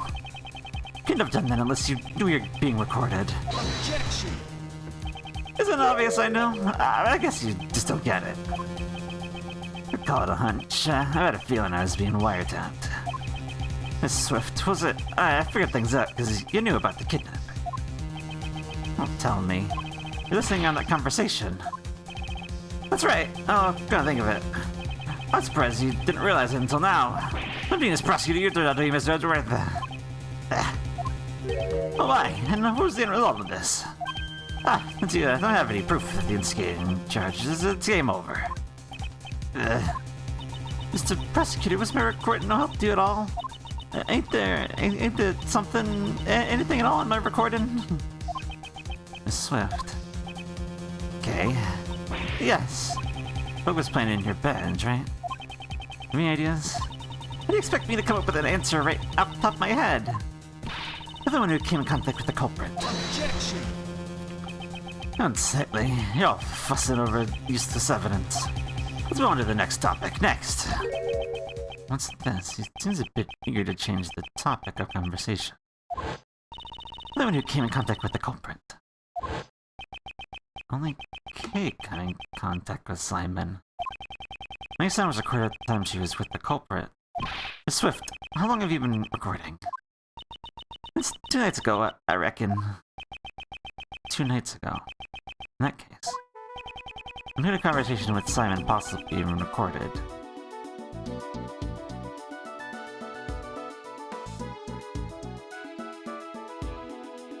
I mean, two nights ago. 2 nights ago, Simon brought Kay to the roof. Listen to the recording from that time frame. Miss Swift, please let us listen to that recording from 2 nights ago. Huh? Okie dokie.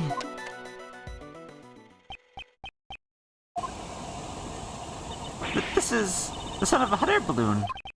That's right, at the time, someone was carrying K in a hot air balloon. The girl who was near K. Isn't there anything recorded?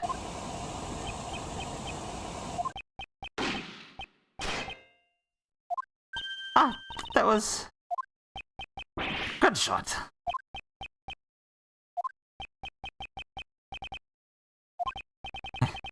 Seems you're quick to activate the bug. However, a little too late. Can't run anymore. That gunshot ties you to the case. Huh? What are you saying? No gun involved in this case, is there? Well, there should be someone connected to the case who fired a gun. Check with the evidence that points to that person. Base of evidence connects the gunshot to this case. Take that!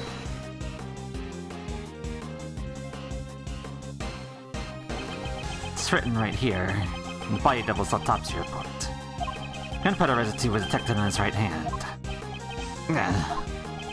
Where's Kay at the time this gunshot was recorded? That's right, she was being carried to the roof, the Grand Tower near Balloon. As it turns out, there were a few more people on that very rooftop at the same time. You mean the double and me? Certainly, after we talked for a brief moment. Body double noticed something and had me leave for him. What if the gunshot rang in after that? I'm clearly heard in the recording. Not that you wouldn't have noticed it. Tend to feign ignorance until the very end. That's nothing more than mere conjecture. What we heard in the recording was not just a gunshot. Listen closely, you can hear the bullet hitting something. Fighter was aiming at Simon, then... bullet may have struck the balloon itself. Take that! Fighter likely fired the gun at the balloon. He assumed that the bullet hit something. Would have been the balloon's basket. Let's examine it immediately. Yep, there you go. This hole. It's a bullet hole. Bullet hole was found in the basket. You won't be able to talk your way out of this one. Yeah. We intend to explain the gunshot and the bullet hole. So you figured it out. You're good. It was impossible to hide anything from you. Spit it out already. Okay, I don't need to be impatient. 2 nights ago. Evan, I was riding the balloon to the rooftop. Saw the body double and you and Miss Courtney on the roof.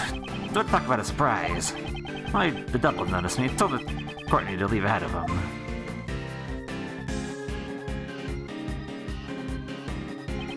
Then pointed a gun at me and fired. Why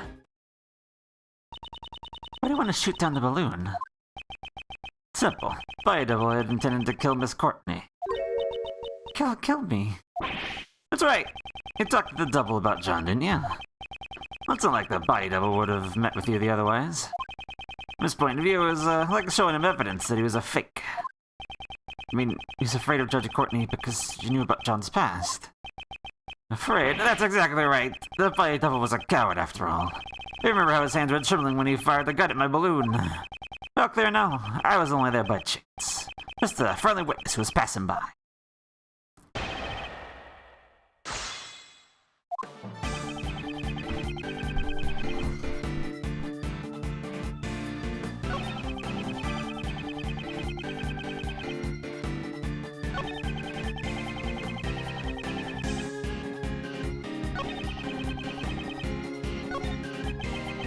Courtney's testimony from the balloon. That means if Simon hadn't come, Courtney would have probably been in danger. So wouldn't that mean he saved her life? Modifying Mr. Key's actions was probably not so noble. Well, this man was there to commit a crime just like the fake president. What was his crimes? I'll need to listen carefully to his testimony. Must be an opening somewhere.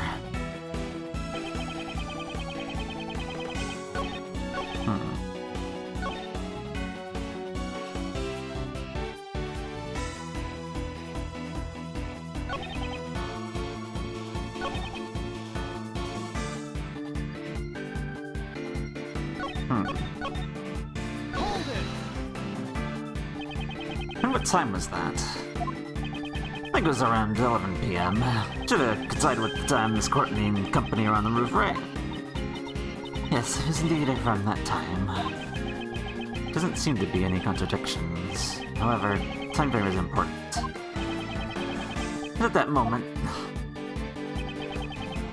Hold it!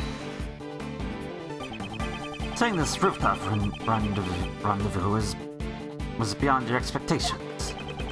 No, I could have known about that beforehand. Well, once the dust settles, I could guess what would have happened, though. Still intending to kill Miss Courtney. Hey, do you realize that? No, I did not realize it. Because you were blabbing on about that kid.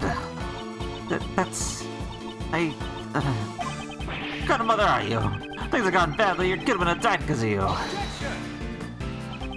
Your opponent, not her. Don't change the conversation.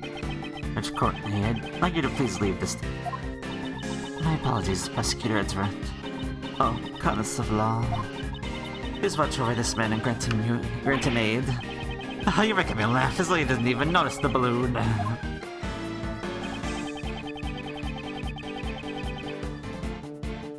Hold it! You had her leave ahead of him. And you say the body double had planned to kill her. Maybe I thought it would be bad if someone saw the scene of the murder. At the time, no one knew the president was a fake, right? When you had the info on John to be able to kill both mother and son whenever he wanted. Thank goodness he's dead. Now you're both safe. You should be happy. Her emotions you towards that man, please put them aside until it's all over. And now, please continue your story.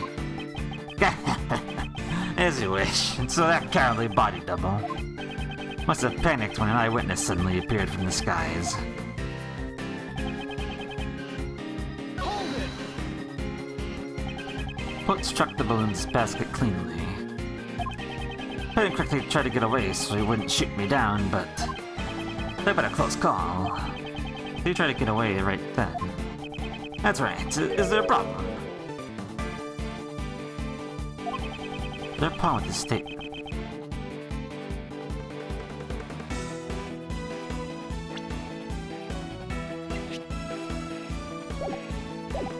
Yeah.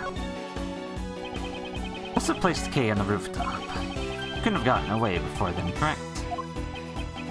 Yeah, that's right. I forgot. After the body double fired one shot, he entered the hatch to the 51st floor. Looked around for a bit, and landed on the roof. Take me to your testimony. Sure, I don't mind.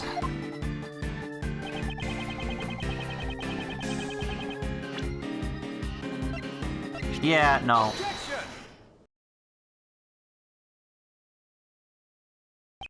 Once again, you lied. Lied. Body double could not have entered the storeroom on the 51st floor 2 nights ago. Sart's testimony proves it. What? How do you trust that sham journalist's testimony?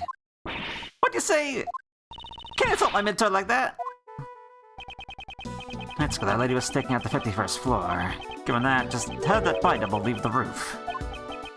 Indeed, that's what you must now prove. You can't use the elevator or the 51st floor to leave the roof.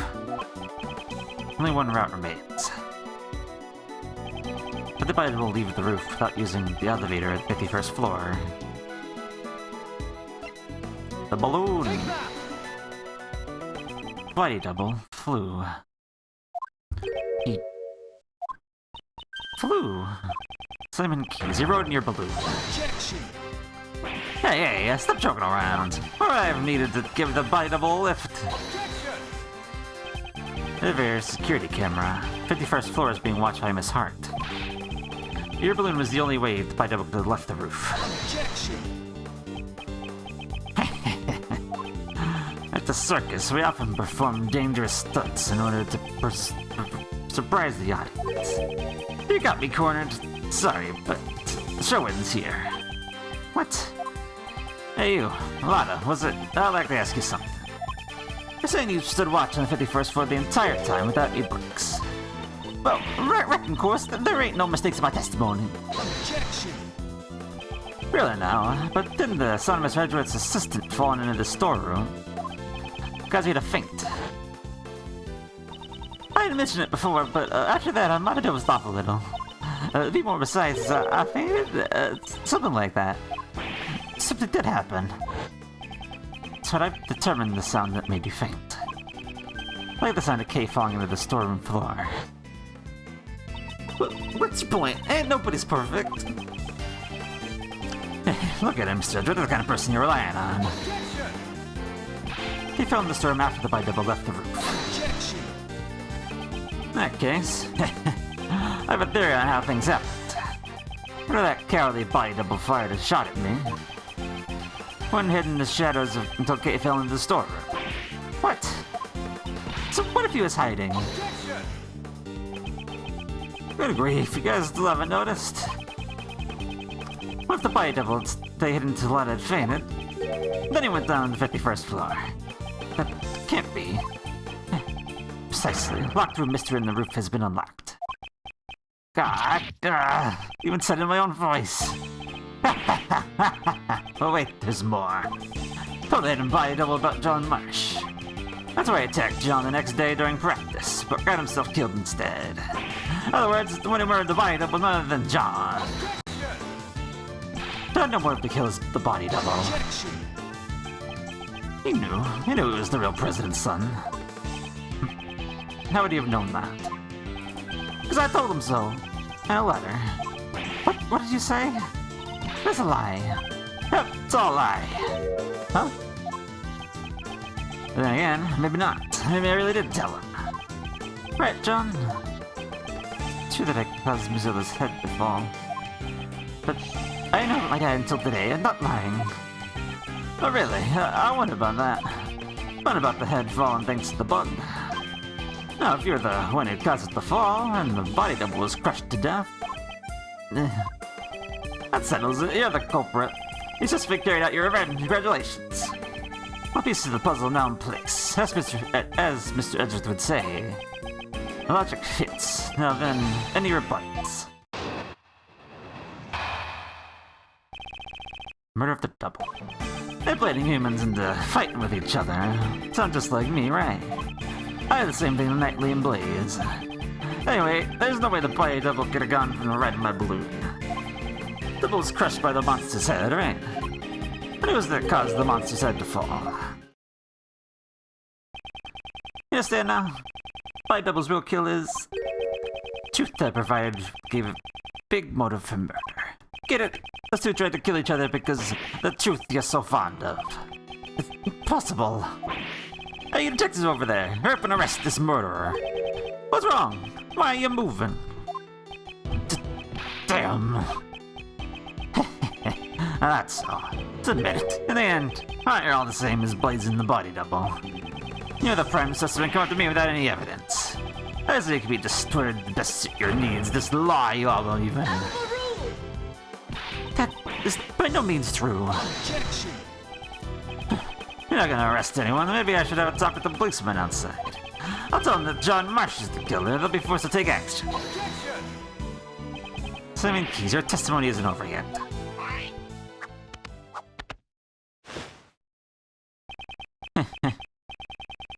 Really? You could try to stop me, Mr. Edgeworth. You have any evidence, do you? Which means, no chance for you to win, right? If you still plan to stop me, you should be prepared to take on this much risk. That much? It's only natural. After all, the fate of the true culprit, John Marsh, is at stake here. Hey, Miles, why don't you take a nice deep breath? Mr. Shields. Times like this, you should take a breather and think back. Defense attorneys also always remain calm in a pinch and smile in the face of danger. The only contention between your logic and his claims lies in the body double's escape route. How about, for example, we think of it like this. What's important isn't whether the body double got on the balloon, but rather, if we assume he did, what circumstances would have allowed for that? And my thinking around. Well, all I'm doing is a cheap imitation of your old man. That'd help. Circumstances that would have allowed the body double to get on the balloon. That's right. The body double not only had a large build, but also had a gun. In spite of that, no traces of sleeping drugs were found in his system. Which means... can't be. You already, hope you haven't forgotten about this. Nah. This is bad. I must break his testimony somehow.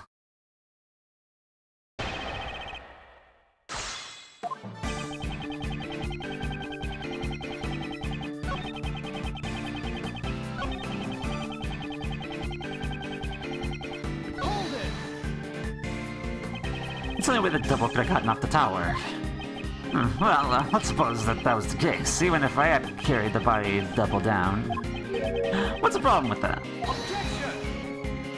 You admit it. You had carried the body double. Let's not make a fuss over absurd opinions, Mr. Edgeworth. That's just not like you. I think the body double held me at gunpoint and asked me to go on a sightseeing joyride. No way that could have happened. You know that full well, don't you? It's possible you negotiated with them by using the information about John as a bribe. We shot him, remember?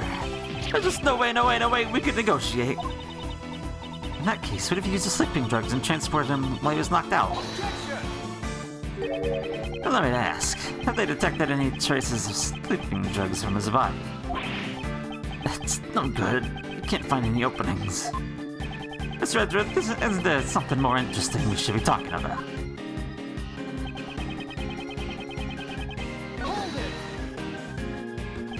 I'm ready to propose a question. The double really crushed beneath the monster's head. For a genius prosecutor, you sure are quick to withdraw your previous statements. Were you the one who deduced that he was crushed by the monster's head to begin with? Indeed, I certainly came to that conclusion once before. However, that was... we knew nothing what else was capable of crushing him to death. No, or the past tense. It's not like there's anything else now, you know? Bida was crushed to death by the monster's head. That is an unshakable fact. Is there nothing else? Decisive evidence connects this man to the crushed president. Certainly, Mr. Edgeworth, please, why you stop this useless struggle? Besides, don't you really know who the culprit is, remember?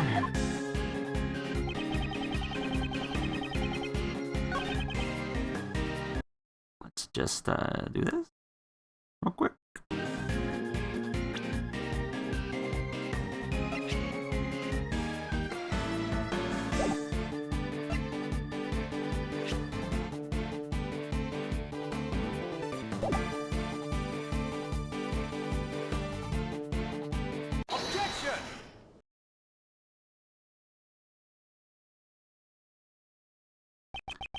John was not the one who killed the body double.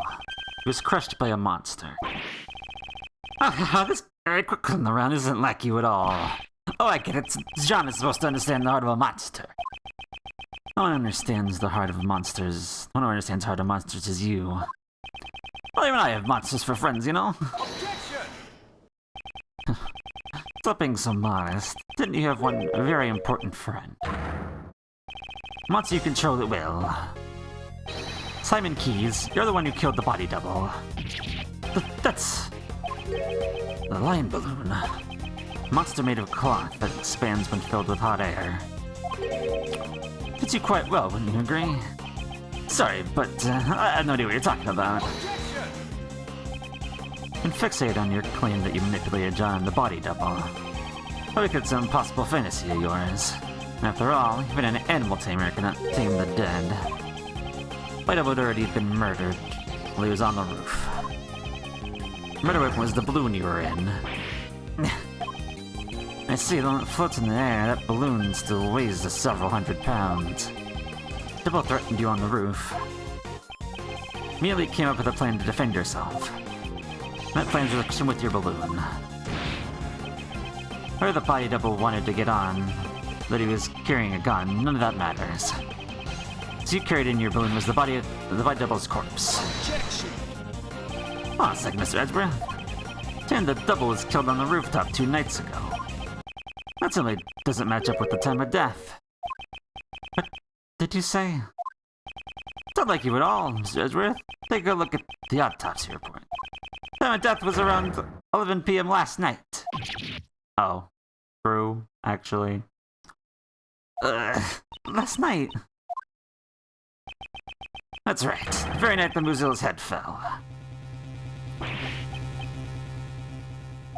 Well, Johnny boy, come on. But tell us the truth. Killed your father, right? I know the feeling. You hated him, didn't you? Father left you all alone forever. You're wrong. I had no idea that guy was my dad.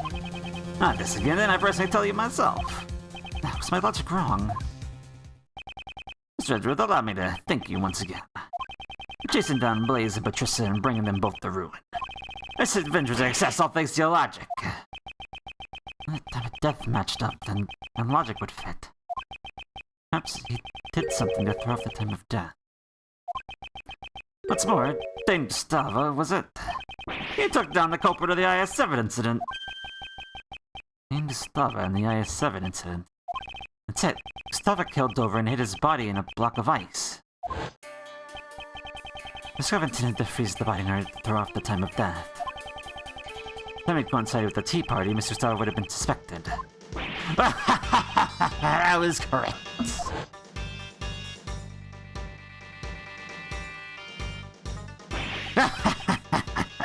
Let's sit there and get the witness's destruction. How can you say that? Was Mr. Gustava your father, Simon?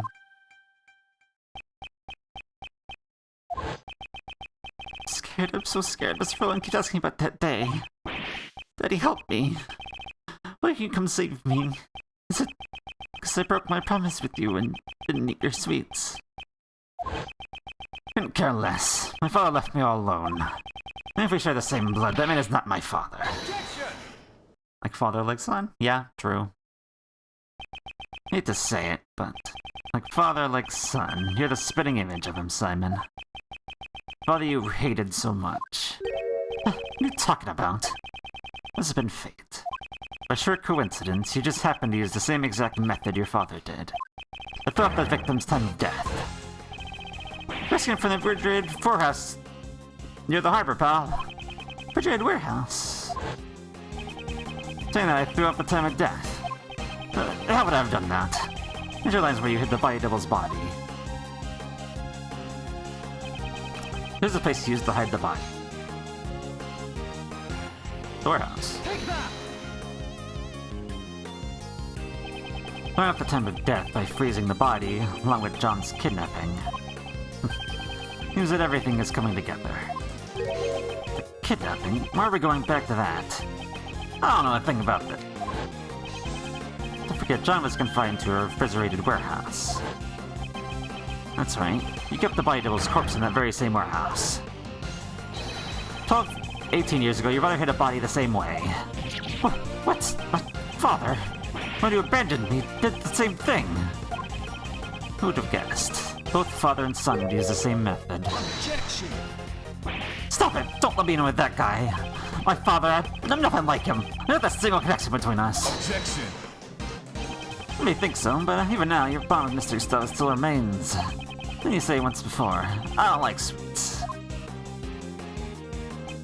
That may have come from the shock of losing your father, don't you think? You guys have no idea what you're saying. If you're not your father, aren't your thoughts and actions the same? Particularly your belief of sacrificing others to protect yourself. And finally, your crimes were brought to light just as his were.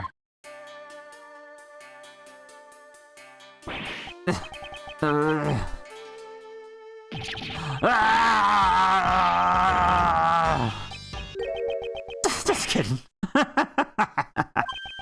don't know anything about the warehouse. Had nothing to do with the kidnapping after all. Objection! I'm gonna threaten Judge Courtney until you partook in the kidnapping. Objection! How scary. Those who get involved with you will be charged with all sorts of crimes. In the end, there's no evidence. The instigation, and for the kidnapping, none at all. Oh what? You're gonna forge some evidence. Just like Blaze and the rest. I'll do nothing of the sort. What a piece of work faking a breakdown, I know, right? Like, what the hell? Can't let him provoke me. They say I'll pursue the truth no matter what, right? What do you mean, only the truth that's most convenient to you?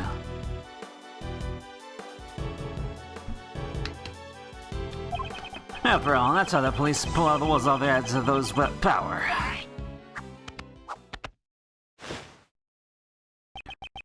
That's why my revenge was necessary. Now that you can catch me. Not Patricia, not Blaze. Not even you. Mr. at this rate, isn't there anything we can do? All my logic points to this man. I just need evidence. I see a single piece of evidence would suffice. Well, it's been a fun show, but it looks like it's time for the curtains to close.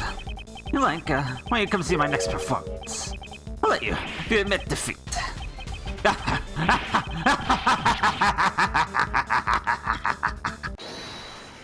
Oh? Who's holding it now? Who was that? Gumshoe! Hey! So keep you waiting, Mr. Edgeworth. Gummy, where'd you go? I was doing the job I'm able to do, pal. Gumshoe. Report, please. Pretty quick investigation, sir. About the warehouse John was at. The refrigerated warehouse is currently being rented by the very big circus, just as Mr. Edward said. So it's finally here. A trump card. Well done, Detective Gumshoe.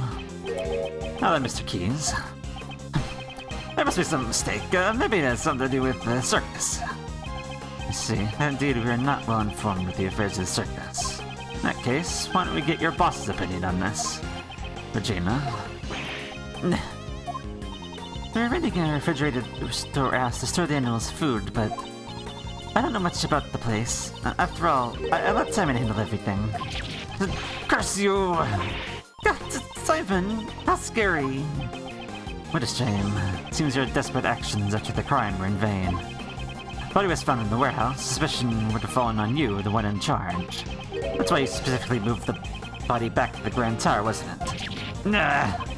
However, us finding John confined at the warehouse was a fatal mistake on your part. Resident Great Thief and Detective are both rather exemplary.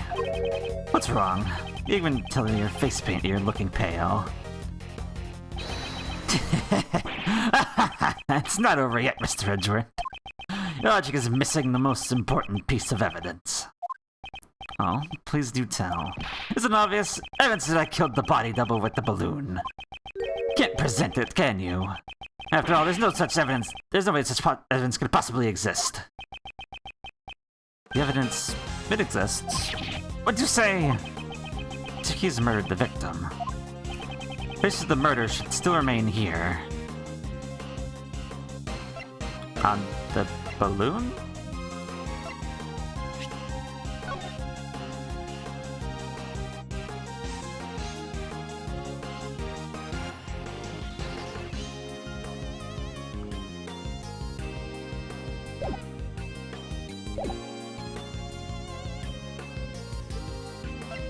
The body? Take that! Nope, not the body. Wasn't the body. I thought it was the body.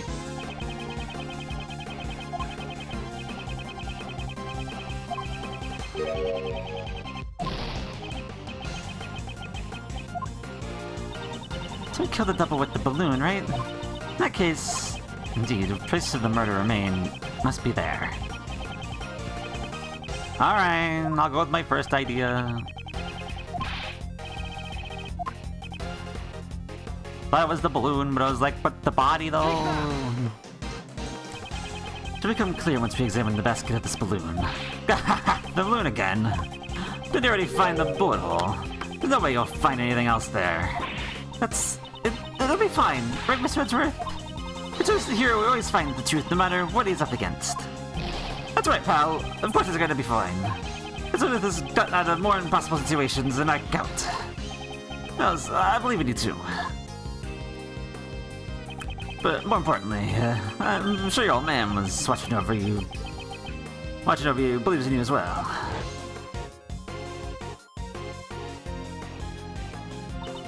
Well said, Edgeworth. Calm down and think. You're just one step away from the perfect proof. Vtuber was killed by this balloon. Proof lies in the traces left on the basket. Samiki, it's time for you to atone for your crimes. I'll see it to my own eyes. The moment this past case is settled once and for all. This is past here, Edgeworth. Deliver the final blow of this unforgivable person. This is the final piece of evidence that proves your crimes. Place her left in the balloon to crush the victim.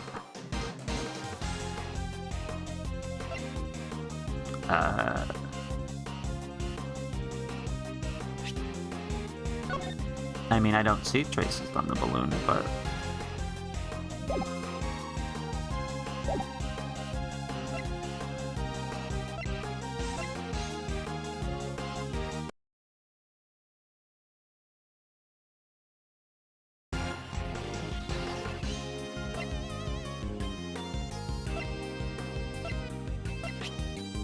Take that! Oh. Wasn't that? I have a train of thought in my head, it's just not working out.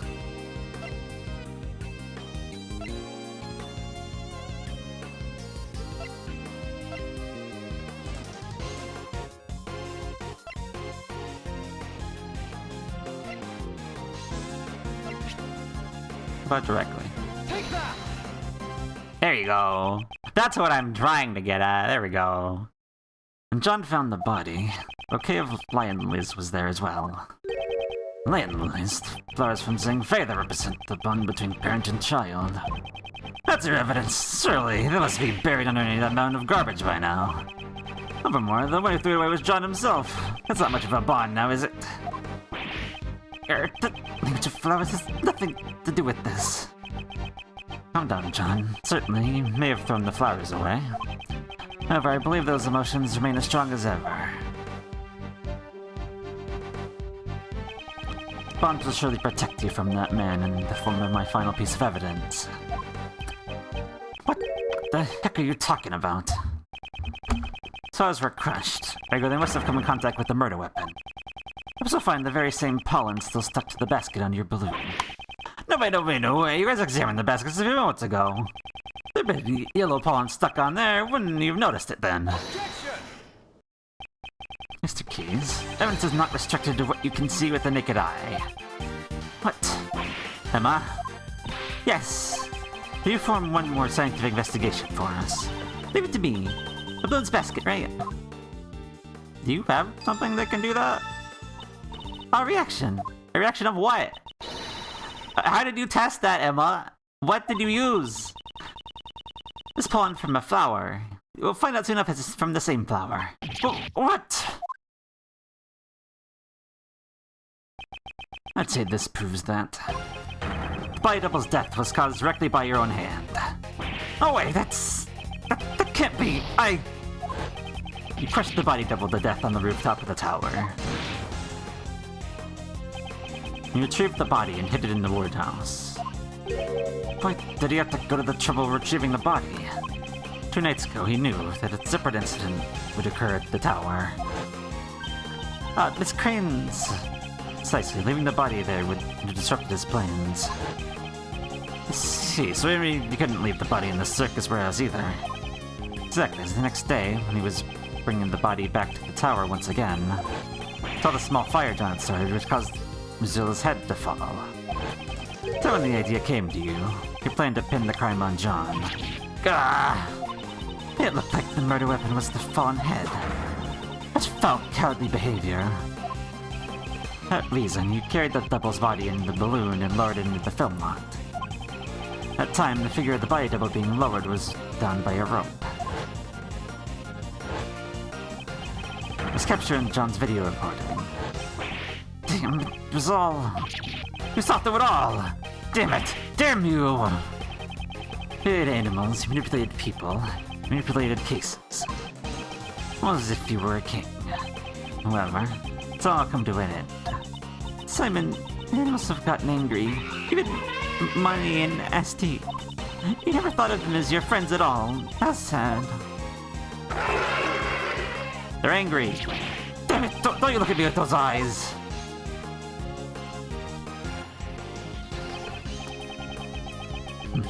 But time you went back to being a mere clown. Fitting into your pitiful gestures act. Stay away! Get away from me! Stop it! Please, stop it! Daddy, help me. I'm scared. I'm so scared. I don't know anything. I didn't do anything bad. They were the bad ones, weren't they? Why did you stop me? If you hadn't done that, I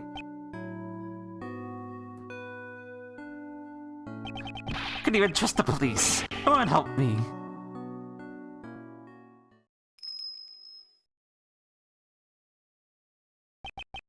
But that man, back then he saved me. The one who helped me was Doggin. They used everyone else. What's wrong with that? Stop it! Don't come any closer! Stop! Ow! Ow! Ow! Ow!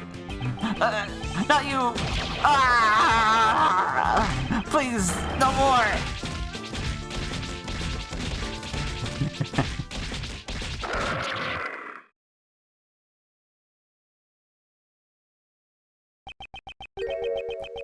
Seems the game is finally over.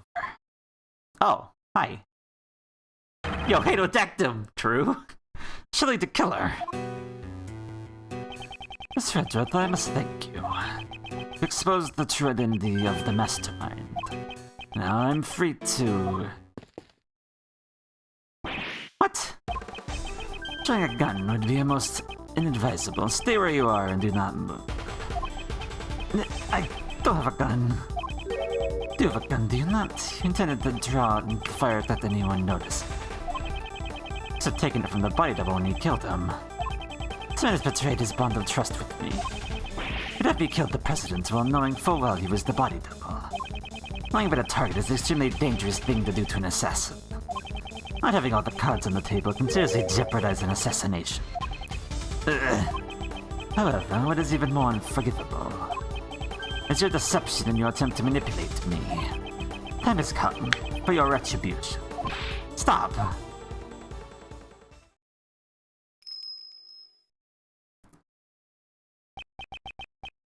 Serial killer versus serial killer, let's go! It's been far too long, Shelly. Step aside, that man is my prey. I ask you to spare his life. You submit this young acolyte to receive his proper punishment in prison.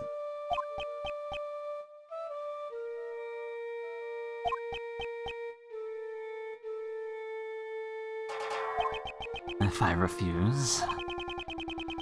His life is the first life I will save. I will not allow it to be taken away so easily. You saved the life. The assassin's sure hand Dogan. Ironic, is it not? But I, the one who has taken countless lives, making a plea for this young one's life. You saved my life just as I've saved his. Before I knew it, I grew quite fond of the lad. You may laugh at me as much as you wish. However, I must ask that you spare the life of the boy. From one assassin to another, please make this allowance. I understand. You're willing to go that far. You have my thanks. I am in your debt. No need for thanks. I simply felt there would be no merit in a fight to the death with you. That is all. With that, I must take my leave. Damn it! Wait! Prosecutor Edgeworth, I must thank you as well. Necessary for this young acolyte to be put in his place. And that you have done. Now then, it's time for me to return to my humble cage, surrounded by iron bars. Right, Anubis, right, boy. Oh, look who's here. Hey, priest guy, you killed my dad, right? Indeed, I am not one to forget those who I have slain. I see. Just despise me, boy with horns, in that case. John, not panic, I simply lent the boy with horns my knife. Take that knife and run it through my throat. A single stab should do it.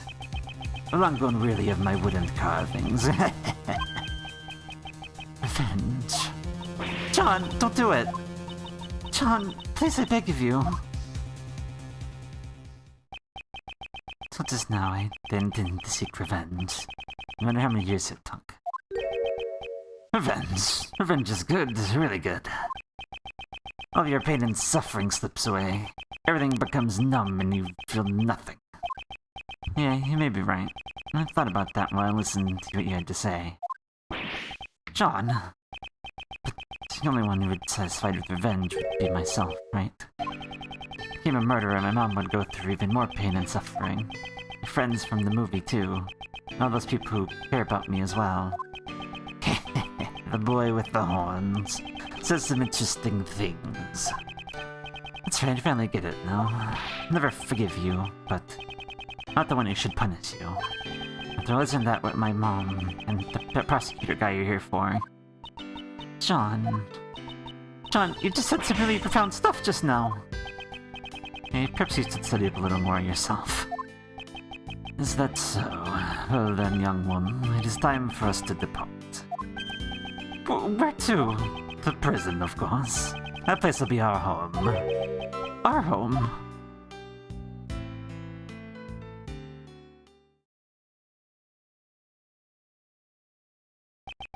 That case that involved and affected so many people came to a close.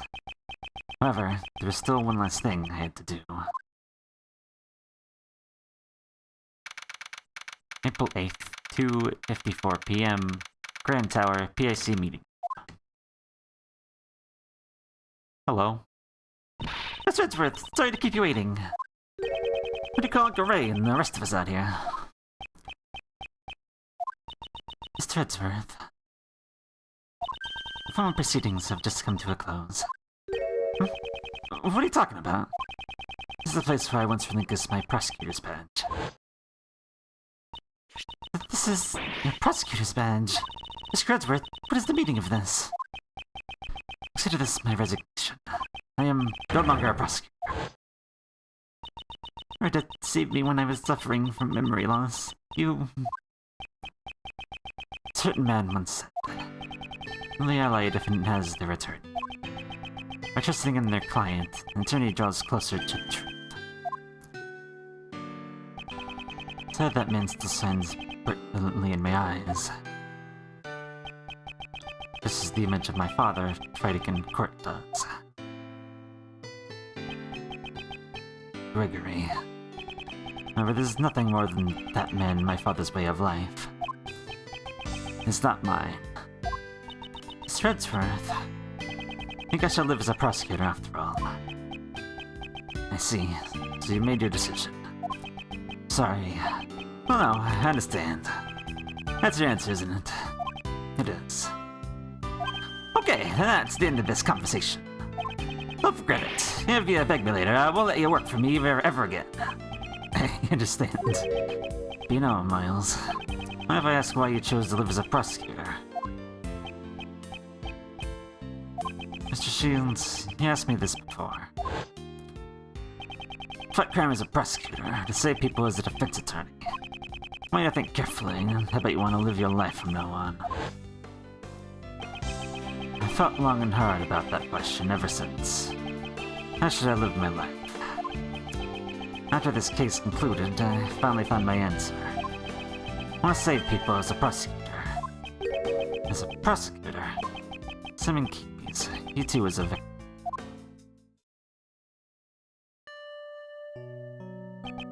You lost a parent in a past murder, and with it, the ability to believe in anything else. I too know that feeling.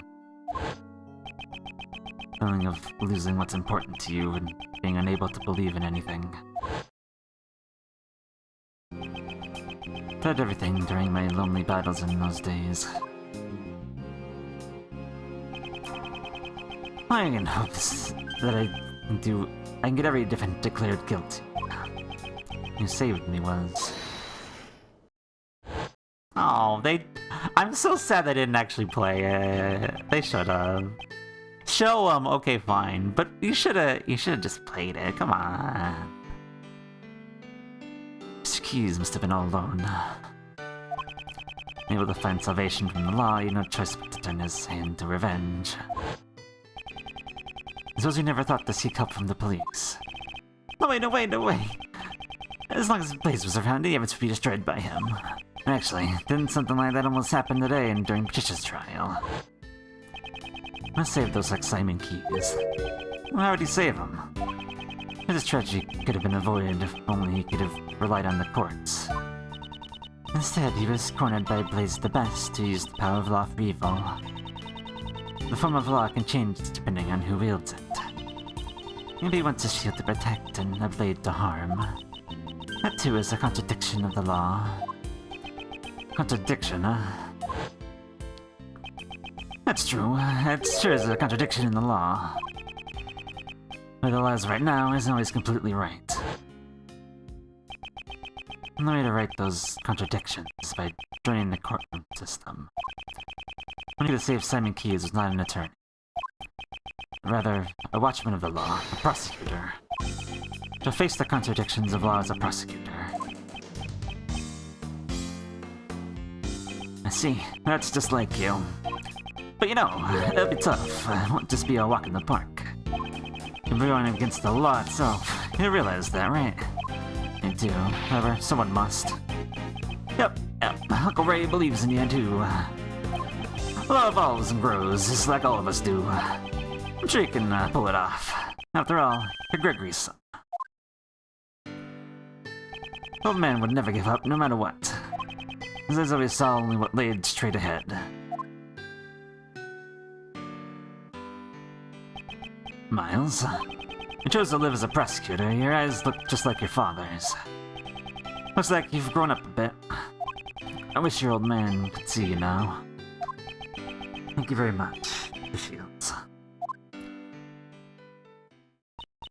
So then, Prosecutor Edgeworth, I made to formally return this to you. Please do.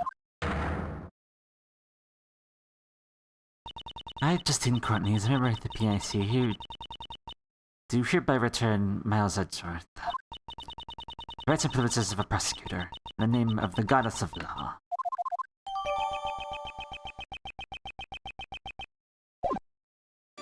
With that, Prosecutor Edgeworth is revived. That's great, sir. And Prosecutor Edgeworth, time for Uncle Ray to make his exit. I'll report to your old man about the traitor in this Edgeworth family. Thank you for everything, truly. Next time I meet, this might be in the courtroom. Hope you'll be ready. Uncle Ray might look it, but he's a ace attorney after all. Look forward to seeing the attorney my father trained in action. Take care. Prosecutor Edgeworth, welcome back. Miss Courtney, I must give my thanks to you as well.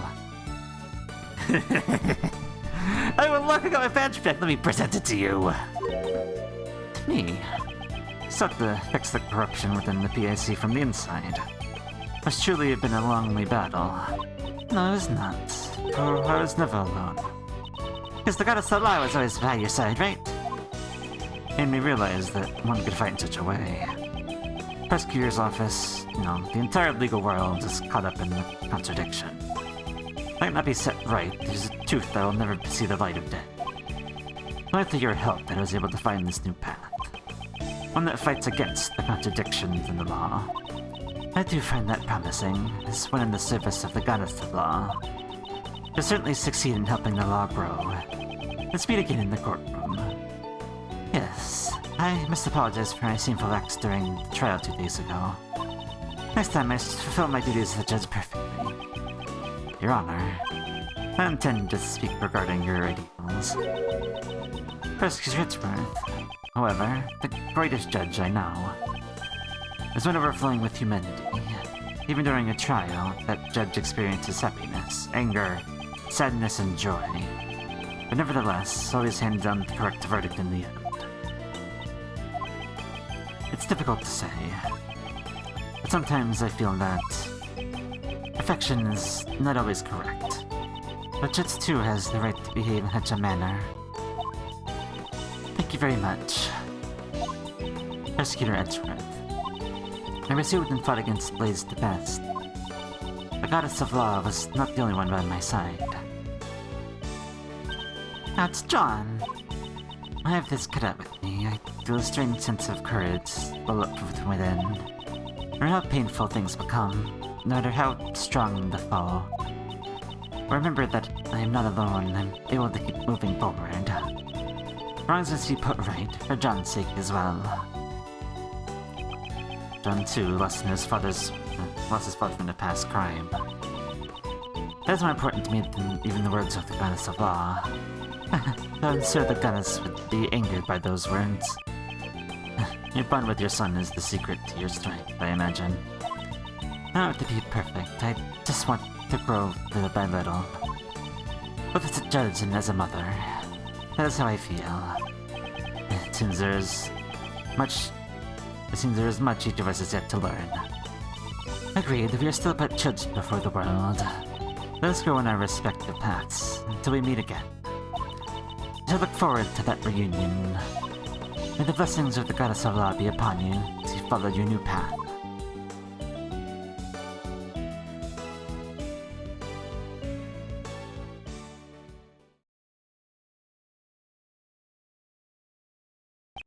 Though I once lost my position as prosecutor, I've now reclaimed it. I may tread a new path as a prosecutor. I surely reached the truth waiting at the end of this path, and how difficult the path may be. If any seek to stop me on my path, they shall receive no mercy. No matter who they may be, I shall shout just one word.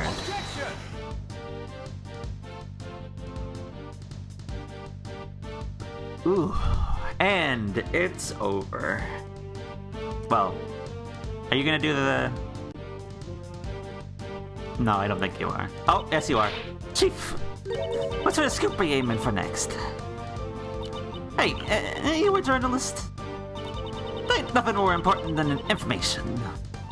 You may be apprentice, but you're still my business rival. I ain't gonna tell you everything.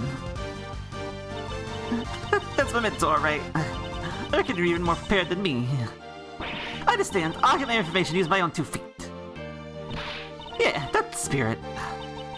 By the way, would you mind me asking, what scoop you aiming for next? Chief, I don't need to be stingy. I'm into after all. That's just horrendous. Poaching off each other's ideas. True.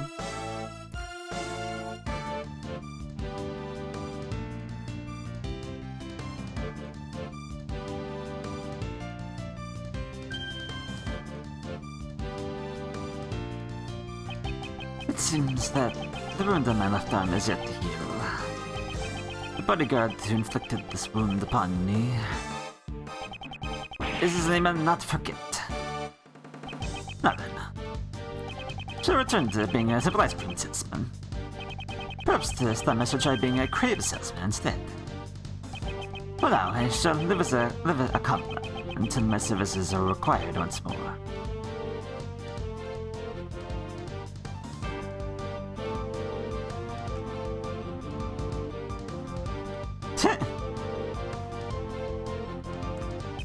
I might have been knocked up once by that prosecutor named Edgeworth.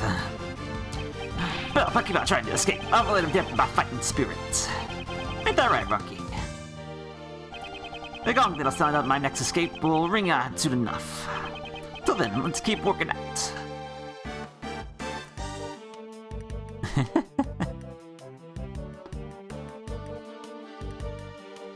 Oh, yes.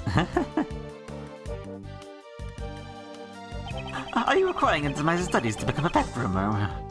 I am working hard as ever. I spend every day covered in mud. Perhaps this suits my true nature far better than the life of a newspaper salesman. Once I leave the prison, I hope to earn an honest wage as a pet trimmer. But my sentence has been extended, because I was Warden Roland's accomplice.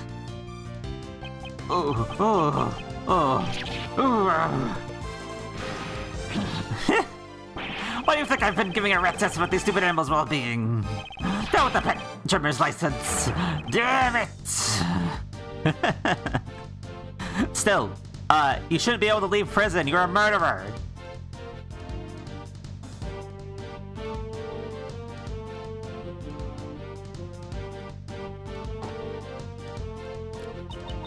Gina was really shocked by the truth about Simon, too. I mean, I trust him as my subordinate. But there's no use fretting over it. The show must go on. I have to do my best so that I won't lose to the magic of ventriloquist divisions. I'll put on the greatest performance ever. One that'll blow away this entire case. He's really pathetic, Murder. I guess I earned the pity points. No pity points. No pity points allowed.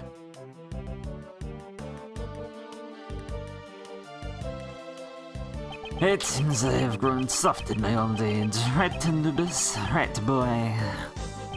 I think the life saved on the whim 18 years ago drive me to such lengths. Thanks to that, I'm confined to my humble cell once more. Well, this time that child is here as well. Perhaps I won't be such a bore, right, boy?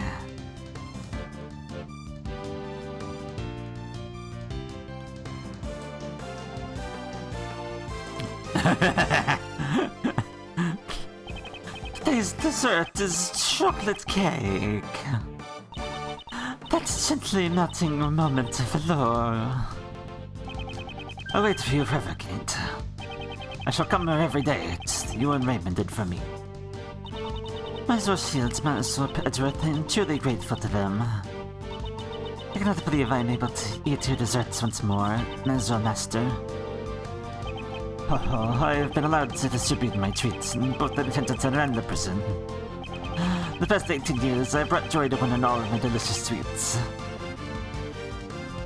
Also, for she is comment by the time we get back in jail, the start hits different. Yeah, it does. That's where you deserve to go.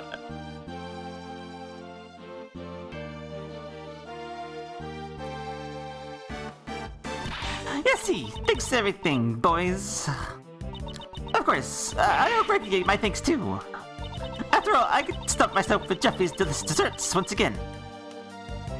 Hey, next time, maybe I'll use one of Jeffy's sweets to create a new drug. The tuck-in diet. You tuck in your stomach while you tuck in desserts. Maybe delicious and slimming, and good for your health. Maybe don't. Maybe don't do that. Maybe that's for the best. Oh no. Man, I'm glad I got to meet and got so many beauties.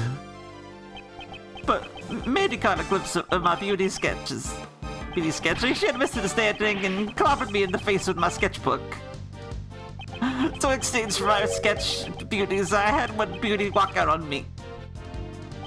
Maybe it's time for me to start getting more serious about my life.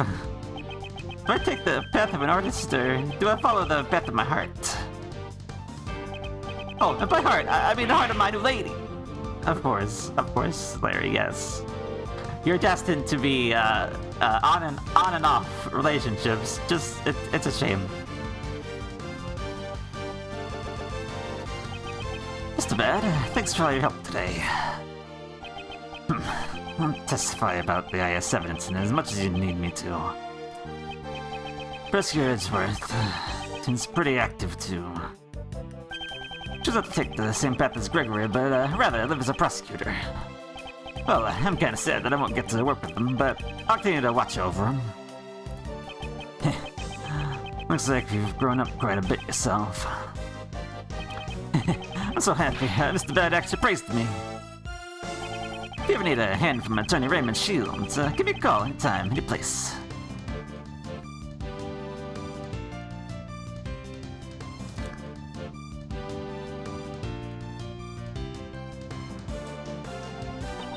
My cursor punished far more violently than I expected. Once it was proven that I had been threatened. Ouch!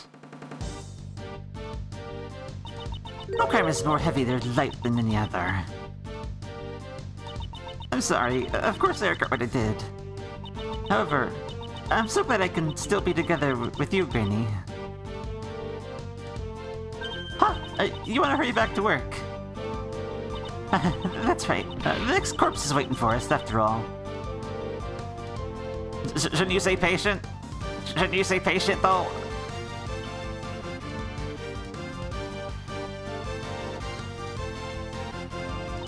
I'm glad my scientific investigation came in handy this time around as well. Good thing I respect you're all the way from Europe. And now, I have to leave again. That kinda takes the fire out of a girl, as you can imagine. But this looks like from an actual forensic scientist. So then, I guess it's time to go. But anything comes up, sure to call me right away. Second I get the word, I'll dash right over. See you, Emma. See you. Eating the paper. That can't be good.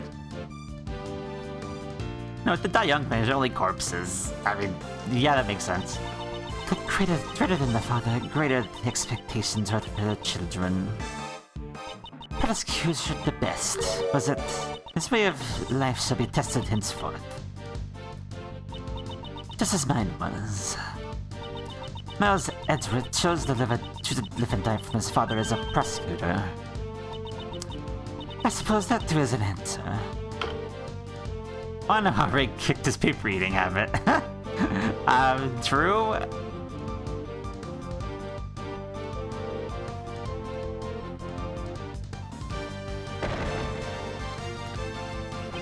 I could never have imagined the truth that my old man was hiding. Unlike me, who thought about the Ling clan. My old man was trying to protect an entire nation. I swear to you all that I'll cure his will. Even if the president was a fake, and the real one was murdered.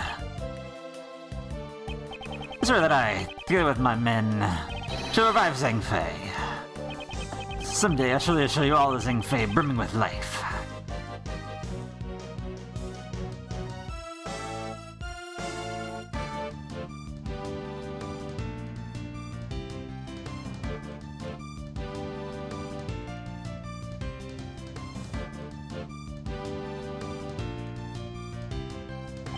The best everyone does, stuck on me is the best.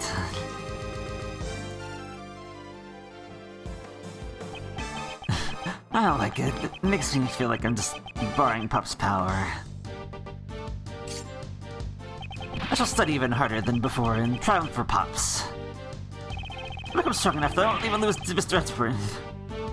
Now then, let's start by thinking up my new nickname.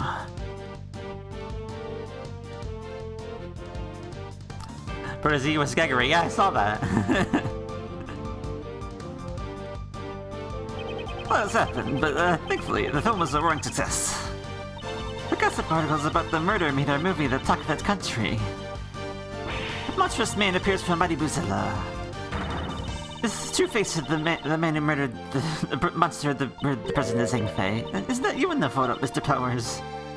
How could something like this happen? No, it's fine, isn't it? It's thanks to those articles that our film is a big hit. Much obliged. Oh, poor Powers. Poor Powers, still getting dogged on. Still getting dogged on even now.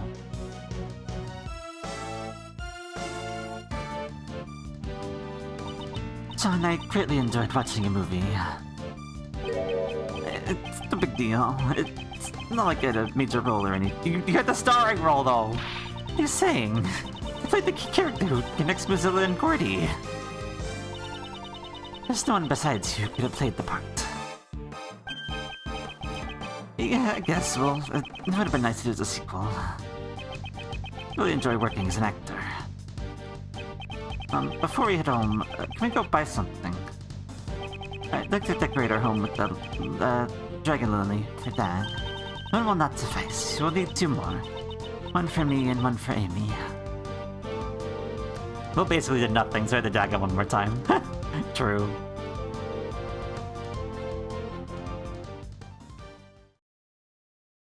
Oh. April 8th, 4:15 p.m. High Prosecutor's Offices. Room 1202. Well, we were really busy with all those cases, weren't we, sir? Indeed, we were. Part of these incidents happened such quick succession. I feel like things are always busy when I'm around. Like, hey, wouldn't that mean you're magnetic for crimes? Hey, Gummy, that was rude. I get the impression that he's not entirely wrong. So then, okay, do you intend to resume your training to become a great thief? I don't know. It's not on your mind, pal. How should I put it? Till now, I've always been chasing after my father. That I could become a great thief just like him. Like the previous Hagaratsu, I suppose. But watching you, Mr. Edgeworth, made me think. Maybe instead of chasing after my father, I should find my own path. I mean, you'd become a defense attorney either. Chasing after a parent's shadow isn't the only path in life for a child, after all. Could aim to be a hero in my own way. That sounds good. But of course, that doesn't mean I'm gonna throw away the name of the great thief Hagaratsu. No matter what sort of hero you become, he'll always be K. Thanks, Gummy. Gummy will always be Gummy. Of course, pal. I'll plan to keep pushing forward my path to detective, of course, after all. I look forward to continuing work with you, sir. Yes, I'll be counting on you, Detective Gumshoe. Detective, you saved me many times during these past cases. You have my gratitude. It's just to look forward to your next salary assessment. We're giving Gumshoe a raise! Yes! Huh? What? Does that mean... What I think it means... What's wrong? I'm saying that your salary ought to be raised. Really, sir? I can't believe it! Gumshoe got a raise! Isn't that great, Gummy? It's like a dream come true. I finally say goodbye to my instant noodle lifestyle. However, that doesn't mean you can start slacking off. Your work begins from here on out. You should prepare yourself. Yes, sir, roger that. I'll devote my body and soul to the following act, Mr. Edgeworth. Gumshoe got a raise! Let's go! Path Mr. Shields and Judge Courtney taught me. Take a stand against the contradictions in the law. And reach the truth at the end of that road. What am I able to do? It is a question I must continue to dwell upon. Certainly, this path will not be easy. However... They had to take him out of the series right after this. Make sure he can stay on the high note forever. I miss him. I miss him too. I miss him too much. We got to see Edgy in the future, but we never saw a Gumshoe ever again. Or Bad. Or Ray. Or Kay. Or Courtney. Or anybody. Why must they be relegated to the investigations? Bring them to the main series. Come back. Give me all of them. I want all of my characters to interact. Give me new people. Give me old people. Give me people that have been locked away in investigations hell, please. I hope to see him in a proper game, but we'll see. Or we won't. Or we won't. I don't know. Certainly this path will not be easy. However... Prosecutor Edgeworth, I pursued and fought against places the best. The goddess of law was not the only one by my side. Ah, it's John. I have this cut up with me. I feel a strange sense of courage to swell up from within. Here I'm not alone. I'm able to keep moving forward. Your bond with your son is your secret to your strength, I imagine. Bonds, huh? I completely forgot! That was sudden. What's wrong? Searching for members of the new Hagaratsu team. You mentioned it. I do remember you saying something to that effect. But in the end, I wasn't able to find a single person. Can you imagine it? A team combining their powers in order to steal the truth. I wanted to create an invincible team like that, but... What are you saying, pal? Don't you already have a team? Together, the three of us can solve any case that comes our way. Yeah, you're right. Prosecutor, detective, and a great thief. We're the invincible trio of heroes that steals, captures, and pursues the truth. Well, that kind of makes me feel sorry for the truth. As long as the three of us are together, there's nothing to fear. Isn't that right, Mr. Edgeworth? Yes, you're correct. Even to those last moments, my father ran along his own path. I too shall advance along mine, accompanied by my somewhat boisterous comrades. As long as they're by my side, I can walk forward without hesitation. This new path has prosecutor. Prosecutors and attorneys. The path I walk is not my father's. However, I'm certain that the two paths are not separate.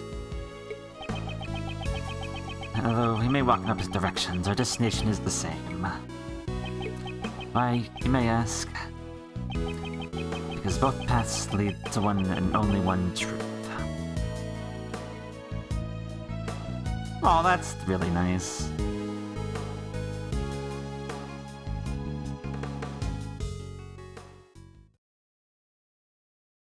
The end.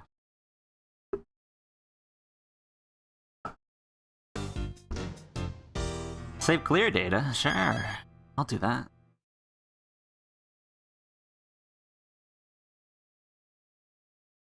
And it's over. And as long as the three of us together, and thus the two of them were never seen again. Ooh, that hurts. I would like to think that, you know, not the, well, I mean, I guess I could spoil it, because, I mean, for me, it's canon. I mean, Edgeworth, you know, becomes chief prosecutor, so, I mean, that's great. I would hope, you know, that, Gumshoe would be, like, head detective, or chief detective, or whatever. And I don't know. Kay, I guess, personal assistant? Personal assistant Edgeworth, maybe? So, future, well, that's the only thing. I want to say future games 3 when, but there's already kind of been that, you know, Apollo was one, and then there's the 2 other ones in the future, so I just want more Ace Attorney. More Ace Attorney, please. Why must all the cool people and the stuff and all that stuff be relegated to 2-game side stuff? I come on now. Listen, I'm gonna spoil because, you know, Manji, don't, it's fine. I mean, side series, very good, but please just put all of the elements of the side series into the main series, please. That's what I'll say. Because Grace Attorney, as I'm doing with the lamp, is pulling out some very interesting things that I've not seen before, so I'm having a good old time with that. But, like, please, for what? Ace Attorney 7? Is it 7? I don't even know what the main line is at anymore. And numbers. Well, actually, yeah, it would be 7, wouldn't it? For Ace Attorney 7, please mush everything together. That's what I want. Anyway. Yeah, so Greek State Attorney will continue with the lamp. And I want to do a Spirit of Justice at some point, but listen, I know I'm gonna start Spirit of Justice, and then they're gonna be like, oh, all the future games together in a bundle, and then I don't want to buy it like on mobile and then use that like I did for Dual Destinies once upon a time. So we'll see. I don't know. Anyway, probably will replace this slot with another visual novel game. Maybe, I don't know. I mean, I do kind of have that with Lamp, though. I don't know. We'll see. I don't know what I'm doing. We'll figure it out. I'll figure it out. Anyway, all my ramblings aside, we're gonna do a raid to somebody, and I got lots of raids today. Like, well, I say lots. I got 2. That's more than 0, right? Right, exactly. So we will pass it on, raid somebody else who I don't know.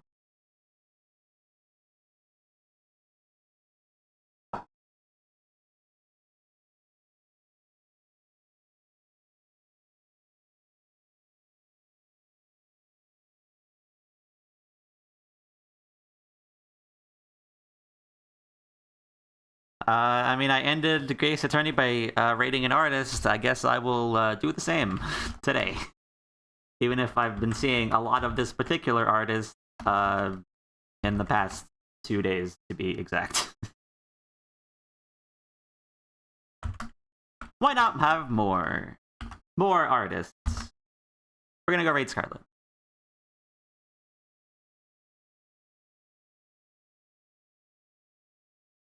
Scarlet is doing some art. Did the raid that thing not work? Did that? Hello? Streamlabs? You awake in there?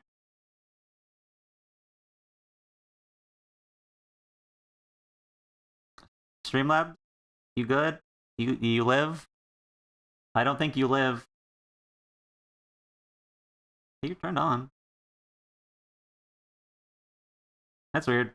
I guess I'll just grab it manually, that's fine.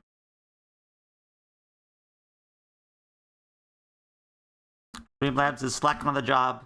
It's both not giving me raids for some reason, and now it's not even giving me commands. That's fucked up. I'll try and fix that. Anyway, tomorrow crosscode, go raid Scarlet.